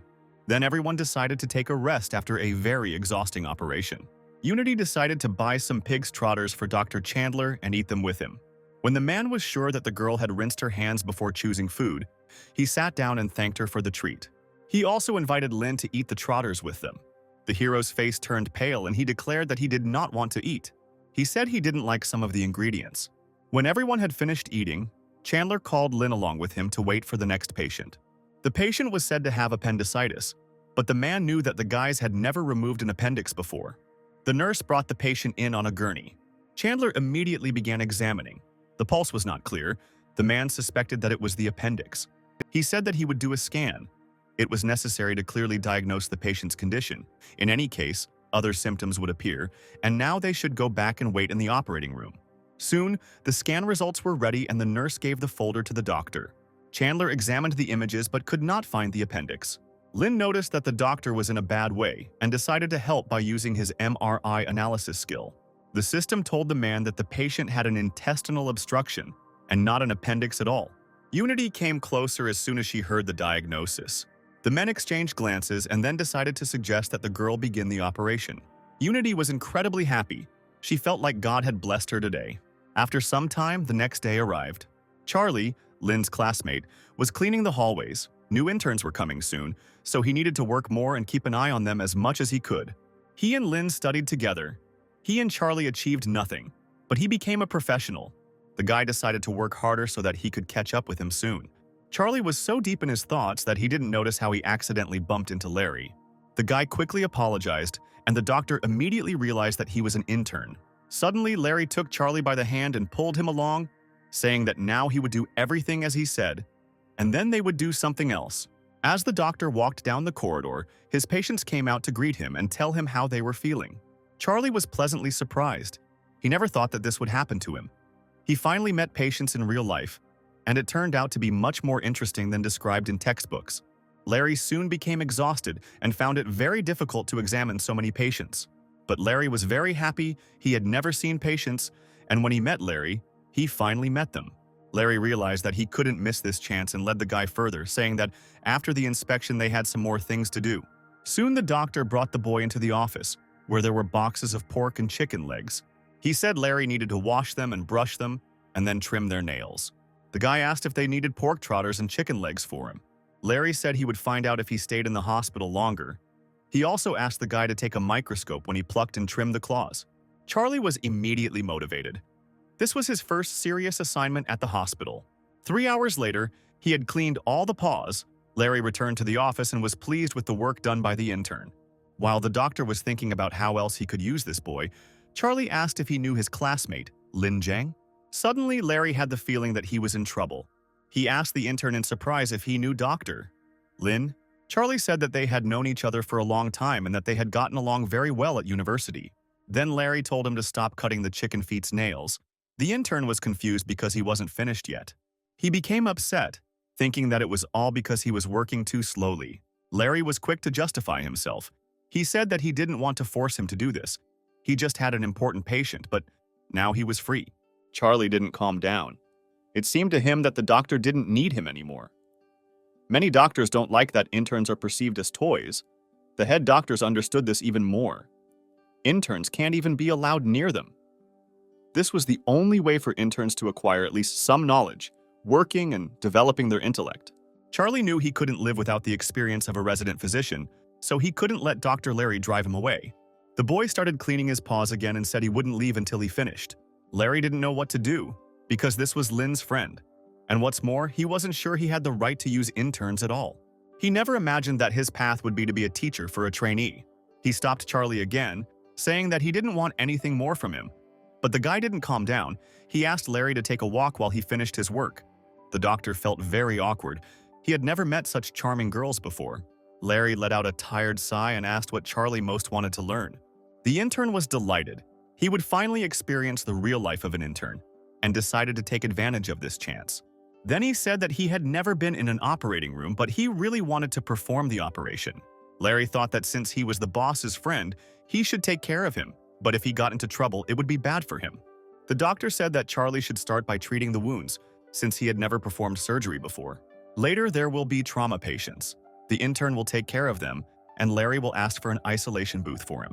The doctor asked the nurse to bring the patients here. He then explained to the guy that in their department, patients are classified according to the severity of the damage they have suffered. Level 1 patients are dying. Level 2 patients with critical injuries are treated in the recovery room. Level 3 and 4 patients with minor injuries. Then he asked the intern if he knew what level 3 and 4 meant. Charlie knew that level 3 patients needed emergency care. Larry added that level 4 patients did not need emergency care. They were transferred to the outpatient department. The intern asked whether it was worth moving such patients to the outpatient department. The doctor replied that if someone asked him, he would have answered that this was private information. But relying on the good relationship between the doctor and the patient, they should be sent to the outpatient department. If they quarrel, then let them wait their turn. they will have to be treated anyway. So Charlie is better off not creating unnecessary problems. The intern listened to the doctor, spellbound, noting that he was too kind to him. However, he understood that the only people who were caring without reason were rapists and thieves, and all this confused him. Suddenly, a nurse entered the office and said that a patient had arrived. Larry asked to leave it for him. He asked Charlie to watch his further actions and remember them. When the doctor began to treat the patient's wound, Charlie was horrified. At the university, they had been shown something completely different. Larry explained that the cadavers in the anatomy room are in formalin for a very long time, and their patient is still fresh. As soon as Charlie heard this, he immediately threw up. Larry managed to push him away at the last second so that he would not accidentally contaminate the patient and his wound. When it was all over, the intern apologized for what had happened. As it turned out, he had hemophobia, a fear of blood, and this meant that he would not be able to operate. Charlie got angry. He wanted to operate because surgeons were considered the coolest doctors, and he saw a lot of blood at the university and he didn't feel sick. Larry asked him what he felt when he saw the blood. Charlie explained that he was simply disgusted. He had seen a lot of blood. He had been in the medical research department when he was an intern and had helped draw blood from patients. He hadn't felt anything then, and when he and Lynn were studying, he had been one of the few who had taken apart bones. Larry suggested that today was just a coincidence. Perhaps the guy hadn't had a long rest. He should take a break and come back tomorrow. The next day, Charlie came to the hospital again. He waited for Larry to hand him the tray, but he was still not there. Suddenly, the guy noticed a familiar figure to his side. It was Lin John. Charlie couldn't get through to his classmate, and Lin said he was in the operating room. Unity and Vanessa were puzzled. This boy was behaving too frivolously with the doctor. Charlie was glad to find Lin at work. He said that he had been to many different departments, doing many different things to see how operations were carried out. The hero realized that his friend wanted to see the operation, and then asked another doctor to refer him to a patient from the hand surgery department who needed the M-Tang technique. Soon, Charlie found himself in the operating room, his eyes immediately lighting up with interest. Lin gave instructions to his assistants, and the intern watched carefully, still in pleasant shock from finally being here. The hero announced the start of the operation and made the first incision. Charlie watched the operation very carefully at first, but as soon as the patient's skin began to be pulled tight, he suddenly felt beads of sweat running down his face. Vanessa noticed in time that the guy felt ill. She pushed him away from the operating table to prevent his vomit from getting on the patient or the doctor. Lin calmly asked for the cleaners to come and then continued the operation. Vanessa yelled at Charlie. This guy had the nerve to come to surgery with hemophobia, so now he's going to have to clean up this place. When the operation was over, Lin went out to his friend who was in a terrible mental state. He didn't know what to do. In the future, he wouldn't be able to operate. He wouldn't be able to feel the whole atmosphere of the hospital.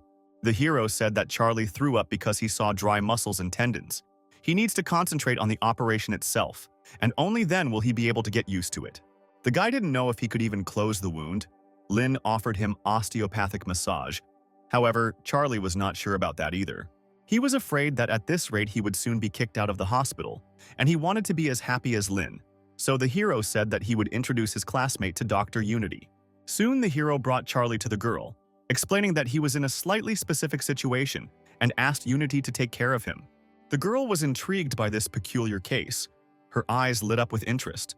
Suddenly, a doctor entered the office and said that Director Josh was calling Lin. Unity said the doctor could go and she would take care of Charlie. When Lin walked out into the hallway, he saw Josh and Larry. The guy was holding a phone. There was a video of a report that was recently filmed in their hospital. He made it onto the Daily News, which was quite popular on television. Josh confided that their department wasn't the only one paying.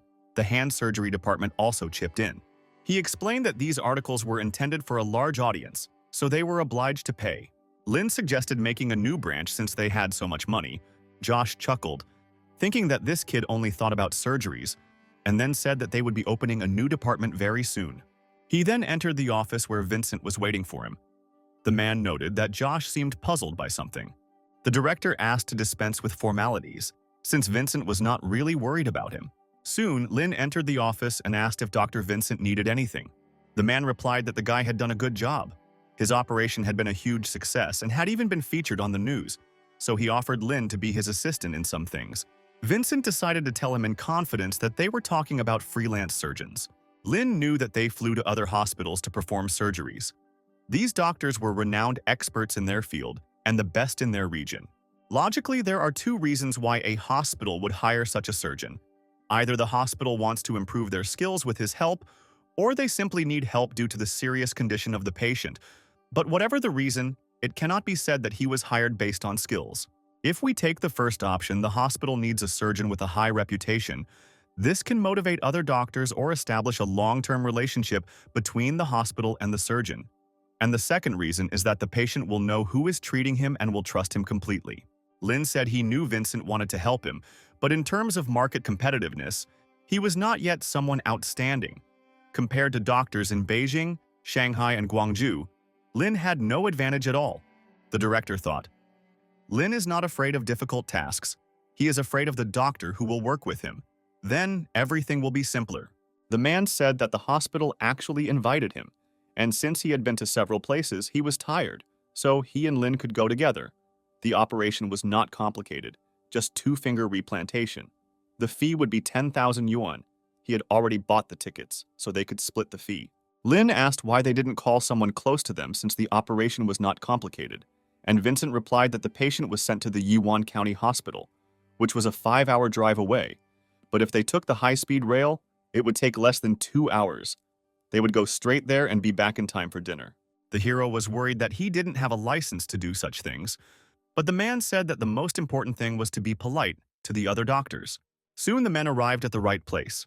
Killian, the director of the orthopedic department at Yiwan Hospital, was already waiting for them. Other doctors and nurses came out with him to meet the men. They wanted to see Lin in person.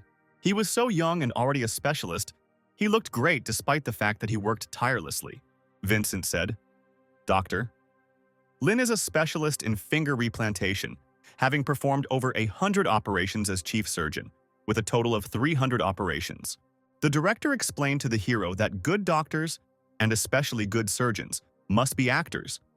There was a 10,000-hour rule. After 10,000 hours in the operating room, doctors suddenly grow old, and others become freaks.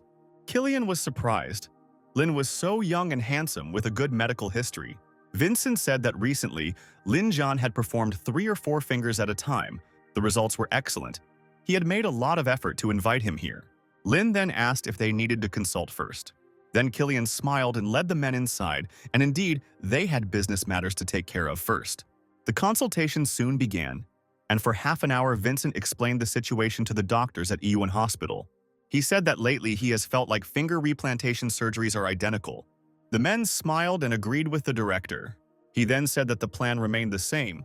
But doctor, Lin had something to add. None of the doctors expected this young guy to say anything sensible. Then Lin stood up and said that the patient's blood vessel was displaced. He may have a ruptured venous arch of the spinal cord. During the operation, they need to make an incision and repair it. All the men present were shocked. This guy not only has a great appearance, but he is also an excellent doctor. Killian was shocked. This vessel is not the most important in the context of finger replantation. How did this guy know it was torn? If he can do this, then his resume is not fake. He can even become higher than Vincent's boss. Then Killian decided to ask Lin how he understood this. The hero said that there were clear signs of a rupture of the venous arch of the spinal cord. They should not waste time chatting while the patient's condition worsened. And as for the surgical plan, if they deal with the venous arch of the spinal cord, they would either make an incision and stitch it up, or they could not stitch it up. Here the doctors realized that they wouldn't be able to pull this off. They don't even know how to read MRIs, and this guy is saying things that are completely incomprehensible to them. Vincent said that Dr. Lin is excellent at reading MRIs, so it wouldn't interfere with their plan. Killian then replied that he would not allow Lin to be the second assistant. He would make him the main one in this operation. Then he sent the men to change clothes and go to the operating room. In the locker room, Vincent whispered to Lin that there would be fewer of them than usual, so they needed to be careful and more diligent. Lin thought, this is the so-called low-risk plan for multi-vessel replantation. The core of the replantation is the blood circulation.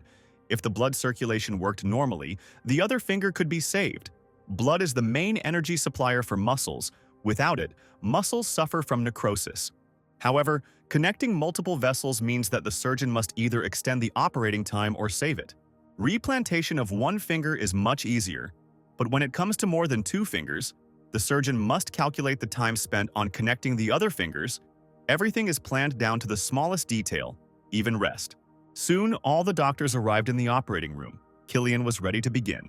Lin and Vincent demonstrated perfect teamwork, with the director noting that he felt so comfortable with Lin during the operation, as if someone was giving him a foot massage and singing him tea. He felt like he was running a marathon, like he was being supported by thousands of people. There was a cool breeze and calm, a relaxing feeling of the weight of the bottle in his hands, and ahead of him was the finish line and glory. All the other doctors were in shock. They had never seen anything like this. This guy doesn't kiss other people's asses. It's his ass that gets kissed. He has excellent skills.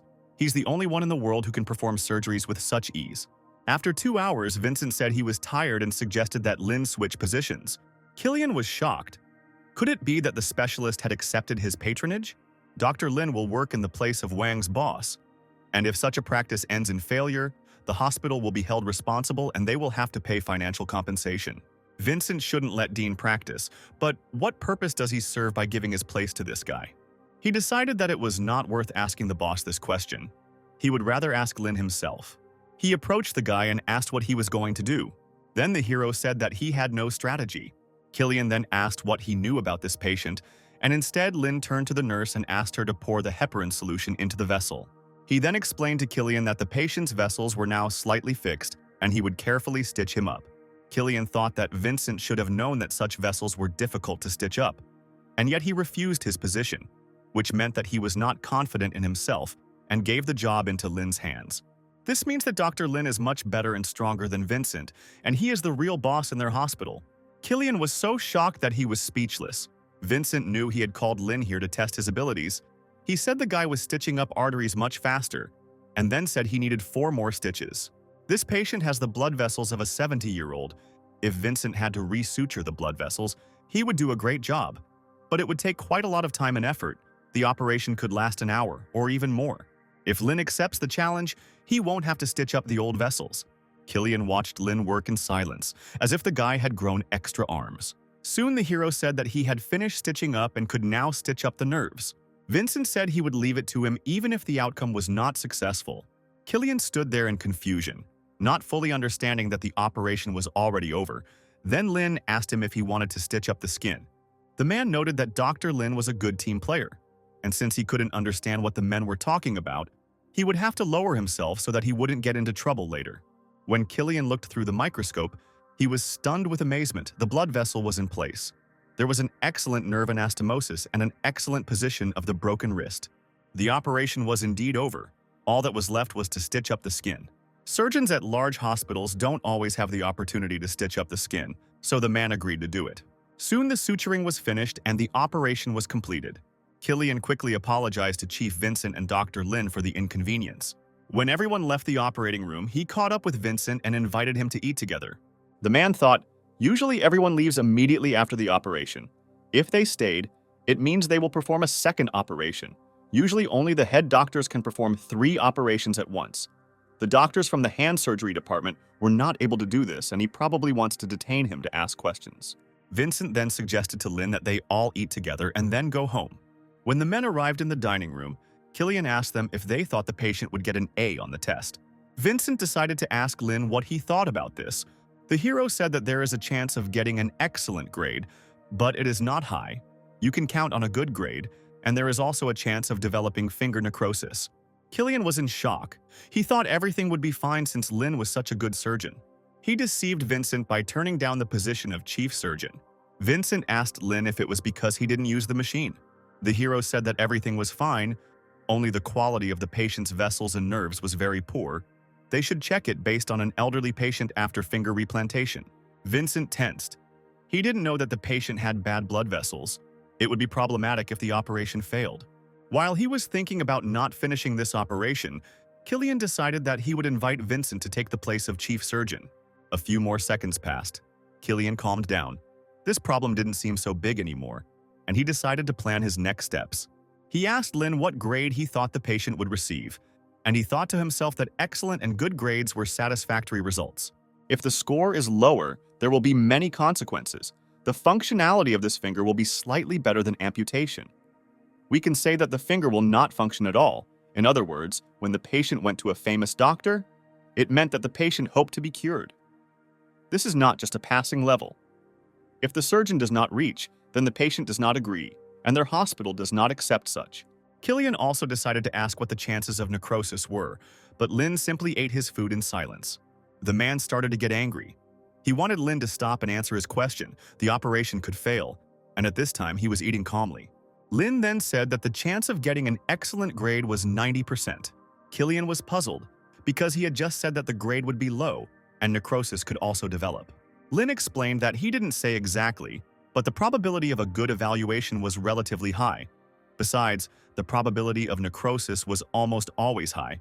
No one would be surprised if the old man had it. And didn't they want to be a little modest when explaining the situation to the patient's family? Vincent chuckled. This guy had caught him off guard at first, but now he understood what he meant. Killian was surprised. It turns out the operation wasn't a failure, and the probability of necrosis is only 10%. Lin was worried that the patient's family would be inspired by unrealistic promises, but Killian finally understood and thanked the doctor. Vincent said that at their hospital, Lin's patients receive an excellent rating 95% of the time. Killian laughed and asked to bring Dr. Lin with him next time. It would be a great privilege for their hospital. Their doctors would learn from him. Meanwhile, the nurses at MANHUA Hospital were wondering where Lin Ran had gone.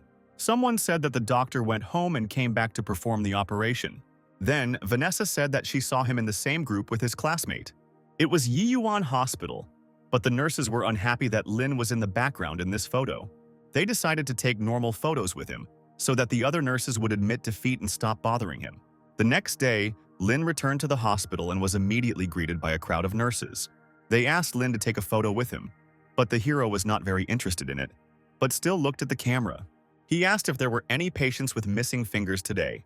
Vanessa reported that the worker had lost 2 fingers in an accident and would be arriving at the hospital soon. He was from the city. His family had already arrived at the hospital. They were a woman and a little girl. As soon as the woman saw Dean, she asked if her husband had arrived yet and who would perform the operation on him. Vanessa said that the ambulance was still on the way. Then the woman introduced herself as Helena, the victim's wife. Lin greeted her back and said that he had not seen the patient yet, so he did not know the whole situation. Helena started crying. She wanted to tell the man their story. Her husband Victor works hard for the family. Her father died 2 years ago from cancer, and with his death he left them a huge debt. Victor's father also died of cancer, and unfortunately, he also had debts. So Victor began to work day and night to pay off the debts. Even when he rests, he works. Her husband helps their family a lot. He is not afraid of difficult and hard work. And now he has lost his fingers, so Helena is left with a small daughter without a hard-working husband and money. Lin thought that their story was really very sad. If the patient is not cured, it will be very difficult for their family. Lin then asked everyone to prepare and perform an MRI scan as soon as the patient arrived. The system informed the hero of a new mission. He needed to make a perfect stitch in order to receive a medium treasure chest as a reward. Soon Larry reported that the patient had arrived at the hospital, and Lin sent the man to prepare for surgery. Vanessa soon reported that the MRI was ready. Lin looked at the picture and thought about what kind of seam is considered ideal. It is impossible not to leave a seam. No one even paid attention to this, since it is impossible. People are not able to restore a finger to perfection. After all, they are not transformers. And from an aesthetic point of view, it is impossible to create an ideal seam. Lin decided to call a spade a spade. He hoped that he would succeed with the help of the serum. All you have to do is perform the operation perfectly. This potion will level up to legendary, so it's not worth wasting. When Lin came into the operating room, Larry announced that he had gathered all the best doctors. Everyone was ready to begin. The hero said that the patient is a worker. It is very important to successfully complete the operation. Everything needs to be done at the highest level. They will also conduct a short consultation before the operation. Everyone present was horrified. If Dr. Lin wanted to conduct a consultation, it meant the operation was very complicated. Lin tried to calm them down. He said he just wanted everything to be top-notch. The doctors decided to take another look at the MRI results. Lin noted that the wound was not complicated. The change was minor, and that surgeons had often made mistakes in the past and were not resilient enough. They were careless. He could use better medical materials and equipment, thereby possibly increasing the chances of perfect surgery. Soon, all possible preparations were completed. Lin decided to finally begin the perfect finger replantation. Suddenly, the hero felt as if he had missed something. The hero asked Vanessa to call pharmaceutical sales representative Juan from his phone. As soon as the girl dialed his number, the man immediately asked what happened to Dr. Lin. The hero said that he needed the best materials and instruments for microsurgery, in particular for finger replantation, and he needed them right now. Huang said that the Changxi Medical Company provides the best materials and instruments for microsurgery. Then Lin said that he didn't care about the price. He wanted the best materials and equipment within an hour. Huan said that there would be no problem with this. If Lin wants to try it right now, he can recommend Medtronic. They have a fairly large variety of materials and tools, and the price is not high. However, Lin didn't have time to figure it out. He said that he was currently conducting an operation. Juan immediately jumped up from his seat and ran to get the equipment. However, Lin had one problem. He had no money at all. And Juan stumbled and fell to the floor at these words. After that, he stood up, sighed, and said that it was no problem. He would arrive in an hour. After that, Vanessa hung up. The job was done. Lin was glad that he remembered this in time. The so-called ideal suture is not only in surgical procedures, medical equipment, and materials are very important for effective work. Mainly, the problem is their price, which is faced by the patient's family. Although the patient does not decide anything, but all this is absolutely necessary for the operation. Companies were at a complete disadvantage selling drugs or medical equipment, but their huge capital allowed them to promote the products. When a company promotes a new product, it gives doctors a lot of concessions. This is a common occurrence for doctors. Vanessa asked if they could continue, and at that moment someone walked into the operating room. One of the nurses said that the equipment and instruments had already been delivered and were free. Juan said he would deliver it in an hour, but less than 20 minutes had passed and he was already here, which meant there would be no more problems with finger replantation. And then Lin began the operation. Helena and her daughter sat near the operating room. The woman cried without stopping. She didn't know what to do if Victor became disabled. Then he wouldn't be able to work, and they wouldn't be able to pay off the debt. She was very worried about her family. Rumors will soon spread throughout the village. It will be good if they only come for her and her husband. But what if, because of the debts, they do something to their daughter? After some time, the doors of the operating room opened, the patient was taken out, and the operation was completed. Helena immediately ran up to Lin to ask how everything went. At that moment, Josh came up to them and said that everything went great. Both Lin and Helena were surprised to see the director here. Josh smiled widely and said that he saw everything. The operation was successful. Helena couldn't believe her ears. She asked again if her husband's fingers were okay. Josh repeated that everything went great. Now they need to concentrate on rehabilitation. If it goes well, then Victor will be able to work. Helena cried with happiness. Thanking the director, she asked her daughter to bow to the man as a sign of gratitude. Josh said there was no need. They were just saving lives and now they needed to let the patient rest. Helena said goodbye to the director and headed towards the exit with her daughter. Josh told Larry that Lin was too worried about the patient. He even thought that they were related. But Larry said that the doctor was more worried about the terrible financial situation. The director said that if the patient understands the costs, then everything is fine. Besides, he can use trial products. How could he use so many products at one time? Larry understood what the director was worried about. He was afraid that Lin might use imported equipment. Then, he said that the doctor was not yet accustomed, and Larry could not yet say whether he preferred domestic or imported equipment. Josh said he shouldn't get used to it or he won't be able to fully recoup his expenses. The director also said that this patient needs more attention. They should see how he feels after the procedures. Larry didn't understand why he had to tell Lin about the consequences. Now they would have to worry about being hated. If he were in Lin's place, he wouldn't say anything about money. Larry was annoyed. He didn't even touch the equipment. But all the questions were asked of him. Only Lin used the products and made decisions, and he was the one left holding the bag. Soon the man went to the patient's room where Unity was already there, checking the patients in the book, checking all the smallest details, such as the color of the fingers and the amount of blood. Larry didn't understand why she was checking patients so aggressively. She had already gone through many rooms. When the girl noticed Larry, she said it was his turn. The guy laughed it off, saying he just dropped by to see how things were going. Unity said she wanted to write a research paper comparing imported products. Larry saw the girl writing papers, and her latest work was published in an English magazine.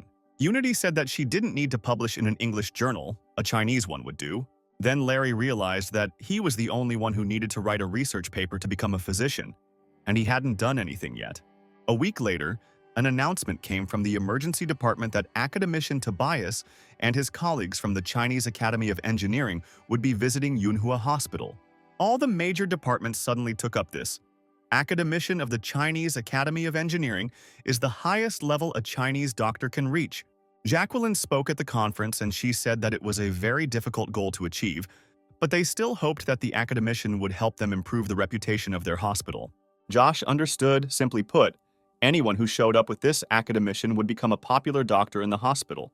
If he secured the support of the academician of the Chinese Academy of Engineering, he would be able to realize the dream of creating a large emergency department. Their department was worthy of it.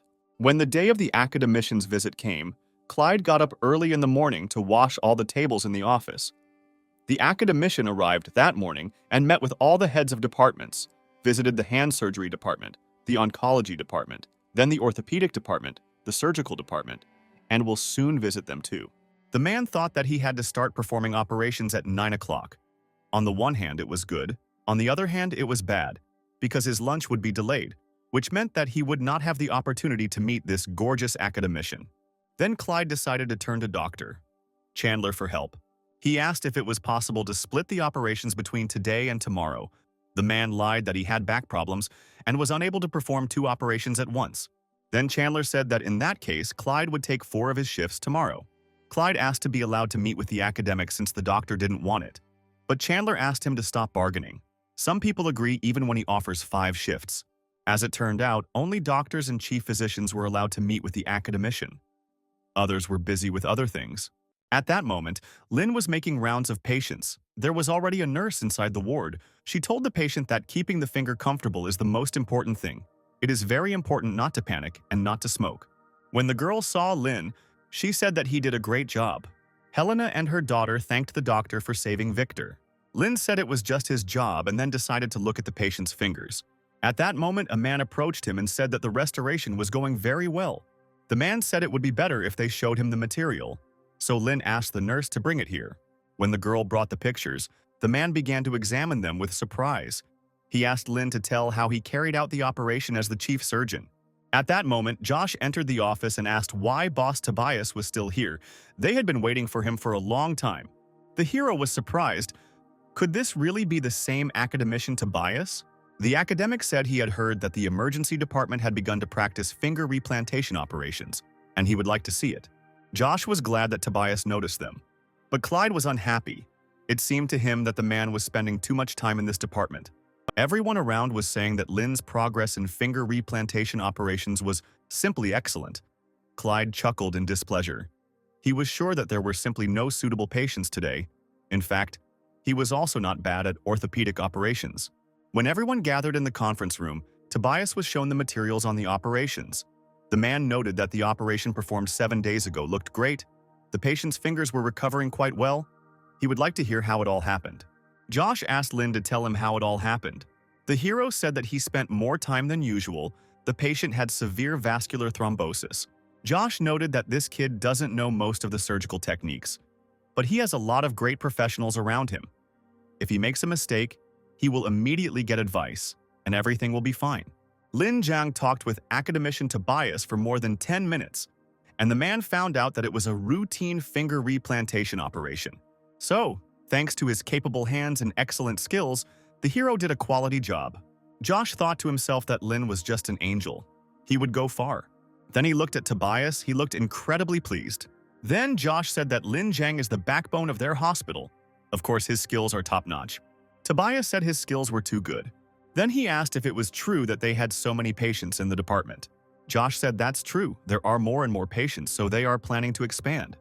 After applying for more rooms, they were out of luck because there are only beautiful hospitals left.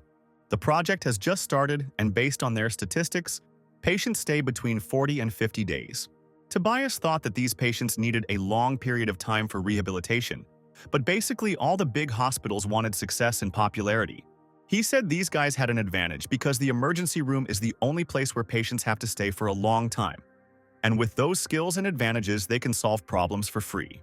Then he told Lin that they had one patient, he had a sports injury. They didn't go to the main surgeon because they needed someone more qualified for this operation, so he decided to offer Lin a try. The hero and Josh looked at the man in bewilderment. not knowing what to answer. At this point, the system informed Lin that the task of creating a perfect seam had been completed and gave him a medium treasure chest.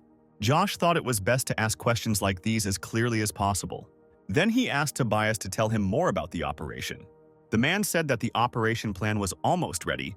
They just needed a chief surgeon. Josh sighed. Lin had never been involved in anything like this before. He doubted the boy would be able to adapt. Then, Tobias said that it was easy to adapt. The whole problem was in skills. He had heard about the M-Tang technique that Lin used. Their Center for Orthopedic and Sports Medicine was preparing to perform tendon surgeries, and the man suggested that the hero try. Josh was surprised. Tobias knows about Lin's technique. It's just a miracle that he went to their department first. However, the hero said that he only worked with the tendons on his hands. Tobias said the guy has a good foundation. If he increases the intensity of his training, it will only take a few months to get used to the leg surgeries. He will be quite comfortable at his research institute. They have a lot of patience and excellent equipment. Then Josh realized everything. Tobias was openly trying to lure Lin to his side. Yunhua Hospital is considered the best in Jiangxi province, but it is still far from the whole country. They have a lot of patience, but the Tobias Center has even more. Joshu could only hope that Lin would not give in to temptation. Then the hero said that he liked practicing in Yunhua. It was comfortable, familiar, and usual for him, so he didn't want to go anywhere. At this moment, the system granted Lin a new skill, the technique of suturing the Achilles tendon at a perfect level. For a second, the hero felt new data being introduced into his brain. He felt like he had mastered the technique of suturing the Achilles tendon. Tobias continued. He said that their center practices some of the most advanced technology in the country. Their surgery is always in demand, so only famous athletes visit them. Lin could come to them for a few months. The hero said that he was able to restore the Achilles tendon. They didn't need him as the chief surgeon. He would practice in Yunhua, and he needed Tobias's help. He asked to provide him with patients with various types of Achilles tendon ruptures. The doctors present in the office were perplexed. This guy dared to just make a deal with such a great man. He became so confident in such a short time. It seemed to them that this kid didn't know the rules at all. How could he be so irresponsible? And why did this academic remember him so much? Tobias suggested that Lin first visit his institute, and then he could decide where it would be more convenient for him to practice. Josh was seriously excited. Lena was being offered something that everyone in their hospital dreams of. However, the hero only shook his head. Josh was deeply touched that Lin had chosen him no matter what. The man said that it would be better for Lena not to go. He should take someone with him. Josh pointed to Larry. He would follow Lin to Shanghai and coordinate all matters with him. The man was incredibly surprised that he was chosen. Tobias said their original plan was to find a professional doctor. Josh said they would cover all of Larry's expenses, and after a brief pause, Tobias agreed. All the doctors present were pleasantly shocked. Lin Zhan was a professional, which meant that soon their department would be on the front page of all the magazines. Tobias asked to settle all matters before leaving. They will fly to Shanghai the day after tomorrow. Josh said that Lin could go and not worry about her family. In the evening, while Lin was packing his suitcase, Tanya gave him instructions on how he should eat and what to do in emergency situations. And although the hero said that he was no longer a child, the woman said that for her, he would always remain a baby, and that it would be better for him to get a good rest and sleep before the trip. She suggested that Robert take his son there, but the man began to explain all the details, which caused a small argument between the spouses. After some time, Lin and Larry flew to Shanghai, where they were met by a certain man. It was Samuel, a student at Ju Institute with excellent skills, who greeted the men and said that the teacher had asked him to meet them. Samuel introduced the doctors to the famous Fuan Stadium in Shanghai, where their national football, basketball, badminton, and baseball teams like to train, and their research institute was also responsible for sports health. He also said that he could get an autograph from Lin's favorite athlete, but the hero refused. Samuel said that if the doctors stayed longer, they would see that popular sportsmen were people like them. When they were free, they would give autographs to the students. And then he pointed his finger at the star player of their badminton team. Lin noted that the man looked healthy. Samuel said that he was always healthy and it would be better not to jinx him. Lin wondered why he had to look at him if he was already healthy. The man asked the doctors to rest first. The hero objected. He can rest at any time, but he was not sent here to rest. Larry supported Samuel, because if the doctor wants to do a great job, he must first rest. This is far from Yunhua. Lin nevertheless agreed to take a rest, but even after several days he did not see any work for himself. while Larry, meanwhile, was jogging at full speed in a large stadium. Then the hero couldn't stand it anymore. They had been on vacation for a very long time. He asked Larry to go to the institute and ask about the surgery schedule, or he would do it himself. Larry said they were sent here for further training. Even if they don't do anything, they will still be qualified doctors. Everything will be fine. Lin looked at his comrade gloomily. He hadn't had any operations for a long time and he couldn't bear it. Larry soon went to the reception to ask Samuel when they would start the operation, since he was only allowed 2 days of rest. They only arrive for 4 days, and if the doctors don't hurry, Lin's boss will have to return to Manhua. Suddenly, Dr. Roland, a surgeon at the research center, approached the man. He was outraged by such arrogance, because Lin Zhan was just an intern, not a boss. Samuel wanted to stop the man, but he pushed him away. Roland had nothing to hide. In recent days, he had spent more time on research than on clinical practice. Larry tensed, his fists clenched in anger, ready to defend Dr. Lin's honor. Samuel asked the doctor if he had watched the video he had sent him 2 days ago. Roland said he had glanced at it. As he had expected, it was not at all interesting. Samuel reported that the teacher thought that Lin Zhan would perform the operation. Roland said that this was absurd. Lenny didn't need a normal Achilles tendon, he just needed to run 100 to 200 meters. Lin's plan was very dangerous and Roland didn't agree with it, since it was a big risk. He admitted that the intern's technique was indeed good, but he had never performed leg surgery. Then Samuel realized that the doctor had already seen everything, which meant he must have known about Lin's incredible success. Larry said that the finger replantation is his first microsurgery, and it will only get easier from here. The success of his boss is no joke.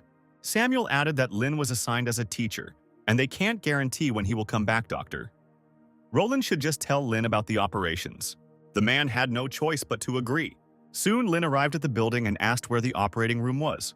Roland decided that he would now test his abilities because this guy was not in Manhua at all right now. Lin froze for a second. Not knowing what to answer, Roland thought he was scared. Meanwhile, the hero was thinking that the director allowed him to choose whatever he wanted, but the number was limited to 1 or 2 cases. But it turned out that you could choose anything, and this was great news. Then he asked if everyone was ready for the operation, and Roland panicked. He didn't expect Lin to act like that. The hero thought about it. Since everything here is new to him, he first needs to adapt to each aspect and create stability. He then asked to be given the simplest medical case. Roland thought it was a good choice. The man suggested doing a test before the operation. Their goal is an excellent grade, and a good grade is a disgrace. Their center wants doctors to perform operations according to the standard. Then these operations are criticized. Roland did not want them to use any habits, and he does not need to explain anything during the operation. However, Lin did not listen to his speech. He was immersed in analysis. Roland continued. He said that when they reach a certain level, they become the chief surgeon. If they are incompetent, it is within his rights to replace them whenever he wants. When that happens, they have no right to complain, because everything is based only on facts. Samuel asked Lin why he was silent. The hero replied that he had nothing to say. Larry thought, the boss never speaks when he does something, and he needs him to explain what he means. Then Larry said that Dr. Lin agreed with what Dr. Roland was saying. His opinion was based on using standard principles and striving for excellence. Replacing people was fair. Samuel wondered if Lin had done this on purpose. He couldn't believe that he didn't understand that this was a hardship, especially for him. The hero said that everything was fine as long as he could perform operations. Roland was going to see how he would handle the first operation. He said that today they will perform an Achilles tendon repair surgery. The patient is a 38-year-old woman. She has an Achilles tendon rupture. The examination shows that she has multiple ruptures. First, they will conduct an examination and then make a surgical plan. Lin was very happy that after a few days he would finally be able to work. Soon the operation began and the men set to work. Roland watched Lin's movements carefully. There was nothing unusual about them. The hero did all the procedures even before Roland asked him to. All the nurses got along with him very quickly. Lin worked so carefully and confidently, it was strange for Roland. He could not do anything about it before the operation, and now he didn't even think about scolding anyone. He had a strange feeling. The operation was going faster than usual. When the doctor just started thinking about something, Lin was already finishing it. The pace was too fast for Roland. He couldn't keep up when he was performing operations. He liked the feeling of completion and achieving something. He expected that the operation would seem difficult to Lin, and that he would make a mistake. The chief surgeon's authority over young doctors was to improve on the mistakes made by the trainees. The intern at the small-town hospital had never performed leg surgery before, and it was soon time for the next step. And the man wondered if Lin would make a mistake. He said it was time to stitch up the patient. Roland thought about it. In order to do this procedure, he needed an assistant, and now he wanted to see what Lin would do. He carefully watched his position. It seemed he was going to pinch the tendon. Then the man decided to change the operation plan. Then this child would definitely make a mistake due to incomplete adaptation. He really wanted to see the mistake and scold him. But then he could put the patient's life at risk. Then Roland told Lin to take out the tendon. The hero did as he was asked, thinking to himself that Dr. Roland had used a modified Kessler method. The man couldn't believe his eyes. Everything was going well. He then took out a tendon stripper and asked Lin if he knew what it was. The hero said what kind of item it was, and also that he had already used it. Then Roland handed the boy the tool and told him to use it. Lin took the stripper in his hands and used it on the tendon. Roland was seriously surprised. Even if this guy read 4 or 5 pages about this procedure, basically it takes a few minutes to fully understand, and he does this. Lin soon reported that he had completed the removal of the tendon. Roland noted that the result was not bad and then asked for a size 20 thread. Now it's time to stitch the Achilles tendon. In the orthopedic and sports departments, keeping up with the chief surgeon but predicting future steps is relatively normal. But now Roland wanted to see if he could predict his next move.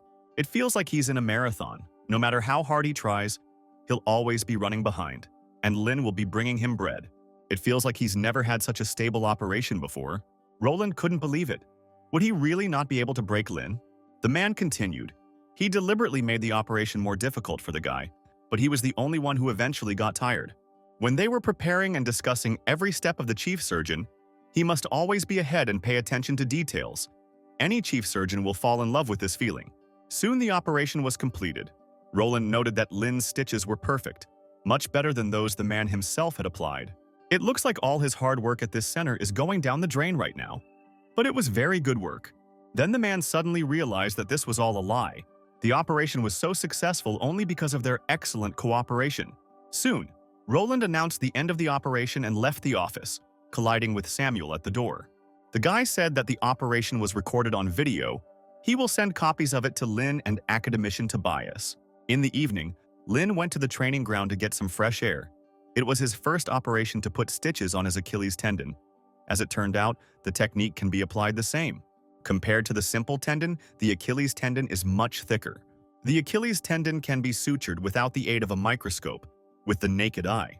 The Achilles tendon is subjected to a lot of stress, especially during running. And the main problem with rehabilitating the tendon is that it has to bear a lot of weight. This is quite a complicated operation, especially for ordinary people. If you follow the doctor's instructions, everything will be fine. But athletes are a completely different case. Athletes did not strive for a normal life. The better the flight, the more he brought his body to the limit. Lin's level is impeccable, so he can handle it. But if it comes to the best athletes, he is not sure that will be enough. Experience and training are needed. At this moment, the hero received a call and was told that academician Tobias had returned, so he needed to come. Together, they would draw up an operation plan. Larry told him that he would be the head doctor, and then their problems would finally evaporate. However, Lin was puzzled as to why they were suddenly having problems. They traveled 1,000 miles, all the way from Manhwa to Shanghai. No one knows them, and they had to go through a lot of hardships. Larry didn't cook stew for several days. Then he asked Lin to bring him a robe. It's at the nurse's station. Larry went there, but they refused him, saying they didn't have his size. At that moment, a nurse came out of the office. Lin asked if they had gowns. The girl immediately rushed for the robe and handed it to the doctor. She was very happy to do him a favor. When everything was ready, the men went to the right place. Tobias was already waiting for them. He was ready to start since everyone was gathered. The man said that the patient is 32 years old, single, works as a traffic inspector, was injured a few hours ago. His right heel is swollen, therefore he cannot move it. Terrible pain, he is unconscious. Does not suffer from any memory loss. He is not sick. There is no urge to vomit. His breathing is fine, there is no heart problem, no urinary tract infection. He then introduced Lin Terrence, a popular orthopedist who graduated from Shanghai Fudan University Medical College. Tobias also said that he gave him the right to stop Lin's operation. He wanted to ask the guy if he agreed with this, but the hero was perplexed. Would he really be the chief surgeon? The academician said that this is what he had planned. Terrence wanted to show Lin the patient's medical history and his test results. But the hero said that he wanted to check everything himself since he would be performing the operation. He said that he would look at the MRI scan transcripts himself. Lin thought, each specialist interprets MRI images differently depending on his specialty. The level of analysis of the hero's MRI should be no worse than others, especially since there are only images of limbs. Lin is responsible for this operation and does not want to make any mistakes. Terrence doubted that this guy could read MRI scans, but decided to give him a chance. Lin thought about it. He hadn't seen so many pictures since he first started using this skill. Then he decided to apply his MRI analysis skills. He found out that the injury was somewhere between the first and second level. Surgery was only needed for the Achilles tendon. A standard suture could be applied. Terrence was shocked. Everything he said was absolutely correct. His plan would be perfect for the upcoming operation. The director was right. Dr. Lin really is very unusual. Then Tobias said that Dr. Terrence would be Lin's chief assistant today. The hero called Larry along with him. They needed to change clothes for the operation. Terrence looked after the young doctor in surprise. Tobias grinned. He really was completely confident in himself. Then the academician said that he would go to the observation room, and he would leave today's operation to the men. The doctors were discussing the news that Lin Jian would be the lead surgeon today. Apparently, new blood was needed for development. Talent was certainly valuable, but trained skills were no less important. Then, one of the men suggested going to watch him work from the observation room. Roland followed the men, curious to see if Lin could pass the director's next test. Meanwhile, preparations for the operation were underway in the operating room, and nurses were helping Lin put on his surgical suit. They carefully checked the doctor's list of instruments and clarified all the details with him. The doctors watching the operation were shocked. They had never seen nurses so kind. Roland wondered if this was also part of Lin's skills. Soon Terrence asked the hero where they should start. The hero said that first he needed to draw surgical lines. Larry wondered if there was any difference between the lines. The hero explained that the black line is the cut line, and the white one shows the torn tendons. Terrence thought about it. Now he understood why Lin didn't want to look at the MRI report and looked at all the images himself. He wouldn't have been able to get this information from the report. Now the man understood that he underestimated the guy. He was simply amazing. Lin noticed that Larry was still confused, and Dr. Terrence was sweating, needing to explain everything and calm the men down. He said that on the MRI images he noticed a high signal intensity in the area of the tendon. This tendon is harder and irregular. This is typical for injuries. This can be seen on the second MRI image with this signal. The rupture of the tendon becomes obvious. Now that everything should be clear to the assistants, Lin decided to begin the operation and made an incision. Terrence was surprised.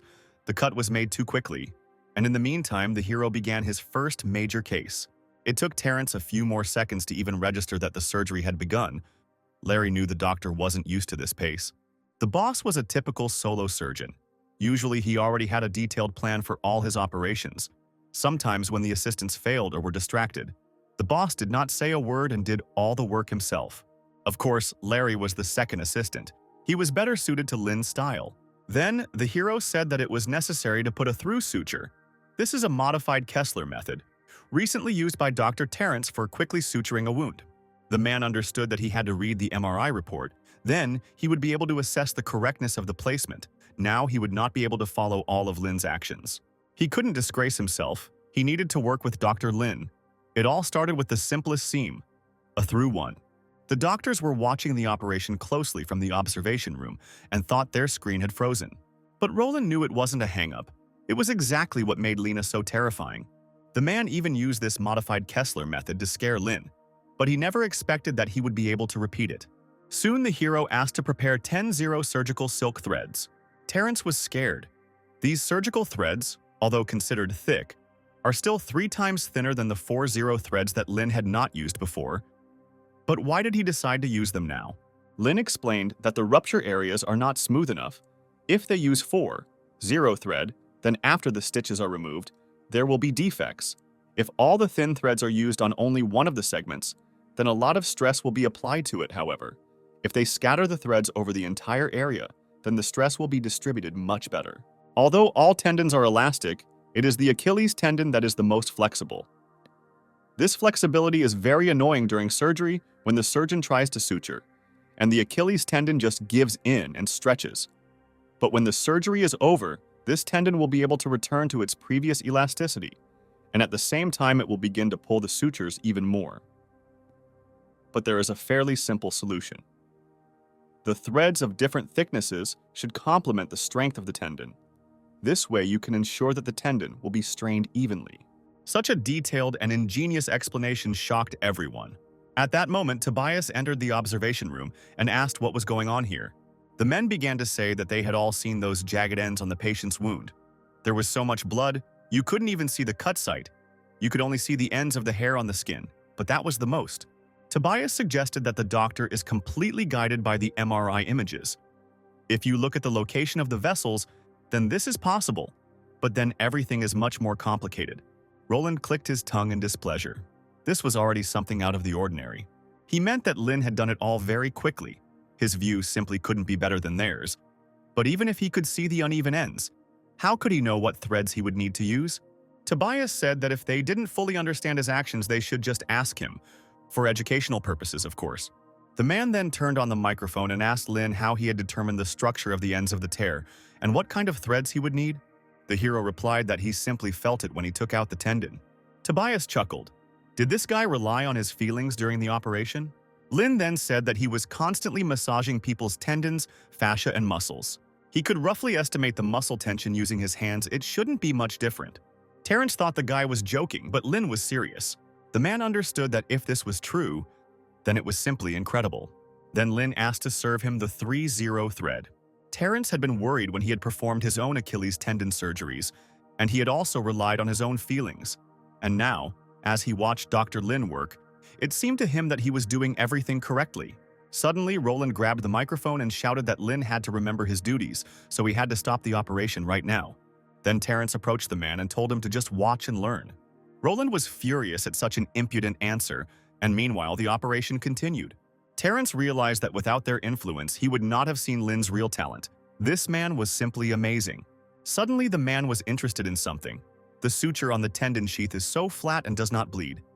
Did Lin always use such sutures, or was it just an accident?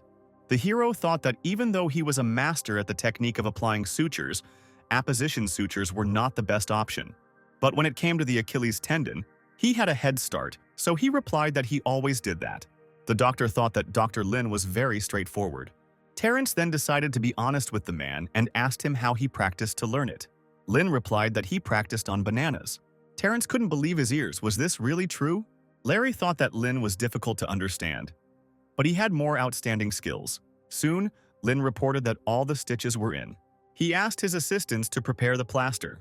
Then Terrence thought that something was wrong here. Why was he, a doctor, acting like a student and thinking that putting on a plaster cast was a reward? The men in the observation room watched in awe as the surgery was completed. Dr. Lin was incredible. He was a true example for the next generations. Tobias asked Roland what he thought of Dr. Lin's work, whether it exceeded his expectations. The man was angry. At the most crucial moment, Farley's treatment should not go to another, but he could not lie in front of everyone. The man then said he needed to watch several surgeries, but Tobias said Farley's surgery needed to be done as soon as possible. They couldn't watch surgeries forever. Roland thought that Farley would also want to see his chief surgeon at work. It would be worth calling him here, Tobias agreed. It was decided to call the man here. Soon a man in a wheelchair arrived at the office. It was Farley, the star athlete. Roland greeted the man and introduced him to Dr. Lin, then said that they needed to talk. He said that Dr. Lin was specially invited by the director to their research center to be the athlete's surgeon, and even today, he did an excellent job with the operation. Farley said he was pleased to meet the doctor, and Lin responded in kind. Then Roland said that he was Farley's attending physician. He should have said that Lin's operation today was excellent. But the difficulty of Farley's operation was completely different. It was much more difficult. The athlete decided to say it straight out. He was afraid of getting new tendon ruptures, so at the slightest doubt he would ask to change the doctor. After all, it could be very dangerous for him. Roland hoped that Lin would perform a few more surgeries identical to today's so that they could make a final decision. And if Lin met their standards, he would become Farley's surgeon, but if he didn't, they would be forced to consider other options. Farley liked the idea. Roland said that they would like to observe Lin's working style to be completely sure of the results of his operations. So it would be better if he performed about 10 operations. Lin replied that he could start now, when the patients arrived. Roland was surprised, but still said that he would organize it right now, but Lin needed an hour and a half. He wanted to have a snack. Roland tried to stop him, because Lin still needed to know the specific requirements for permission to carry out Farley's operation. However, Lin replied that he did not want this. It doesn't matter to him. It was academician Tobias who invited him to take the place of chief surgeon for this operation. But if the patient does not agree to the operation, he is not going to force him. After all, he is not his attending physician. Roland was shocked. He felt like Lin didn't understand that he would need to perform 10 more surgeries before he would be cleared to Farley. Lin replied that everything was fine. He could handle even more than 10 operations. Farley thought, after injuring his leg, he had visited many doctors, but no one had been as indifferent as this guy. Roland asked the hero again if he would agree to any operations. The guy answered in the affirmative. Then the man shouted, if the news that Lin would be performing the operation on Farley leaked out, everyone would immediately want to be treated by them. If the hero really wanted to be the athlete's doctor, he should think more about his work. Lin said that was stupid, they wouldn't have enough beds anyway. The hospital can do 3 to 5 finger transplants every day, but it rarely does 5 in a day. But patients need about 40 days to recover, and the hospital has about 70 beds, possibly 100 if they are brought in from other departments. Roland was shocked to hear about 3 surgeries a day. But Tobias explained to him that at MANHUA Hospital, Dr. Lin could perform an average of 10 to 12 finger transplants a day. Now Roland understood why there were not enough hospital beds. He was angry. The director should not lie to him. But he also worked as a surgeon, and performing 10 operations a day is too much. No normal doctor would agree to this. Anyone would simply die from such an amount of work. An ordinary microsurgeon will need 2 hours to operate on one finger, but a person is not a machine. With each operation, the surgeon will get more and more tired, and the transplantation will take even more time. Transplanting 7 fingers in one operation is already a challenge for any microsurgeon, and transplanting 10 or 12 fingers is something impossible. Roland then asked Lin why he joined their research institute. The hero said he wanted to watch the development of the Orthopedic and Sports Medical Center and understand their method of performing surgery. Roland sighed wearily. They saw them off like all normal people, but he didn't say it out loud. Farley then asked how long it would take for Lin to start. The hero decided to ask what Dr. Roland thought about it, since he himself didn't care about it. The man asked him to make sure that he had completed all the operations, and that was it. Soon it was night, and Farley dreamed of Lin saying that he didn't care about the operation. The man woke up in a cold sweat after all. It was an operation on his leg, and he definitely cares about it. At the Sports Medicine Center, Dr. Roland fulfilled all his wishes, even the completely senseless ones. They even renovated the room to suit him, but Lin was different. Farley hadn't thought about it before, but no clinic, even the best one in the world, could simply return him to the stadium. These are just half measures. A year of rehabilitation and an Achilles tendon that will work for a maximum of 6 months, or a short-term recovery and a tendon that will work for no more than 3 months before a new injury. Farley didn't want this, so he decided to meet with Dr. Lin. Soon it was morning, and Roland was enjoying his breakfast at the rehabilitation center. Then one of the doctors told him that Lin Jiang had already performed 6 operations on his Achilles tendon. It was said that he spent the whole night on it. Hearing this, Roland stood up and walked out of the dining room. He couldn't believe that this guy hadn't stopped operating since yesterday. It felt like he was being made fun of. The man opened the doors of the observation room, where doctors had already gathered. They watched Lin's operation and were very interested in watching him work, as everyone said that it was normal for him to operate on patients at 3 a.m. Roland was furious. All the nurses should be mad at him by now, but instead, they gave him a hospital cap with rabbits on it. He wondered when Lin was going to finish and how many patients he had.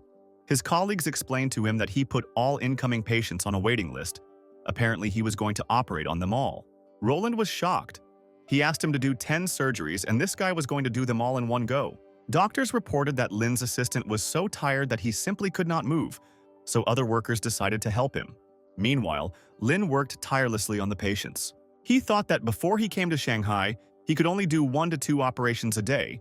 There were too few patients, but now there was so much work that he could do at once, and it was incredible. At that moment, a nurse entered the observation room and said that Farley was waiting for Roland in the office. When the man arrived at the office, the patient, Tobias, and Terence were already there. Farley said that Lin worked all night and he was watching him. He wanted him to be the one to perform his operation. Roland asked him not to rush. If he decided everything so quickly, then a lot of rumors would spread. But Farley said he didn't care. He wanted Dr. Lin to operate on him. A day later, before Farley's surgery, his fans gathered in front of the clinic, trying to give him moral support. Some were against the man being treated here, although this center is one of the best sports medicine institutions in the country. But there are many hospitals abroad that are much better than this one. Health is too important. Farley should not take risks, even if someone's reputation depends on it. Harry, a bespectacled man watching the fans from the hospital, thought Farley should have warned them first. They could have talked it out and done a pre-release news story, but it could have been worse. They just need to give a couple of interviews and they can turn the situation around in their favor. Farley asked if Dr. Lin was ready, and when they could start the surgery, Roland said that there was no problem with that. The clinic was ready, but they still needed to confirm all the details with the man's sports team. Harry said that everything was happening too fast. They should inform the heads of the team. Farley thought they knew he was in Dr. Tobias's clinic, but the man explained that they still had to report every action to them because Farley was one of the main members of the team. Everything depended on him, so it was logical that they needed to notify his team about every detail of the treatment. Farley said he can choose his own doctor and doesn't need anyone's permission. Then he asked when Dr. Lin would come to them. Roland said that he was still in surgery. He had already called him twice. Harry was surprised. Farley's operation was about to begin, and the doctor was performing other operations. Roland decided not to argue. Tobias would come here soon and explain everything to them. An hour later, there was a knock on the office door. It was Tobias. He said that Dr. Lin was still in surgery. They had so many new patients today, but the doctor remembered Farley's situation. He wanted to prepare everything for him in the best possible way. And for this, he was going to do all the surgeries at once today. The athlete said that after so many days of waiting, he could wait a little longer. Tobias added that if they want to perform the operation according to all the rules, then they need to prepare for everything. For example, Farley will have to eat a special diet the day before the operation. This will reduce the danger during the operation. The man decided to ask what the percentage of a successful recovery would be for his surgery. If Dr. Lin performed it, Tobias asked him a counter question. Does Farley want to continue playing sports, or has he decided to quit everything? The athlete thought for a moment and didn't know what to answer. He was distracted from his thoughts by the shouts of people from the street who had come to support Farley. Tobias continued that if Farley was going to retire, they could use a standard rehabilitation plan. Then they could guarantee that the risk of re-rupturing the tendon would be below 30% no matter who performed the surgery, after which the man would be back to full fitness. But if he wanted to continue his career, then a standard rehabilitation plan would not be an option. Farley understood this. He just couldn't calm down. At that moment, Lin entered the office. Farley smiled at the doctor and asked if he would operate on him in these clothes. The hero noted that the athlete was in a good mood today. The man said he still wanted Lin to be his surgeon. He also said that he understands and accepts all the risks associated with this decision. When the hero received full consent, he decided to check the patient's leg using his skill. At this point, information began to seep into his consciousness, and data about Farley became available to him. Then he said that everything was normal and the patient could be sent to the operating room. Harry was shocked. Was the operation really going to start right now? Because the head of the team wasn't here yet. There were so many fans on the street. Farley had to meet them. Moreover, the man's family had come here to get him some clean clothes. Lin said that he is fully prepared to perform the operation now. He will finish in 2 hours. At this point, the system sent a new mission for the hero, according to which he must gain recognition and restore Farley's Achilles tendon to its original state. He is entitled to 1 reward for every 5% of the restoration of the Achilles tendon. Soon the doctors and the patient arrived in the operating room. Lin asked to begin the anesthesia. However, something went wrong. After the anesthesia was administered, Farley heard someone asking a certain Dalen to get up and take his medication, and then he fell asleep. Tobias and the nurse chuckled as they looked at the patient. Soon everything was ready. The doctors began the operation. Lin made the cut. Terrence was shocked. He did it so quickly as if he was competing with someone in the speed of execution. When the patient's skin was pulled back, he thought it looked like the goat slaughter in his hometown. When doctors reached the tendon, Tobias noticed that the ends of the tear fit together like a puzzle. Terrence was horrified. It was not good. The shape was very complicated. Of all the types of breakups, this was one of the most difficult. The man asked Tobias what they should do next. The academician continued to work together with Lin. They performed all actions simultaneously. Terrence looked at the piece of severed tendon. If this were a normal situation, the jagged ends would be fine. Some might even use them as a base to reinforce the suture. But now the patient is Farley, an athlete whose Achilles tendon is under strain that is not comparable to normal people. After a standard operation, his tendon simply would not be able to withstand this load. Now his tendon was a centimeter shorter than it had been. The anesthesiologist then asked if the man would be able to run at all after this. Tobias said if they do everything right, there shouldn't be any problems. Doctors and nurses watched the operation closely in the observation room. They did not understand what was happening, apparently. Something happened during the operation, and the doctors decided to act according to the original plan. The thing is, Doctor, Tobias's initial plan is to maintain the blood supply to make sure the tendon is intact. Blood supply to the medial side of the Achilles tendon occurs via the posterior tibial artery. Then it divides into 3 or 4 small arteries that are not visible to the naked eye, and the vessels on the sides of the tendon are not much different from this one either. The only difference is that the blood supply there is on the back of the fibula, and you want to avoid hitting any of these veins. There are about 8 small vessels and a lot of different arteries, and Dr. Tobias is hoping that they can bypass all of those vessels to keep the Achilles tendon as safe as possible. If everything works out, the probability of full recovery will be much higher and the time frame will be shorter, which will reduce all undesirable consequences from open surgery to a minimum. But this is impossible even after 10 years of practice. It is impossible not to touch any of these vessels during such an operation. It is impossible, even if you use something like the Da Vinci operating system to mark all the actions. With a real incision, it still will not help. And the location of the vessels in each person is quite individual. It is difficult to bypass them. One of the doctors remembered the director saying that work on the vascular system would be done at the very end. But if they accidentally touched too much, nothing would work. Theoretically, small vessels perform a compensatory function, even if they are cut. After a while, the body will restore blood supply through new vessels. But Dr. Tobias believes that such a recovery would be too long, and the surgery itself would not be of such high quality. In Farley's case, the surgery was performed on the Achilles tendon, the part of the human body with the poorest blood supply. It is simply impossible to hope for a quality recovery under open surgery in such a place. Doctors are not magicians. While the doctors argued in the observation room, in the operating room, Lynn finished straightening out the Achilles tendon. Now their task was to stitch the tendon, so they had to begin their difficult work. Terrence said it was almost impossible, but Lynn replied that if we talk about working on vessels, it is very similar to this. They started practicing on rat tails immediately after arriving in MANHUA. But the difficulty of finger transplantation is higher because transplanting all 7 fingers requires a lot of work on the circulatory system. But even that complexity simply cannot compare to working on the vessels around the Achilles tendon. Dr. Tobias's plan was to reconstruct all the actions during the surgery on each side of the tendon. He wanted to make sure that all the vessels would be restored. Even if they could not restore a couple of vessels, the effect of the surgery would be significant. However, Lynn was determined to do everything to preserve all the vessels. He hasn't been working at full capacity for a long time. The man asked the nurse to change the thread to a thinner one. Previously, he had only had to work with 2 or 3 important blood vessels, but now he could work with a complete circulatory system. It felt like he was given the opportunity to play the most important part in a finger transplant operation. This feeling was very refreshing. Tobias asked Lynn to make sure homeostasis was achieved, and he wondered to himself, was the guy really planning to completely restore the circulatory system? He asked the hero to select a few of the most important vessels for stable functioning, but Lynn said that he wanted to make a spare channel for blood supply. They were planning to restore 30 to 40% of the circulatory system, but they can bypass a lot of small vessels, which will greatly help in restoring the blood supply.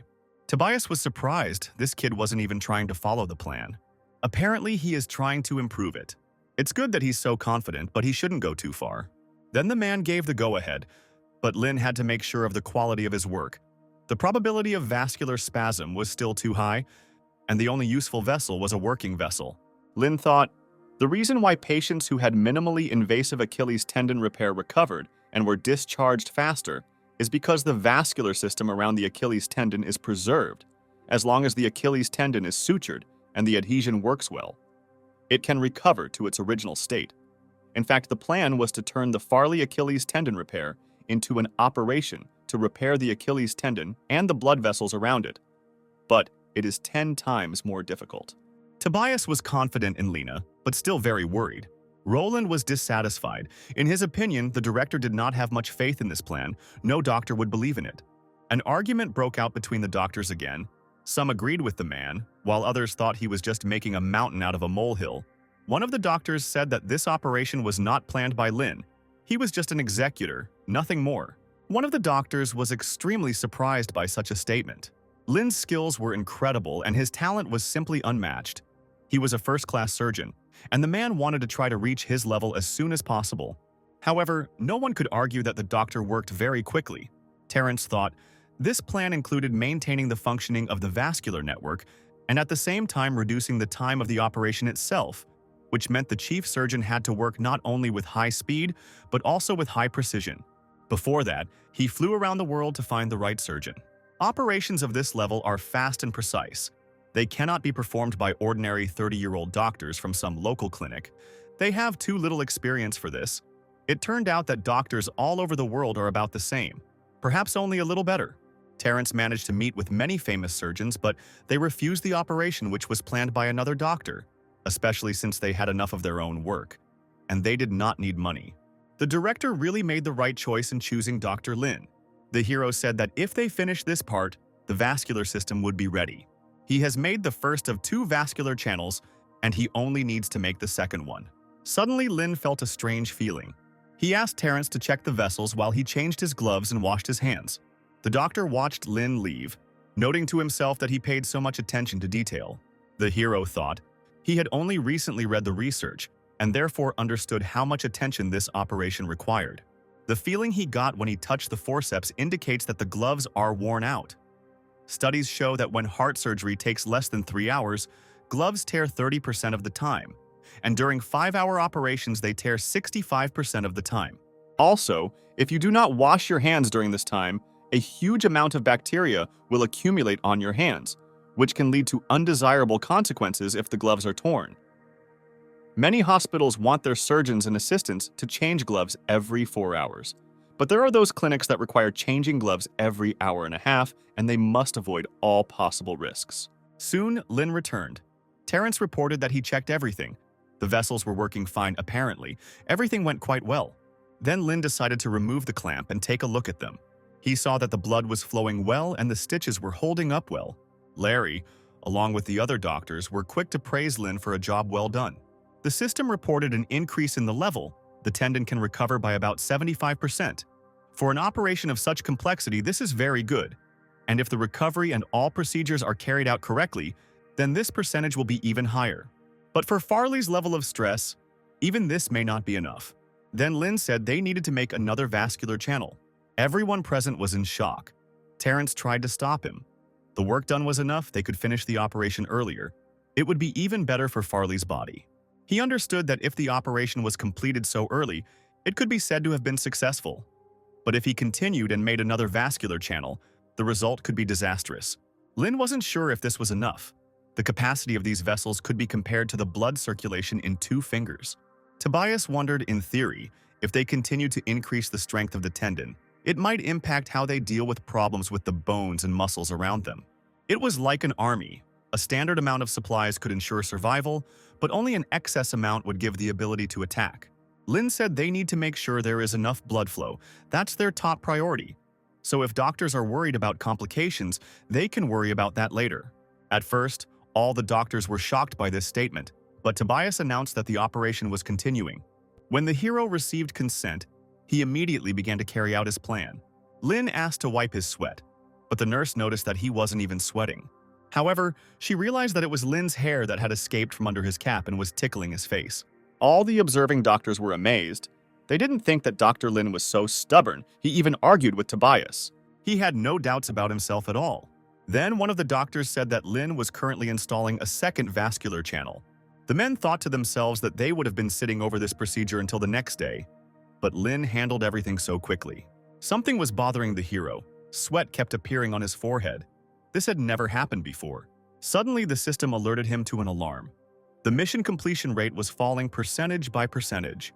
Lin then asked to check the patient's physiological status. Terrence looked at the screen and said that everything was normal. The patient was fine. At first, Lin couldn't believe his ears and looked at the data on the screen himself. The indicators were indeed all right, but he had a bad feeling. Lin thought about whether he could stop the surgery right now to keep the regenerative capacity of the Achilles tendon at a higher level. Restoring 70% of its function would not allow the treatment to undergo high-intensity training. But it would be more than enough for everyday life. Lin could still change the plan to the one Tobias had made, but he had other goals. But Farley didn't want conservative surgery, otherwise he wouldn't have waited so long for it. Changing the original plan would mean that Lin had panicked. And besides, there was no evidence that other plans would be more effective. Then the hero said that they should continue. High-level Achilles tendon repair, or finger replantation, it doesn't matter. With his experience points, the most important thing is restoring blood circulation. Since there is a lack of information, he will have to rely only on his theoretical knowledge. Farley wants to return to the big sport. Lin could not let his dreams go up in smoke. Meanwhile, the function of the Achilles tendon has dropped to 55%. You can forget about intensive training and competitions. Farley will experience problems even in everyday life. For a sports center of medicine and orthopedics, such a result is simply a mockery. Then the hero decided to check the patient's indicators again. When Terrence said everything was fine, Lin thought, statistics don't prove anything. In situations where the system can't identify the problem, he could only trust his own judgment. Postponing the operation by 1 or 2 hours could not have greatly affected the outcome. The only possible misstep could be that the alternative vascular channel that Lin created caused harm to the patient. Since he has to guess, he is almost certain that it is all due to side effects of the vascular canal. Soon, Lin announced that the vascular canal was complete. At this point, the system announced that the mission's progress was increasing. Farley's Achilles tendon was severely damaged, and the part that had to be cut off was actually the size of a thumb. But with a tendon in that condition and so many old injuries, getting 85% function back would be an incredible achievement. If you look at the vascular capacity chart, 85% is great. But even so, there will still be a risk of re-rupture with excessive loads. But at least Farley will be able to return to the world of big-time sports. 85% is not the final result. The status of completion is still growing, so it's time to finish this operation. Lin reported that the second blood channel was ready, time to put in stitches. Terrence looked at the guy in surprise. He didn't seem to be worried at all. The hero replied that he felt that everything would be fine and that he would put in the stitches himself. Soon the stitching was completed. All that remained was to bandage the patient's leg. The hero then asked what Dr. Tobias's professional opinion was. At this point, Terrence asked Lin how he was feeling in general. The hero replied that he felt as if he had just been awarded a prize. The doctors in the observation room watched in amazement as the operation ended, and the nurse reported everything that was happening in a chat dedicated to Lin. Shortly after the operation, Tobias approached Lin and asked him not to relax, as he would later write a report to the director of the sports bureau. Lin replied that if it was still a long time, he would prefer to have another operation. Terrence was in shock. Was he really ready to work again after such a complicated operation? Farley's fans were still standing outside the hospital windows. Everyone was interested in how the operation went. At that moment, a black car drove up to the group of people. Journalists present at the fan meeting noted that this was a car from the sports bureau. Soon, Roland went to the car to meet the arrivals. As it turned out, it was the bureau administrator Malcolm and the bureau general director Vince. They were looking for Farley. Roland reported that he was inside in his room. The men soon found themselves in Farley's room, where the patient lay unconscious on his bed. Vince immediately started screaming, asking what happened to him. Tobias responded that the operation was successful, and they expect Tobias to return to training after a rest period of 3 to 4 months. Vince asked to wake the man up. He was interested in what he would say. Malcolm leaned over and began shaking Farley as hard as he could, trying to wake him up. Tobias immediately pushed him away. The anesthetics had not yet left the patient's blood. He would not be able to speak normally, and even if the anesthesia wore off, he still needed to rest. It would be better for them to talk outside. Vince looked at Farley with displeasure, but still agreed to leave the room. The men went to a more comfortable room. Malcolm asked why Professor Tobias had undertaken to operate on Farley without informing them. The man said that the athlete had been in their hospital for so many days. The media knew about it. The bureau should have known too. They didn't make a secret of it. Malcolm didn't like Tobias's prevarication. They had to wait for the bureau to give their approval for the operation, and the fact that they were doing it now was ruining all their long-term plans. And they also wanted the surgeon in charge to explain himself to them. Terrence said that he is operating now. He wants to finish all the operations scheduled for today. Vince was extremely annoyed, but agreed to wait. He asked Malcolm to call some reporters he knew and an expert. Half an hour later, reporter Kevin and the bureau's expert Hank arrived at the hospital. At that moment, Lin entered the office.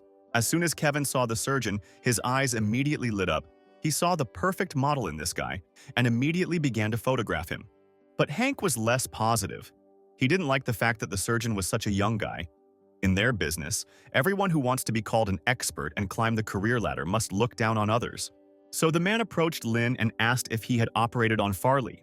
Tobias introduced Lin to the men, the heads of the sports bureau, general manager Vince and director Malcolm, as well as expert Hank and reporter Kevin. While Kevin was admiring Lin, Hank said that he does analysis and evaluation of all kinds of medical interventions for the sports bureau, so he wanted the doctor to describe the details of the operation. The hero decided to ask if this was really necessary. Hank shouted, of course it was necessary for them, since they wanted to evaluate his work from all sides. Lin should know that Farley was one of the most important athletes in their bureau. He was a sports star that the whole country was rooting for. Information about his physical condition should be available to them at any time. Lin said the man could ask academician Tobias about the patient's condition after the operation. Hank insisted that if they needed to ask academician Tobias, they would have done so, but they had questions regarding the operation that needed to be answered by a doctor. Lin asked Tobias if this was appropriate. The man replied that since Mr. Hank wanted to know all the details, it was worth enlightening him. The man then asked why Farley needed surgery in the first place. The hero was puzzled as to why the man was asking him about this. Hank's patience was wearing thin. Lin was the chief surgeon. Was he really saying he didn't know why Farley had gone under the knife? Then the hero said that, in his opinion, Farley decided to intervene because of a ruptured Achilles tendon. If Hank is interested in why he wanted this operation, it is better to ask him himself. It has nothing to do with medicine. Kevin chuckled at the way the young doctor had put the expert to bed so well. Then Hank shouted, saying that if Lin covered for Farley, he would only lose the bureau's trust, and their cooperation would end there. The man thought, many young doctors like Lin want to raise their prestige and become famous by operating on athletes, using athletes to make connections and increase their income. Lin thought that the most preferred target for Achilles tendon reconstruction surgery is athletes. But the main target audience is still ordinary people. At the same time, the total number of athletes who have suffered from Achilles tendon rupture is approaching 0, despite the fact that the need for Achilles tendon reconstruction surgery is still high. So it is impossible to operate on an athlete at full capacity without first earning a reputation among ordinary people. He is not training in Shanghai and has no plans to pursue a career as a sports doctor. Hank was getting angry. This guy had been silent for so long. Who did he think he was? Terrence intervened in the conversation. He said that his cooperation with the Bureau had been very fruitful, and in the case of Farley, the operation had also gone smoothly. Hank once again asked Lin to describe the operation in detail, and Lin replied that he had acted according to a plan developed by academician Tobias. It is a technique of Achilles tendon repair using a lateral midline incision. They made an access. Hank screamed. He wanted to hear the difference between his plan and the classic Achilles tendon repair technique. Lin then said they had recreated the vascular network in Farley's tendon. He showed the man in the picture the places where they had made the shunts. Hank was shocked. He didn't understand why they decided to take such a dangerous path. Malcolm and Vince were also surprised, wondering if it was really that dangerous and why Farley didn't need resuscitation. Terrence said that their plan was indeed risky, but the result was good. So far, the operation has justified itself.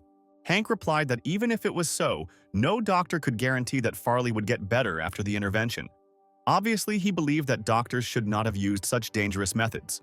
Lin replied that it was indeed a risky operation for Hank, but from their point of view, such a risk was appropriate. Hank screamed, this whole operation was one big risk. The hero decided to ask the man if he was an expert in Achilles tendon repair techniques. After all, if he is not a specialist in this field, then what is the reason for his interest? Hank couldn't believe his ears. Was this guy really challenging him? Lin said that a complicated and risky operation that can be done successfully. It is an interesting operation.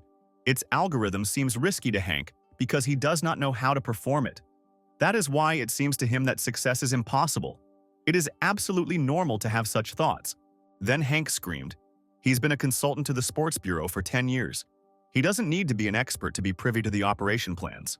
Lin chuckled. It really wasn't necessary. He knows that there are many people in the world who are not lucky enough to become doctors, let alone surgeons. Hank was unable to learn how to operate, so he switched to another medical specialty. This is a good opportunity for career growth, so he does not need to be shy. Hank was furious. He wanted the administration, doctors, and medical representatives to lick his boots to gain favor, and this guy is talking about embarrassment.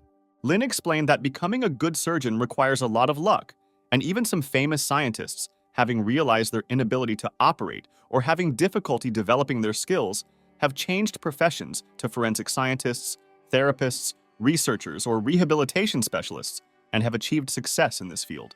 At that moment, Hank felt that Lin had grabbed him by the quick. He had nothing to answer. Vince didn't understand what Hank was doing. Couldn't he talk to the young doctor?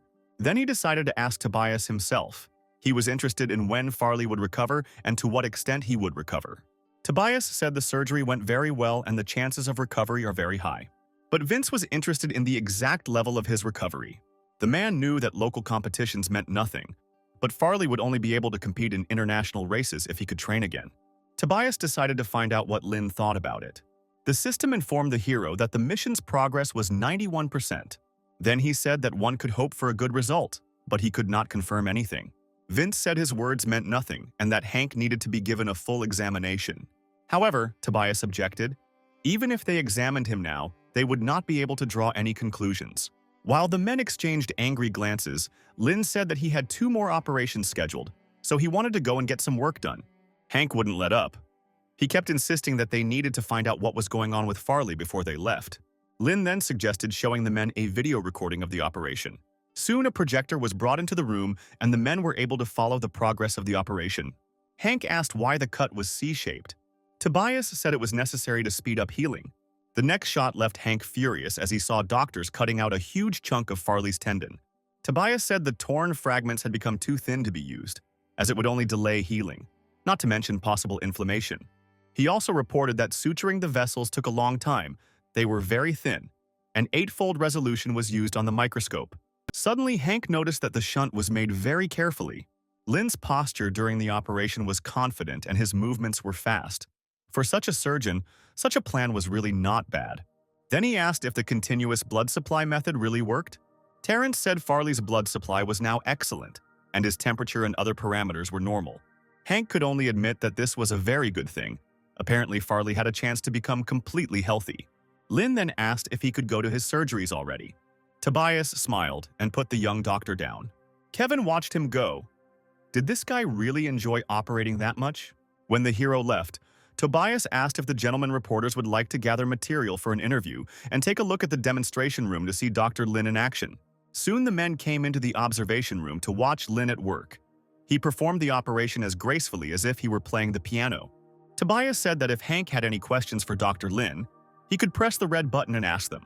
He then asked if there were any other patients in the hospital with ruptured Achilles tendons who could be brought in for surgery. Lin said that they were done with Farley and now they had to go back to Manhwa. If there were no more Achilles tendon rupture patients left today, then he didn't know if he would have a chance to practice again. Tobias was a little surprised by Lin's words about his departure. When the men separated, the academic asked Terrence to contact other hospitals and find more Achilles tendon rupture patients for Lin. They needed to find at least a couple of people. Tobias was leaving for Beijing tomorrow for a conference, so Terrence would have to hold Lin in his place. They couldn't wait for another injured athlete to show up. By that time, Lin would no longer be here. The man thought that plan was originally created only for Farley, and he thought it would be difficult to carry out, but Lin coped with it and got a good result. And while the guy was busy with operations, the man could think through his plan in more detail. If he can turn it into a full-fledged surgical technique and call it the Tunya Achilles tendon repair technique, or simply the Tunya technique, that would be just great. And it would also be great to give a couple of lectures at a few universities on a book called the Tunya Surgical Strategy and Selective Methods of the Tunya Repair Technique. Then Tobias asked Terrence to keep an eye on Lin and make sure he stayed. He couldn't be let go to Manhua so easily. He had to stay in working condition, let him operate, but not to the point of harming himself.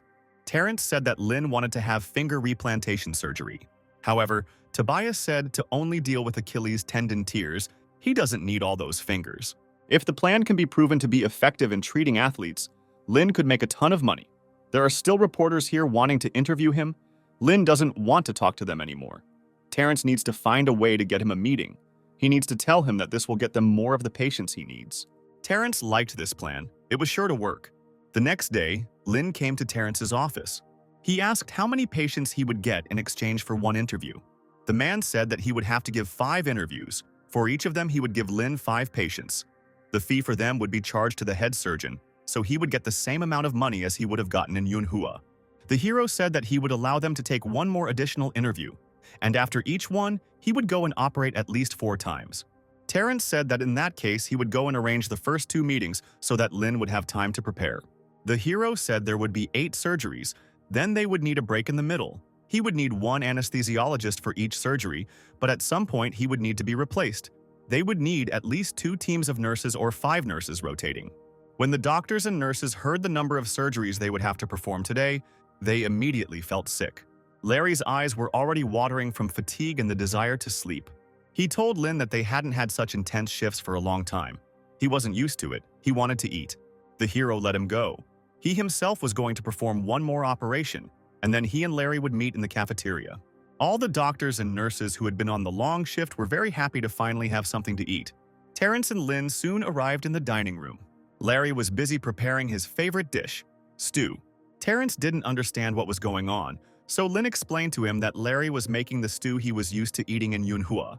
The man quickly scolded the doctors and nurses because they would not be able to operate on a full stomach. They would feel sick after eating pork ribs when they cut the muscles. Then the doctors unanimously declared that they would lay down their lives for Dr. Lin as long as they had this wonderful meat. Terrence let out a tired breath and hit the wall. These guys couldn't be fixed. Soon, Lin returned to operations, and without noticing, he had already collected 20 chests. Then he decided to open them all at once. Among a pile of energy serums, there was a chip with the skill of microscopic technique of epineural anastomosis at the master level. Lin told Larry that they would need to meet in the staff room tomorrow morning. The man thought he had misheard, and the doctor meant the day after tomorrow, since they had spent the entire day performing surgeries, and he needed rest. The hero understood that Larry and the nurses did not have the energy serum, which is why they were so exhausted. That's why he agreed to take a break, because there are not endless patients either. When Lin returned to his room, he found out that in all of Shanghai there were only 2 patients with Achilles tendon ruptures per day. If you add in patients from neighboring cities and counties, he can operate on about 20 to 33% of fresh ruptures per day. For a city that has dozens of level 3 hospitals, this is clearly not enough. As it turned out, Lin slept until noon. When he woke up, he headed to the hospital where Terrence was waiting for him. He said that Lin had worked all day yesterday, and the man was worried that he might overwork himself. Then the hero smiled and said that he was not tired at all. Terrence said that they had received a notice from the accounting department. The money for the operations had been credited to Lin's account in accordance with the rules of their center. 9 Achilles tendons would be about 1,000 yuan, but that was still a lot. Lin said he had not received any notice and now he would like to talk about the interview, but Terrence said he was in a sticky situation. The hero asked if this was connected with the debt in the form of patients he had not operated on yesterday. Terrence said that Lin was unlucky today, but Lin didn't let him finish. He said that in that case he would book a ticket to MANHUA and fly out tonight, and that he would like to make an informal round of patients before leaving. Terrence hurried to stop the guy, but the hero did not understand what he should do here. The man thought he had seen many doctors who reasoned logically. Usually they asked for a raise or a TV subscription, good food, good drinks, and good service.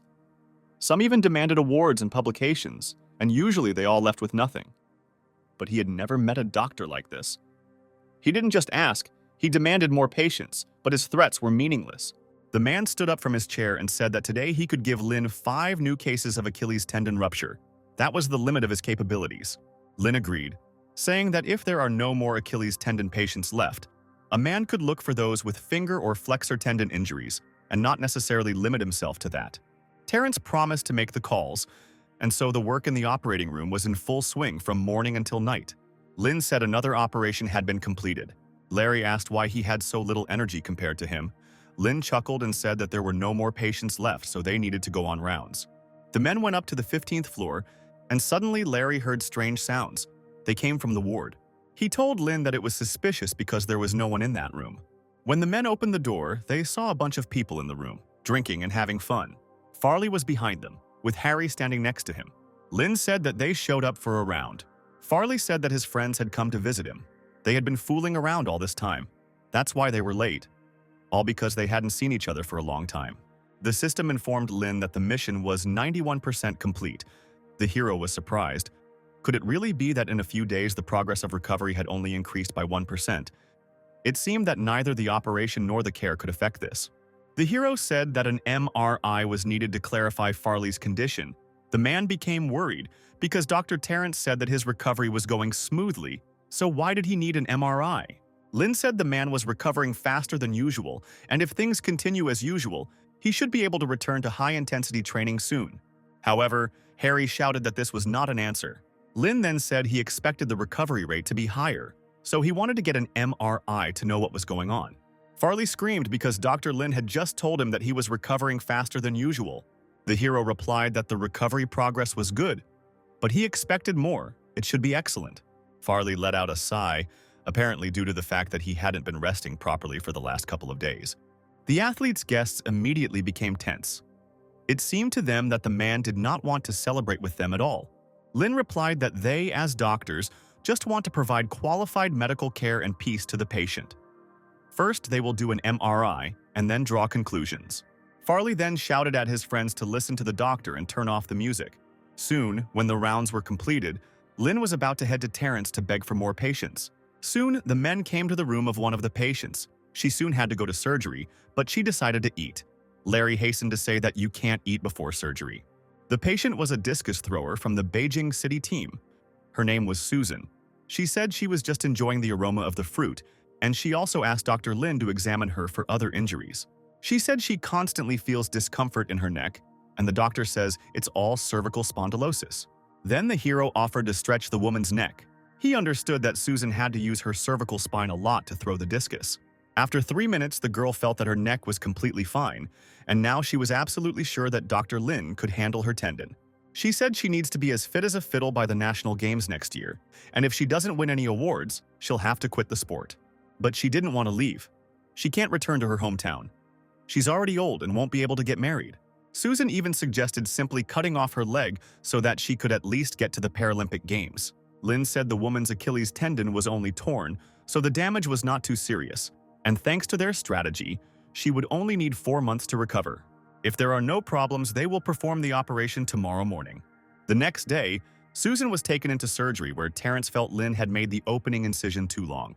The hero said the edges of the woman's tendon were a little nervous. It would be safer if they increased the access a little. The men saw that the tendon was not completely torn. Everything was fine. Lin said the Achilles tendon had to be cut first. Terrence wanted to help him, but the hero said he would do it himself. He remembered the previous location of the vessels so that he would be able to touch them as rarely as possible while he was cutting the tendon. Most of the vessels that were damaged last time could be saved. He could reduce the complexity of reconstructing the vascular network by avoiding small vessels. So this time, he would create a similarly complex vascular network, but with a larger number of vessels. Terrence was surprised that this guy really memorized the location of all the vessels. Lin said that was impossible. He only remembered the ones surrounding the Achilles tendon. After some time, the hero announced the end of the operation. He said the woman's progress would be better than Farley's. All the doctors were incredibly happy with such a good prognosis. Then Tobias thought, 2 consecutive cases of using the plan ended in victory. This will significantly increase Lin's value, but will he want to stay? 2 days passed since then. Larry asked Lin how he was not afraid to promise them that the woman would definitely recover. The hero replied that there were no problems with the operation. The prognosis was also not alarming. If the rehabilitation goes well, she will definitely be healthy. Since no problems are expected, it's time for them to pack their things and get ready to leave. Larry said he had bought tickets for 9 p.m. They would arrive home at 12. If they had time to sleep, they would be able to start work in MANHUA in the morning. Lin thought he was currently the only surgeon who had successfully used the Tobias plan. Toonie would always want the best as long as he practiced surgery, which meant he could leave the sports medicine and orthopedic center without fear of being replaced. Besides, all the beds here were over capacity. Lin was embarrassed to admit it, but he even reserved spare beds for patients. The trip to Shanghai was worth it. The hero gained experience and his skills improved beyond measure. Thanks to Farley, if there is another such athlete, he will be able to raise the patient's recovery progress by another 1%. Soon, the hero returned home to MANHUA. In the chat dedicated to Lin, They reported that the doctor had returned, and all the nurses dreamed about how they would like to greet him. Soon Lin came to the hospital. The girls told him that his work had already been published in the journal. The hero picked up the magazine to look at his dissertation in person. The nurse said that the doctor was simply amazing. He already had 2 publications. The other doctors were perplexed. This girl was clearly sucking up to Lin. Suddenly, the reception desk received a call, and the doctor said that a level 3 emergency had occurred and that the intensive care unit needed to be prepared. Lin immediately dropped the magazine and ran to the ward. He knew that emergencies were divided into levels. Level 1 was extremely dangerous cases, Level 2 was dangerous cases, and Level 3 was relatively serious cases in which at least 3 people were seriously injured or killed. When the hero entered the corridor, he saw Dr. Chandler on the floor. The man was very scared at first, not expecting to see the guy here. He then asked how much money Lin had received in total for his work in Shanghai. And the hero replied that he had received just under 200 yuan, and then asked what the emergency was. Chandler said that some robber was running away on the wrong side of the road and crashed into a sedan. 3 people died on the spot, and the robber himself was injured and will be here soon. Lin asked if there was anything they could do to help, but the man said he was definitely out. At that moment, Josh ran up to the hero and called Lin to him to see the patient. As the men walked towards the exit, Josh said that he had recently seen Lin on the Shanghai news. The hero said that they questioned him for 15 minutes but showed only 3 seconds. It was very boring. Then the director said that the patient they were transporting was a robber, but Lin already knew about it. Josh explained that he robbed an adult toy store and then killed the driver of a compact car along with his mother-in-law and father-in-law. The police were also on their way here. His leg was seriously injured, but his vital signs were normal. He asked if Lin really wanted to participate in this. The hero replied that he would definitely operate on the man. Josh was afraid that a young man like Lin would have a different opinion on the matter. Josh himself used to be a military doctor, and when they received an order to treat someone, even from the enemy side, they had to obey.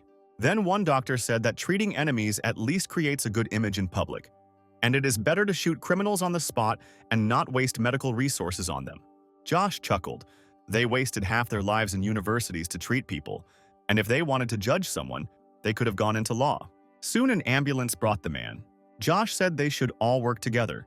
The trauma team hadn't arrived yet, but when they did, they would go straight to the OR, and that included the trauma team. Soon, everyone arrived in the operating room. Josh said that the brain was fine, they could start general anesthesia. The abdominal organs were not damaged.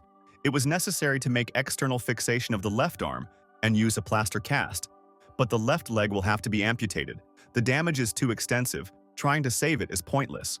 Josh suggested that Lin perform the amputation of the left leg together with the doctor from the traumatology department. The hero said that he had never had to perform an amputation above the knee. The director said that in this case it was a great opportunity to learn. Amputation is quite a broad field, especially when it comes to forming the stump. It needs to be made cylindrical, based on aesthetics, and also make sure that it is not subject to wear. One of the doctors said that there was no need to worry so much because they were just carpenters who had their saws out and were wondering which side to sand. He asked Lin to move closer, as he needed to see this stage of the operation. First, they were cutting the subcutaneous tissue and cutaneous fascia. Once the muscles are exposed, they will cut away the femoral muscle group and then remove the femoral artery and vein. Soon the men had almost finished sawing through the tibia and fibula, and the amputated end was ready. All that remained was to form the muscle flap. Lin asked the doctors to let him get stitches. Josh asked the guy if he remembered the course of the operation. The hero replied that he remembered almost everything. The man watched Lin work. He was glad that here in Manhua, the boy was able to gain new knowledge. Soon, when the operation was over, Larry asked Lin why half the beds were empty. The hero said that there had been none for more than 15 days, and all the patients who had been operated on using the M-Tang technique had already been discharged. The guy thought about it. He hadn't realized before how valuable the time spent at the patient's bedside was. He should have put more care into them. He wouldn't let that happen again. The hero headed to the ward of one of the patients. Apparently, he was already getting ready to leave the hospital. As soon as the man saw Lin, he said that his finger, which the doctor had operated on at the time, had healed perfectly, and he had been discharged yesterday. The man heard from the nurses that the doctor would be returning soon and decided to wait for him. He also said that a lot of patients leaving the hospital asked to thank the doctor. At this moment, Lin received a notification from the system. He received as many as 11 praises from patients. He received 2 skill books at once. Both skills relate to reducing scars on the skin. This is a cosmetic suture technique. Lin decided that the next time he did an amputation, he could use a continuous intradermal suture. Then the stump would look better than yesterday. Soon Larry approached Lin and asked how many surgeries the man planned to do today. Then the hero said that he planned to do only 2 operations today. Larry was amazed. Had operations really lost their charm for Lin? Lin said they need to use the wards more efficiently. They only have 40 beds. They will add more and get a maximum of 80. They can no longer operate on all the patients at once. Otherwise, there will be downtime. At that moment, Josh entered the office. He said that times were hard now, but he managed to get additional places for their department. This will be known soon. Other doctors were shocked, since they had only recently increased the number of beds. Then Lin said that Professor Tobias's department had 180 beds. They added 50 to 60 more, but for their production capacity, this is still not enough. Their department has something to strive for.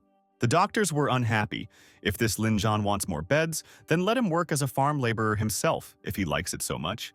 Josh advised Lin to focus not on the quantity of surgeries, but on their quality. He shouldn't worry about the rest. Moreover, the guy's reports came out pretty good. He should finish them and then go to the accounting department for his reward.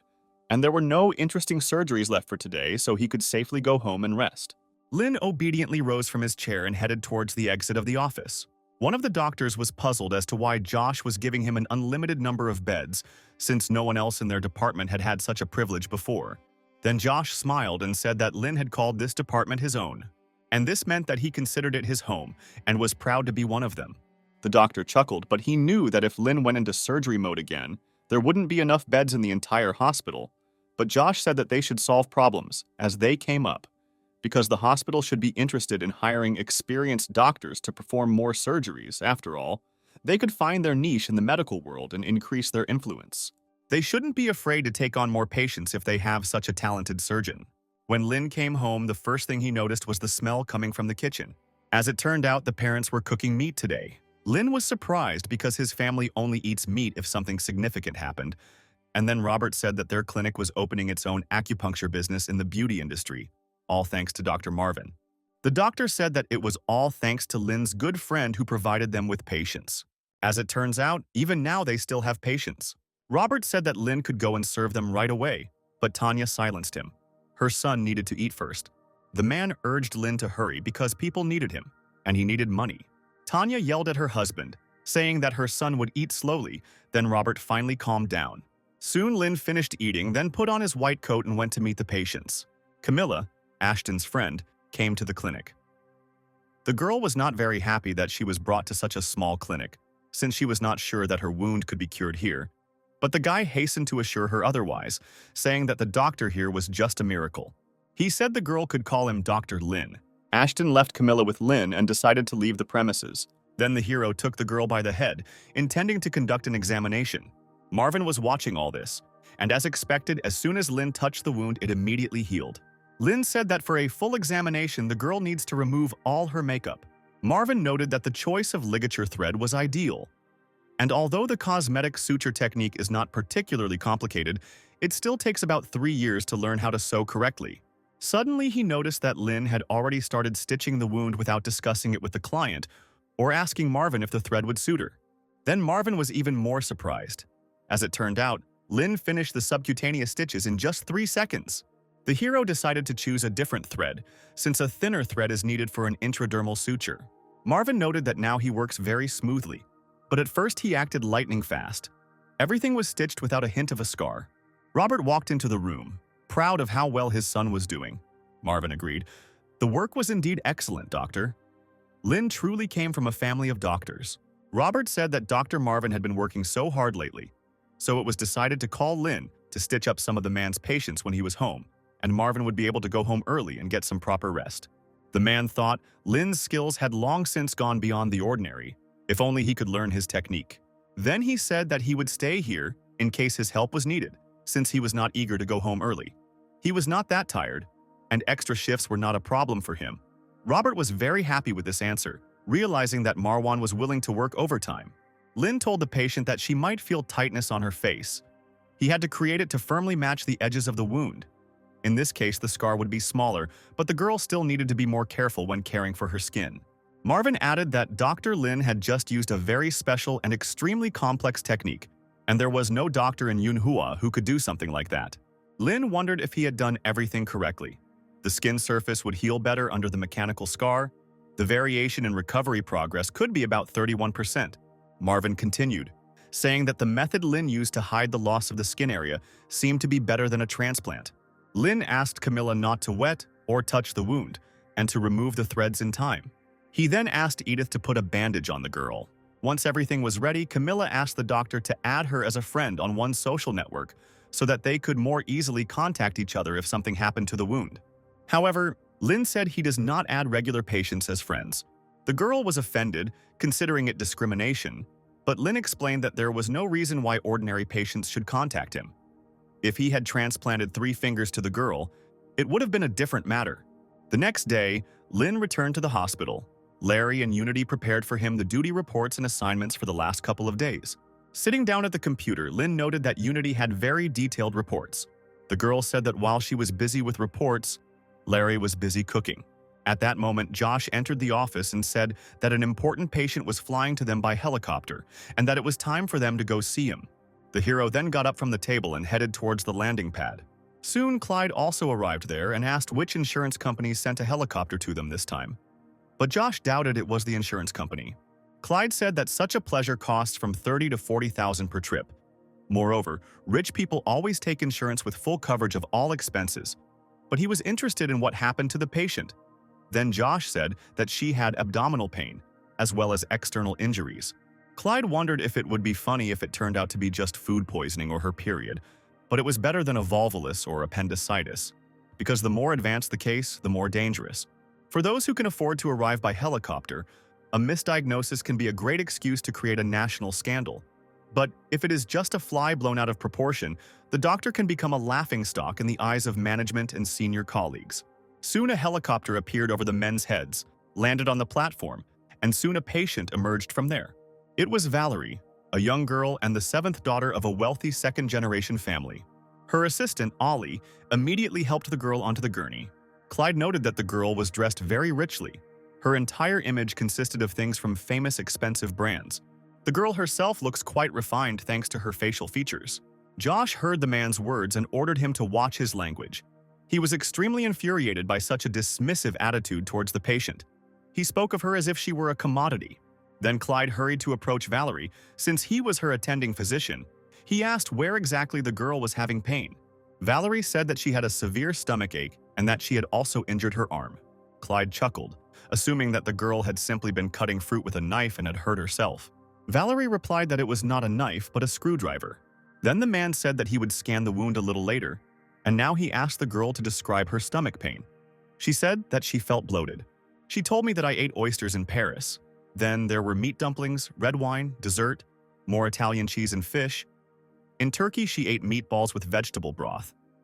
In the evening, 5 or 6 portions of Bavarian sausages during the flight. They were very tasty. Clyde chuckled. So the girl visited 3 countries in 2 days and then returned to China. While the man was wheeling her around on a gurney, the girl noticed Lin standing nearby, and her cheeks immediately turned red. Valerie pointed her finger at the guy and said that she wanted this doctor to take care of her. The smile on Clyde's face immediately disappeared. He looked gloomily at Lin and said that he would debride the wound a little later. The girl looked at Lin lovingly and introduced herself, explaining the meaning of her name. Lin smiled and also introduced himself to the girl. Valerie approached him and began to recite romantic poems that she had recently read in one of the books. Clyde was shocked, even when he was trying to get his wife. He didn't use as many techniques as this girl is using now. He stated that the patient could not wait any longer. She needed to go to the procedures, and they would discuss poetry later. Valerie was soon taken to the hospital. Clyde still couldn't understand how Lin could get a girl in a Chanel dress to talk to him about Chinese poetry. And now, she wanted him to heal her. The man said that the doctors from the surgical department needed to conduct a consultation. Valerie's assistant didn't understand why this was necessary. Then Clyde said that the ultrasound machine was already turned on, but they were still not allowed to perform the diagnostics. Then Ollie asked to bring a female doctor to conduct the examination, because the girl would have to undress for the ultrasound. Clyde chuckled in displeasure, but still went to look for a female doctor, and at that time Lin decided to treat the girl's wound. Valerie smiled and extended her hand to the young man. Ollie ordered Lynn to be careful so that the girl wouldn't be left with any scars. But Valerie immediately cut her off, and the assistant had to go out the door. Soon the procedure was completed and the girl's finger was treated. Lynn then said that she should now wait for the female doctor the girl had asked for. Then Josh said that the girl's wound would be better stitched up, and Valerie was incredibly glad that she would spend some more time with the doctor. He was courageous, natural, and handsome, knew how to carry himself, and was naturally talented. Perhaps in ancient times they would have met under different circumstances. Soon Lynn said that he had put in the stitches and the nurse would take care of the rest. Valerie tried to stop the doctor, but he silently left the room. The girl chuckled to herself. He simply had to visit her later, and then they would see each other again. However, time passed, and Lynn still did not come to visit the girl. Ollie said that it had indeed been a long time. The girl could have asked the pilot to fly in earlier to pick them up from here. Valerie said her parents went to Australia to see green pastures, and now she wanted to learn all the languages in the world. Her desire to fly home had already evaporated. Ollie was surprised. Was Valerie really that eager to show off her intelligence in front of Dr. Lin? If it was necessary for her studies, she would have immediately obtained everything necessary and reported to the girl's parents, but instead, she sent people to find out everything about Lena. As it turned out, he was single, and all his qualities were top-notch. If you think about it, Dr. Lin is a handsome man, and even a doctor, he is not so bad, but still does not measure up to the lady. So Ollie decided not to report him for now. Otherwise, she would only ruin her relationship with Valerie. What if he becomes a rich heir and reminds his assistant of all her dirty deeds? Ollie then said that Valerie didn't have to communicate with the doctor in poetry, but the girl thought that he liked the poems she mentioned. Then the assistant said that the doctor, apparently, just liked talking to the girl. At first, Valerie was happy, but then she suddenly thought that there was no such thing as love at first sight. Lin clearly had a lot of fans, and he didn't even look at the girl after he finished work. Ollie said that his superiors were there at the time and he had no choice, which gave Valerie some hope, and she asked what the girl had learned from her investigation. Ollie said that Lin is quite a talented surgeon and has already appeared in several news broadcasts. His family owns a small clinic. Valerie was afraid that this meant she would have to live with her future mother-in-law, and what if she had a bad temper? Ollie felt uneasy. It was the first time she had seen the lady so agitated. She said that she hadn't figured it out yet, and besides, Valerie didn't have to live with her. She could buy a house and live separately, because the girl's family owned several houses in Manhwa. And anyway, it was too early for her to think about getting married. She suggested that they discuss everything thoroughly first. Lin's family bank account had about a couple $100,000. Lin's account had about 100,000 yuan. His monthly income had recently reached 50,000 yuan, and he also owned a used Volkswagen Jetta. Valerie was glad that 50,000 yuan was a lot for an intern. Lin was a great guy. It turns out that if Dr. Lin's car suddenly breaks down, he will only be able to afford a taxi or public transport, which is essentially the same thing. The girl grinned, plotting something evil. 4 hours later, Lin headed to his car to go run some errands. However, it didn't start. Lin knew that there were no taxis in the area at all, so he would have to wait. A few seconds later, a car drove up to the hero. Valerie was driving and she chuckled, saying that by a happy coincidence she was also going home. She invited the doctor to get into the car, and he had no choice but to agree. It is very difficult to catch a taxi at such a late hour, and there is also a patient waiting for him at the hospital with 3 injured fingers. Valerie learned that Lin was heading to the hospital in Manhua. She started the car and immediately drove to where the man needed to go. Lin asked the girl to slow down as she was almost going over the speed limit, but due to the noise of the fast driving, the girl could not hear anything. Then Lin leaned towards her ear and repeated his words about the girl driving too fast. Valerie noted that his voice sounded even more pleasant up close. The girl was so deep in her thoughts that she almost crashed into a pole, after which she immediately apologized. She said that she had already earned about 10 yuan from online searches trying to find out about Lena, and since she had recovered, they could go out to lunch with that money. She then asked if Lin took a taxi to the hospital every day. The guy said that he usually drives his own car, but today he couldn't start it. Valerie asked if he found out the reason why the car wouldn't start. The hero said that he didn't understand anything about it. He was used to the idea that fixing cars wasn't as interesting as fixing people. Soon they arrived at the hospital. Valerie was wondering when Lin would be free. He said that they only had one operation in the morning, so he would be free in 3 to 4 hours. Then Valerie said that she didn't need her car anyway, so Lin could take it and return it to its place by 6 o'clock. The hero said that the girl's kindness knows no bounds. Valerie smiled, realizing that she had completely different motives, and then asked Lin to add her on WeChat just in case. As soon as he puts the car in place, he will send her a message, and if she is free, then they can even go somewhere. She explained that during this time she would have to drive another car so that the company would pay her a lot of money. The hero didn't believe that it was really possible to make money on something like this, but Valerie replied that it didn't matter. In any case, she would gain experience in driving. Lin decided that, in this case, he would make an exception and add the girl on WeChat. When everything was ready, Valerie looked after Lena with love, happy that she had at least gotten a little closer to him.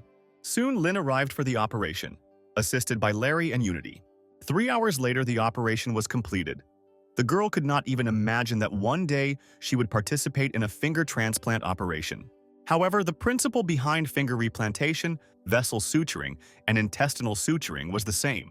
Larry wanted to object that these were completely different things, and then a small argument began between them. One of the doctors tried to calm them down, since it was now time to take the patient out of the operating room and notify his relatives.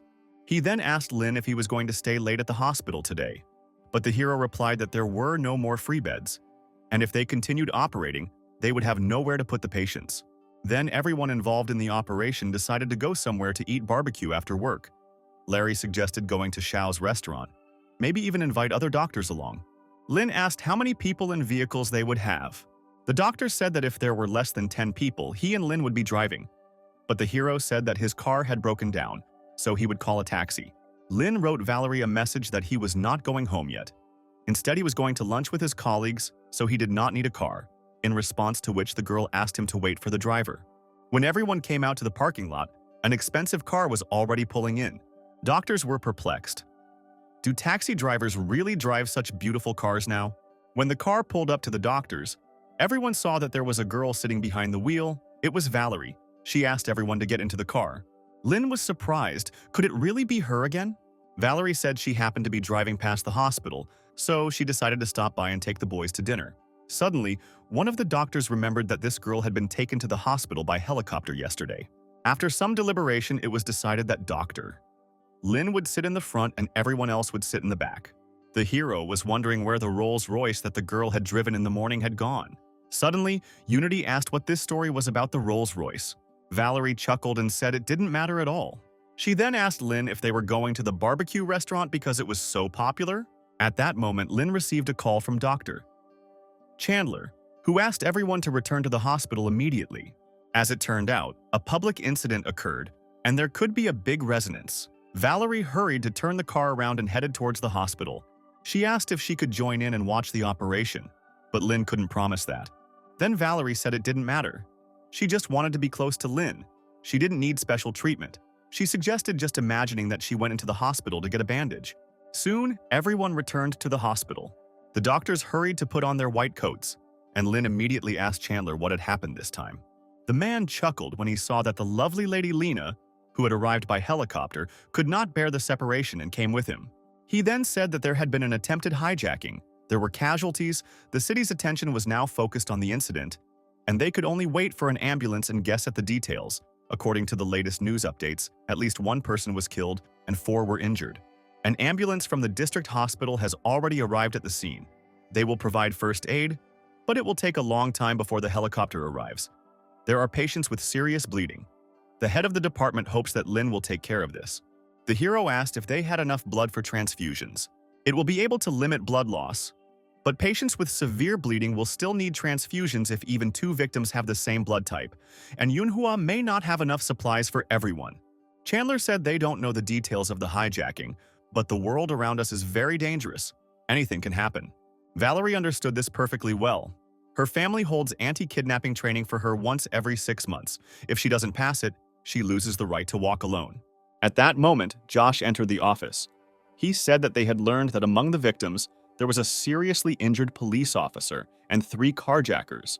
Another carjacker was killed. In addition, 2 teachers and at least 7 students were injured. All with minor injuries, the rest escaped with abrasive injuries.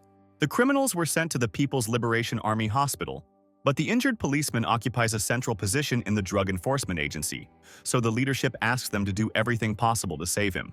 They have already transfused about 20 bags of blood, mainly red blood cells, and their reserves are running low. Pressure control has not yet been achieved. Suddenly, Lin noticed that the patient was losing blood uncontrollably. So many bags were wasted.